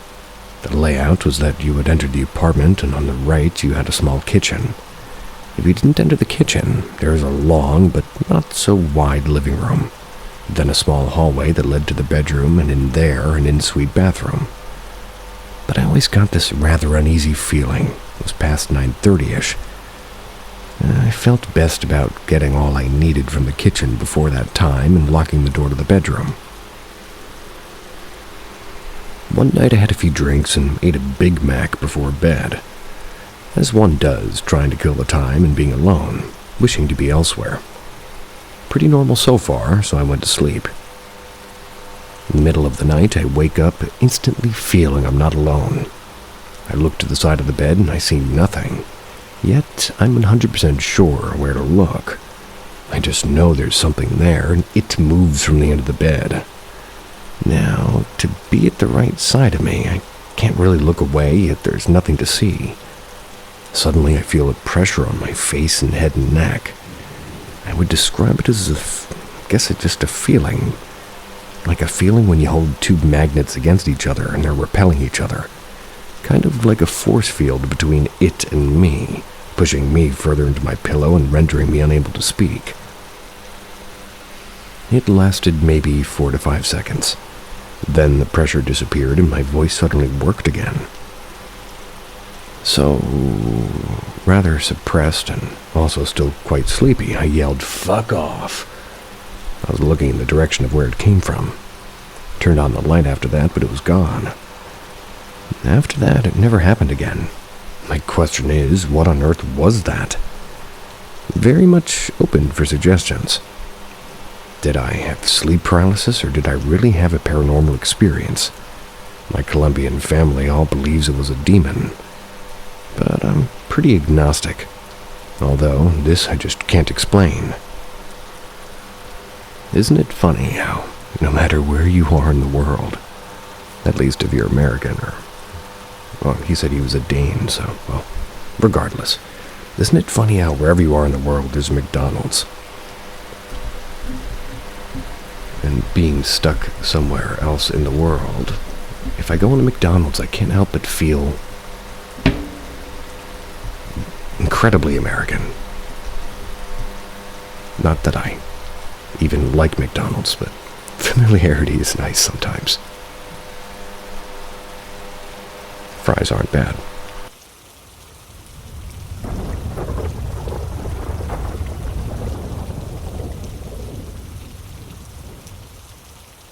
Something was watching my brother fishing, but it wasn't human nor animal.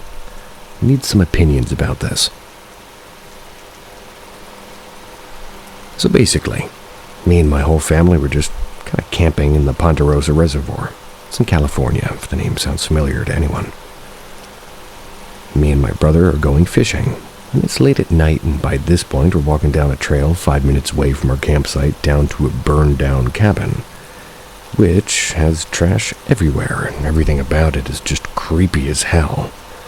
Somebody could definitely stalk you from all the overgrowth there, so I don't know why we went fishing down there. But we tried to find a good spot, and as we go down, I start getting the feeling that something's watching us, which I've never really felt that before. Until now, it made me so creeped out that I had made my brother walk me back. He ended up going to the same spot to go fishing, and while he's sitting on a rock, something starts moving down in the bush behind him. He was like telling it to get away, and it stopped for a second, then he turned around and it was starting to move closer to him from what he could hear, and it moves to the other side of the fishing spot, and that's when he really started tripping. That's because it moved with him through all the bush and the ivy growing. So that's when he really starts getting creeped out. Still continues to fish. I don't know how he's crazy as fuck, but he ended up catching another fish. And just as he's taking the hook out of the mouth, he hears it run again, and the fish flies out of his hand. My brother runs back to the other side. Remind you, in order to get to the fishing spot, you have to climb down a steep-ass hill, and whatever this thing was right up on the hill. As he looks up, he saw its face and neck, and tells us it has no eyes or mouth or nose, just ears, face, and a neck, and it was squatting in the bush. He screamed at it to leave him alone, and that's when he called us, so we could go out for him, and he said it ran away as he was talking to us. So we get out there to him, and he seems like he was keeping his shit together, and I didn't want to scare us, I guess, or he didn't want to scare us. And he told her mom what it was, and they didn't want to speak about it, while it was dark at least. So he told us this morning. I can't get over whatever this thing was.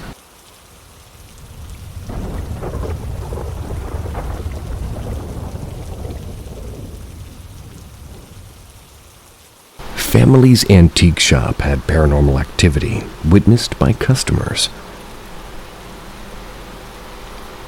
Growing up, my family rented an antique shop, and over the course of 8 years, I would go there every day after school. The shop had 3 floors. The first floor and the second main floors were connected by a grand staircase. In the corner of the second floor, there was a narrow staircase leading to the attic room. The attic room stairs were closed off to public for the first couple of years. It was then opened to make more space. The attic room looked like a stereotypical old and dusty attic with one large window. Throughout the years, my parents had multiple reports from customers about their experience in the attic, such as drops in temperature and cold shivers, hearing whispers or feeling sick and uneasy, being touched or poked and feeling as though somebody or something was watching them. And as a kid, I was scared to go up there. It was creepy. Many customers felt the same and would come down straight away. I witnessed one customer faint. My parents are skeptics and didn't think much of it. One day a woman came in the shop. She browsed the first and second floor, then made her way to the third floor. She was up there for a while and then bought something at the till. My mom was ringing her up, and I was sat next to her at the till playing Farmville. She told my mom that she was a psychic, and that she spoke to a woman upstairs, a spirit and ghost named Penelope. She said Penelope was a young woman who was forced to work all day and live in the attic as a servant girl. I now realized those creepy little stairs were servant stairs. Penelope told the psychic that she didn't like people in her room. A couple of years go by, and my parents pack up the business. Unrelated to Penelope.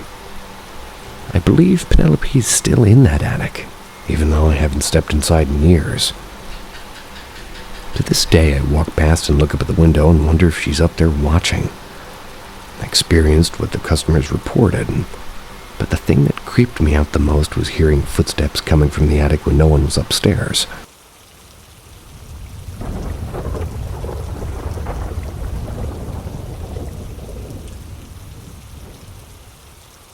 What was this that I encountered?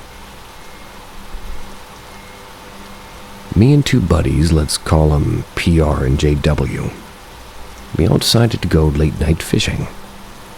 We have some food and just enjoy ourselves. We drove up to Holland, Michigan late at night around 3 or 4 a.m. We got to the place around maybe 5:30, and we all got set up under the bridge. Everything was going all normal until we moved spots to the boat launch. We were just casting out, just catching some smallies and seaweed. Yum. JW was caught on something big, so we thought it was something until he pulled it out, and the thing JW pulled out looked to be like an old dirty hospital gown.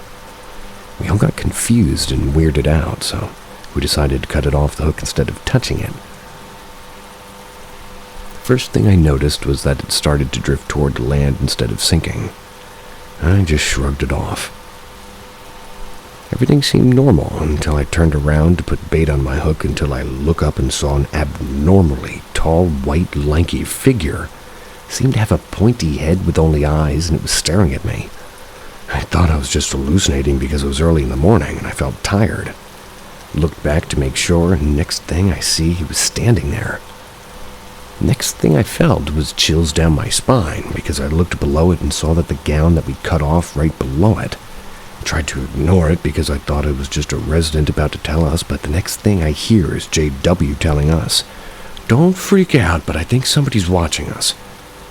And at that point, I knew what he was talking about. We all started packing up quickly and got out of there.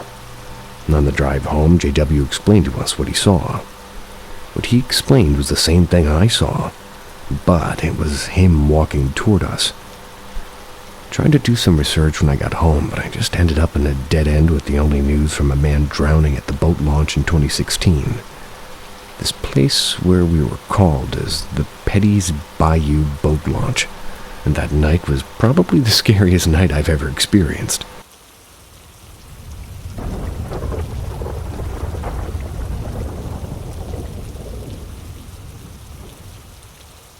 My dead grandma saved my life.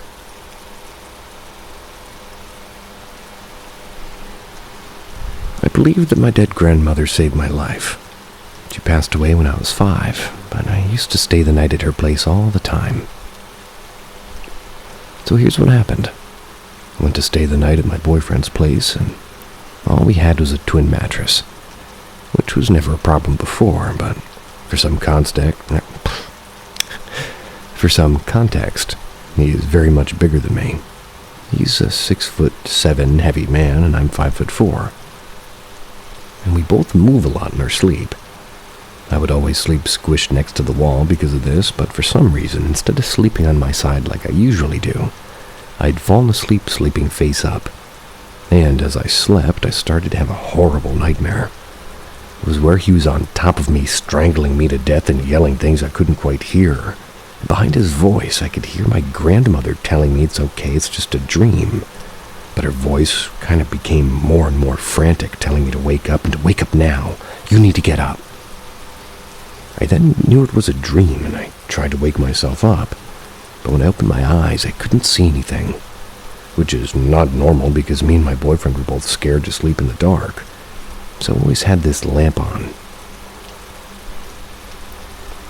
worse, I could still feel the pressure on my neck getting heavier and heavier. And that's when I realized that my boyfriend's elbow was on my neck. He had rolled over in his sleep and was accidentally choking me with his elbow. I couldn't breathe, and when I tried, his elbow went further down, making it worse. But for some reason, I still couldn't move. I'd laid there choking and scared, and I was worried I would die under his arm. But luckily, I heard her voice again tell me, "Don't give up." I used all the strength I had to weakly move my leg, and at first I missed to nudge him. I tried again, managed to nudge him just enough to have him roll over back onto his side. And yes, my boyfriend will move if I touch him in any way in his sleep, but I don't know why he does this, but thank God he did that night. That was because I was finally free and able to breathe again. I was able to see again. I watched the room come back to life in the light of this lamp. I knew it wasn't his fault, as he was asleep, but I couldn't go back to sleep after that. I just cried for a good hour, thanking my grandmother for her guiding voice. I stayed up all night just watching him sleep, thinking how horrible it would have been if he had woke up to my dead body. And when he did wake up, I cried in his arms, and he felt terrible. Safe to say, I didn't sleep in his bed again until he was able to get a bigger bed. So do you guys think that she saved me, or did my mind just come up with it all in order to keep me alive? Gosh, that's terrifying.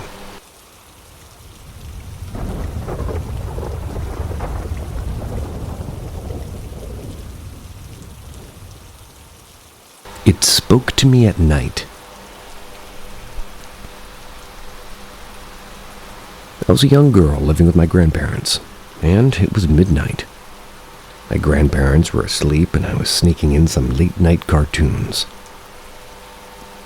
The TV started to mess up, and so I decided to call it a night, so I got up and turned it off.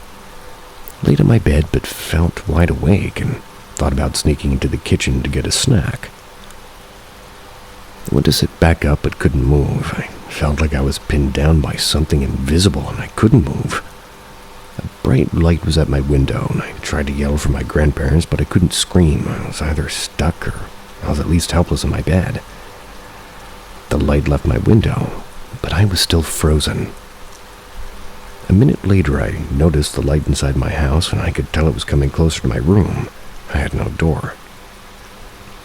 Finally, 3 white orbs of light approached my bedside. They spoke in unison. Not speech-like words out loud, but directly into my mind. The voice was a combination of a male and female speaking at the same time. They asked me to come with them, and I immediately thought no, as I couldn't speak and was horrified. They lingered there for a moment. No more words transferred to my mind, but instead a very strong feeling of pleading, like they needed me or something bad's going to happen. I thought the word no again, but this time with less fear and more of I can't leave my family. One came very close to me, hovered beside me for a moment. They then left the way they came. Only till they were completely gone did that invisible weight leave my body. Got up and ran to my grandma crying and waking her up, and she tried to calm me down as I explained. My grandpa woke up and I explained to them what happened. They searched the house and said the next day they were taking me to the pastor to get prayed over.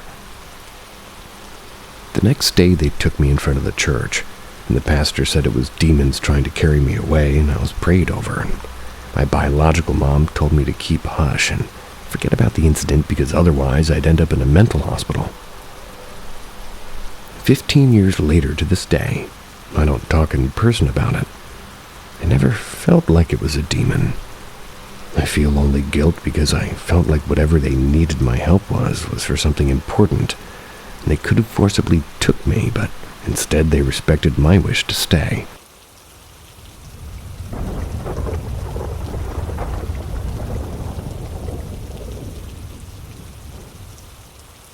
Ghost Poltergeist playing my guitar. This wasn't no sort of radio signal being transmitted into my amp or anything. Getting one thing out of the way, I'm a skeptic 9.9 out of 10 times. Went over to my friend's house one afternoon. My sister and grandparents are still at the house. My sister then calls me asking if I'm home. She didn't really see me leave, and I told her no, I'm at my friend's house, and she was confused and asked if I'm playing around with her because she hears me playing my guitar. I told her no, what the hell? Then she says, "Dude, I hear you playing that song you always play when you turn your guitar on. Voice of the Soul by Death. Kinda cool, a ghost or whatever is playing a song with that title if it's real." Now I think she's playing with me, but she then tells me for the past half hour she's been hearing that song being played over and over again. That I've apparently responded to her calling out to me. And by the way, I never leave my amp on and always turn the volume down on my guitar when I'm done playing. There's no high-frequency radio stations where I live. They were frightened and stayed on the phone because they didn't know what was going on. They thought it was a demon. What's still unexplained is how did this ghost pick up a physical guitar, then turn on the amp and play the same exact song I play? And the weird thing is that whenever I'm not home, something strange always happens. My ex-girlfriend, who is a witch, quote-unquote, that shit is bullshit, that's what they're writing, would tell me that there's a spirit in your house who likes you and likes this certain song you play on guitar. Without me even playing that specific song out loud, I played other songs like Evil Dead and Zombie Ritual, Where Dragons Dwell, and Flying Whales. But once I played Voice of the Soul, she said that it's the song that the spirit loves to hear me play. I've always been told I have a certain vibe to me, in a good way, that makes people trust or feel comfortable around me, and feel safe, so I have no idea what actually happened.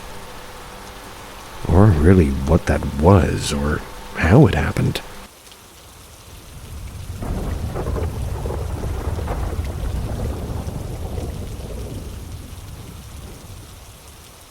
Dark figure, 4 years old, never forgotten. This happened to me 30 years ago. I've told friends and family. They all swear it was a bad dream. But I know in my heart it wasn't. Not many people remember things when they're that young, unless it's kind of truly stuck to them. I've never forgotten the fear I felt, and I can honestly say I remember it perfectly as if it happened yesterday. I was a very happy kid growing up, youngest of 4 boys, huge age gap between me and my 3 older brothers. When I was 4, I still slept in my parents' room. I had a small kid bed in there with them, and I don't remember ever having any experiences up until then. And even if I did, who knows if I would remember. But this I could not forget. I do, however, remember always feeling very scared when it came time for bed. Not sure what causes my stress, but I would feel anxious. One night my mother put me down for bed. Her and my dad also go into their bed, and I remember I hated when my mom would leave. I always felt very scared, as if somebody was around and could take me at any moment. I would always ask her to rub my back until I dozed off, and even then I would hold her hand so she shouldn't leave. Even though my parents were only 5 feet away at their bed, I always felt uneasy. I never watched scary movies or had any reason to feel scared. Mind you, I just was. So this night went like any other.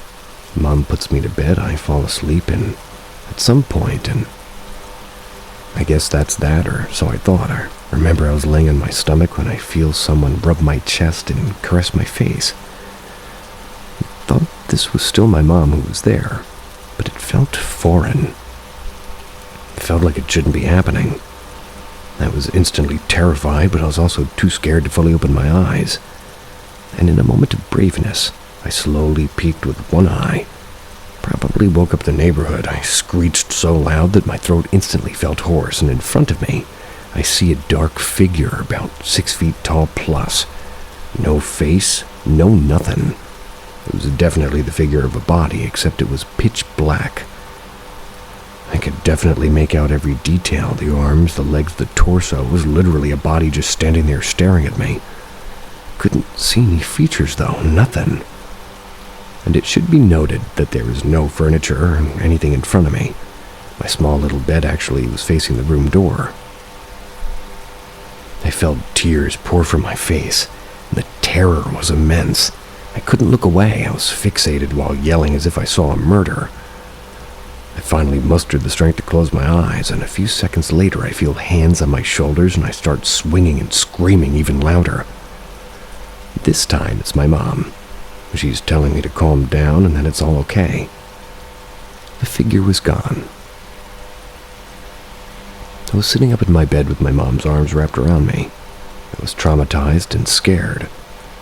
And as I said, to this day, never forgotten about that night. The figure I saw and the fact I made my mom stay up till 4 a.m. because I refused to go into my bed. I finally convinced her to let me sleep with them in their bed. Strangely enough, even now as an adult, I feel that fear I felt when I was 4. Sometimes I wake up and open my eyes and I feel I can see that same figure watching me. Now I'm less scared. I tell myself it's nothing, and it's in my head. Just turn over and go back to sleep, but deep down I feel like whatever it is still continues to visit. I don't believe it to be warm and kind. I believe it to be intrigued and devious. I don't talk much about experiences nowadays, but that first encounter has never left my mind. I believe something was there, and what, I don't think I'll ever know.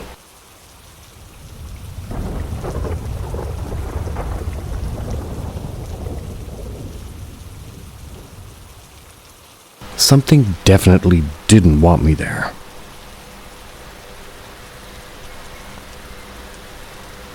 My family is Buddhist, and we have this monastery that we always go to in LA.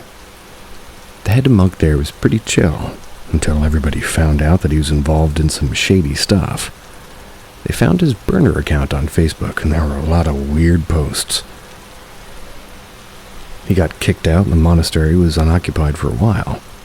It was dead dry, and here and there people would come over to maintain the place. One evening about a year ago, my aunt asked me to come and help her clean and tidy up the place. That was because a monk from out of town is visiting and staying there. We arrived and it was pretty dark already. It was a decent compound and started heading to the main building that the old monk stayed. My aunt was behind unloading some cleaning supplies. There was only 2 of us in the whole compound, and parking lots a little bit far from the building. The structure of the building is that you go in from the main entrance. There's a hall room with a Buddha statue that faces you. On the right side, there's a restroom, a laundry room, and a storage room, and 2 bedrooms. I started turning on the light in the hall, and everything felt normal. Then I turned on the laundry room light and the restroom light, the storage light. Still nothing.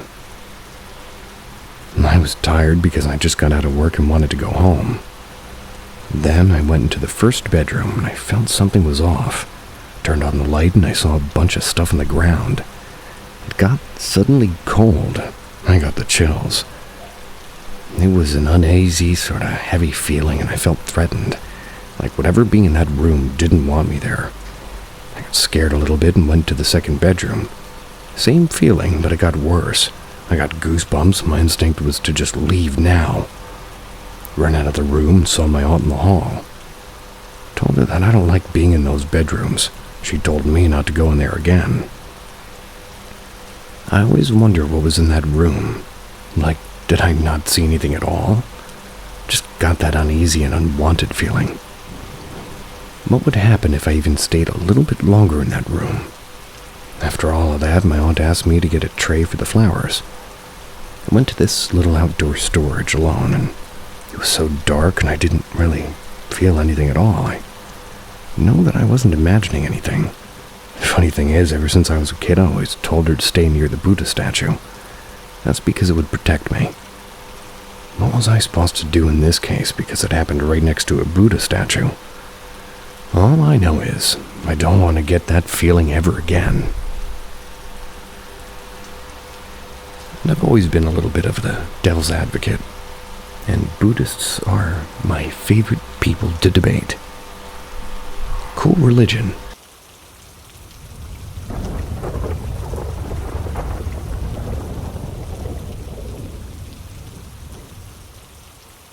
I think I had a spirit of a child follow me home.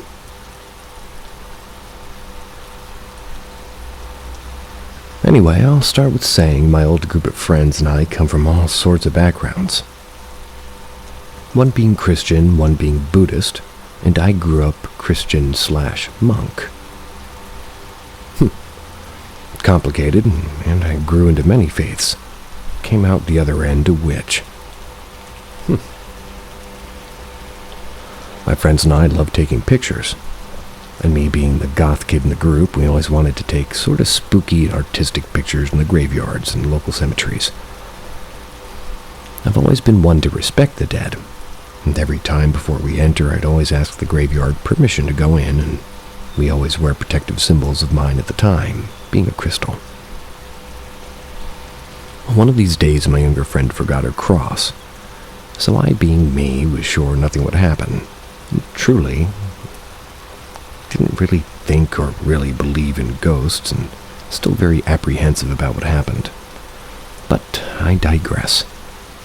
I lent her my necklace, and we went to the grave and started to look for places to take pictures whilst being respectful to the grave sites, mostly sticking to gravestones in areas that were at least 80 to 100 years old.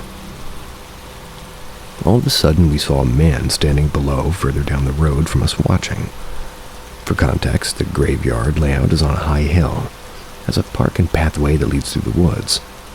And I did feel a bit uneasy as we were all women around teen years goofing off before dark in a graveyard, but tried to ignore it.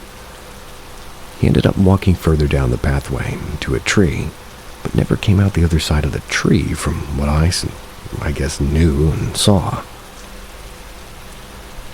But we all felt uncomfy from this guy's presence, so we went a little deeper into the graveyard. I know, dumb, but we were kids, and what do you want from us? So we went on taking pictures, and my friend was starting to get uncomfy, and was like, guys, what if he's a killer or a ghost, or we all just laugh it off like nothing. Somehow, I'm not sure what caused me to do this, and oh my god, this is the part where you're like screaming at the people to just go, but I lay down on the grass next to a grave. My friend was taking pictures, and at first I was fine, but it felt as if something was pulling me down into the grass as I laid there. When I jumped up, I said, nope, let's get done, I'm done. I did take my necklace back.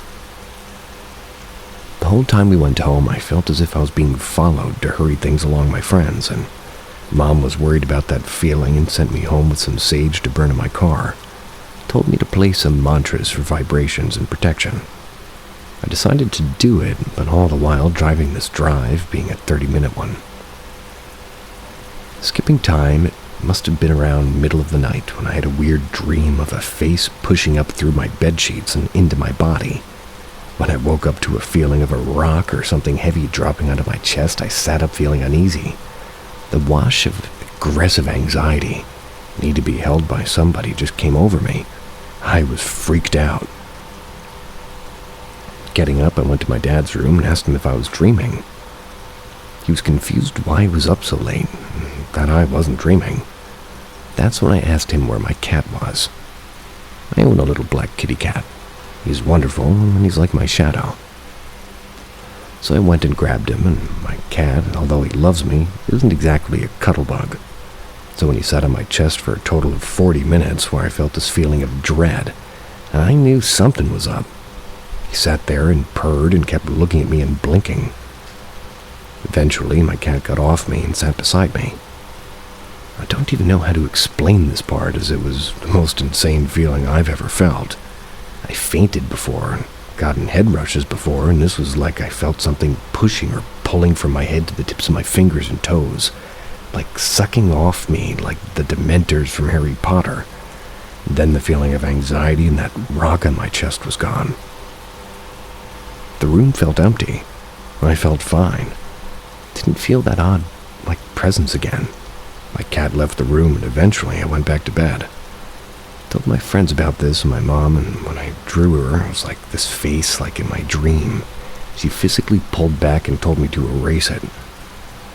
Some people said that maybe this child that followed me home needed a mother or something to hold on to help move on, and sort of tend to fall into that typical mother-like role with my friends. Being the oldest in my friend group at the time, I guess, made sense. Either way, I still live with that in my mind. And I learned never, and I mean never, take off my necklace. Now I wear symbols of a god I follow, and it's kept me safe so far. I don't dare take it off for long periods of time. Anyway, hope you all enjoyed my dumb mistakes, and stay spooky. That's the end of today's stories. And anybody still listening, or awake, or asleep, why not? Just wanted to thank you. And to people who are worried about me being sick, I'm trying my best to sound better. So,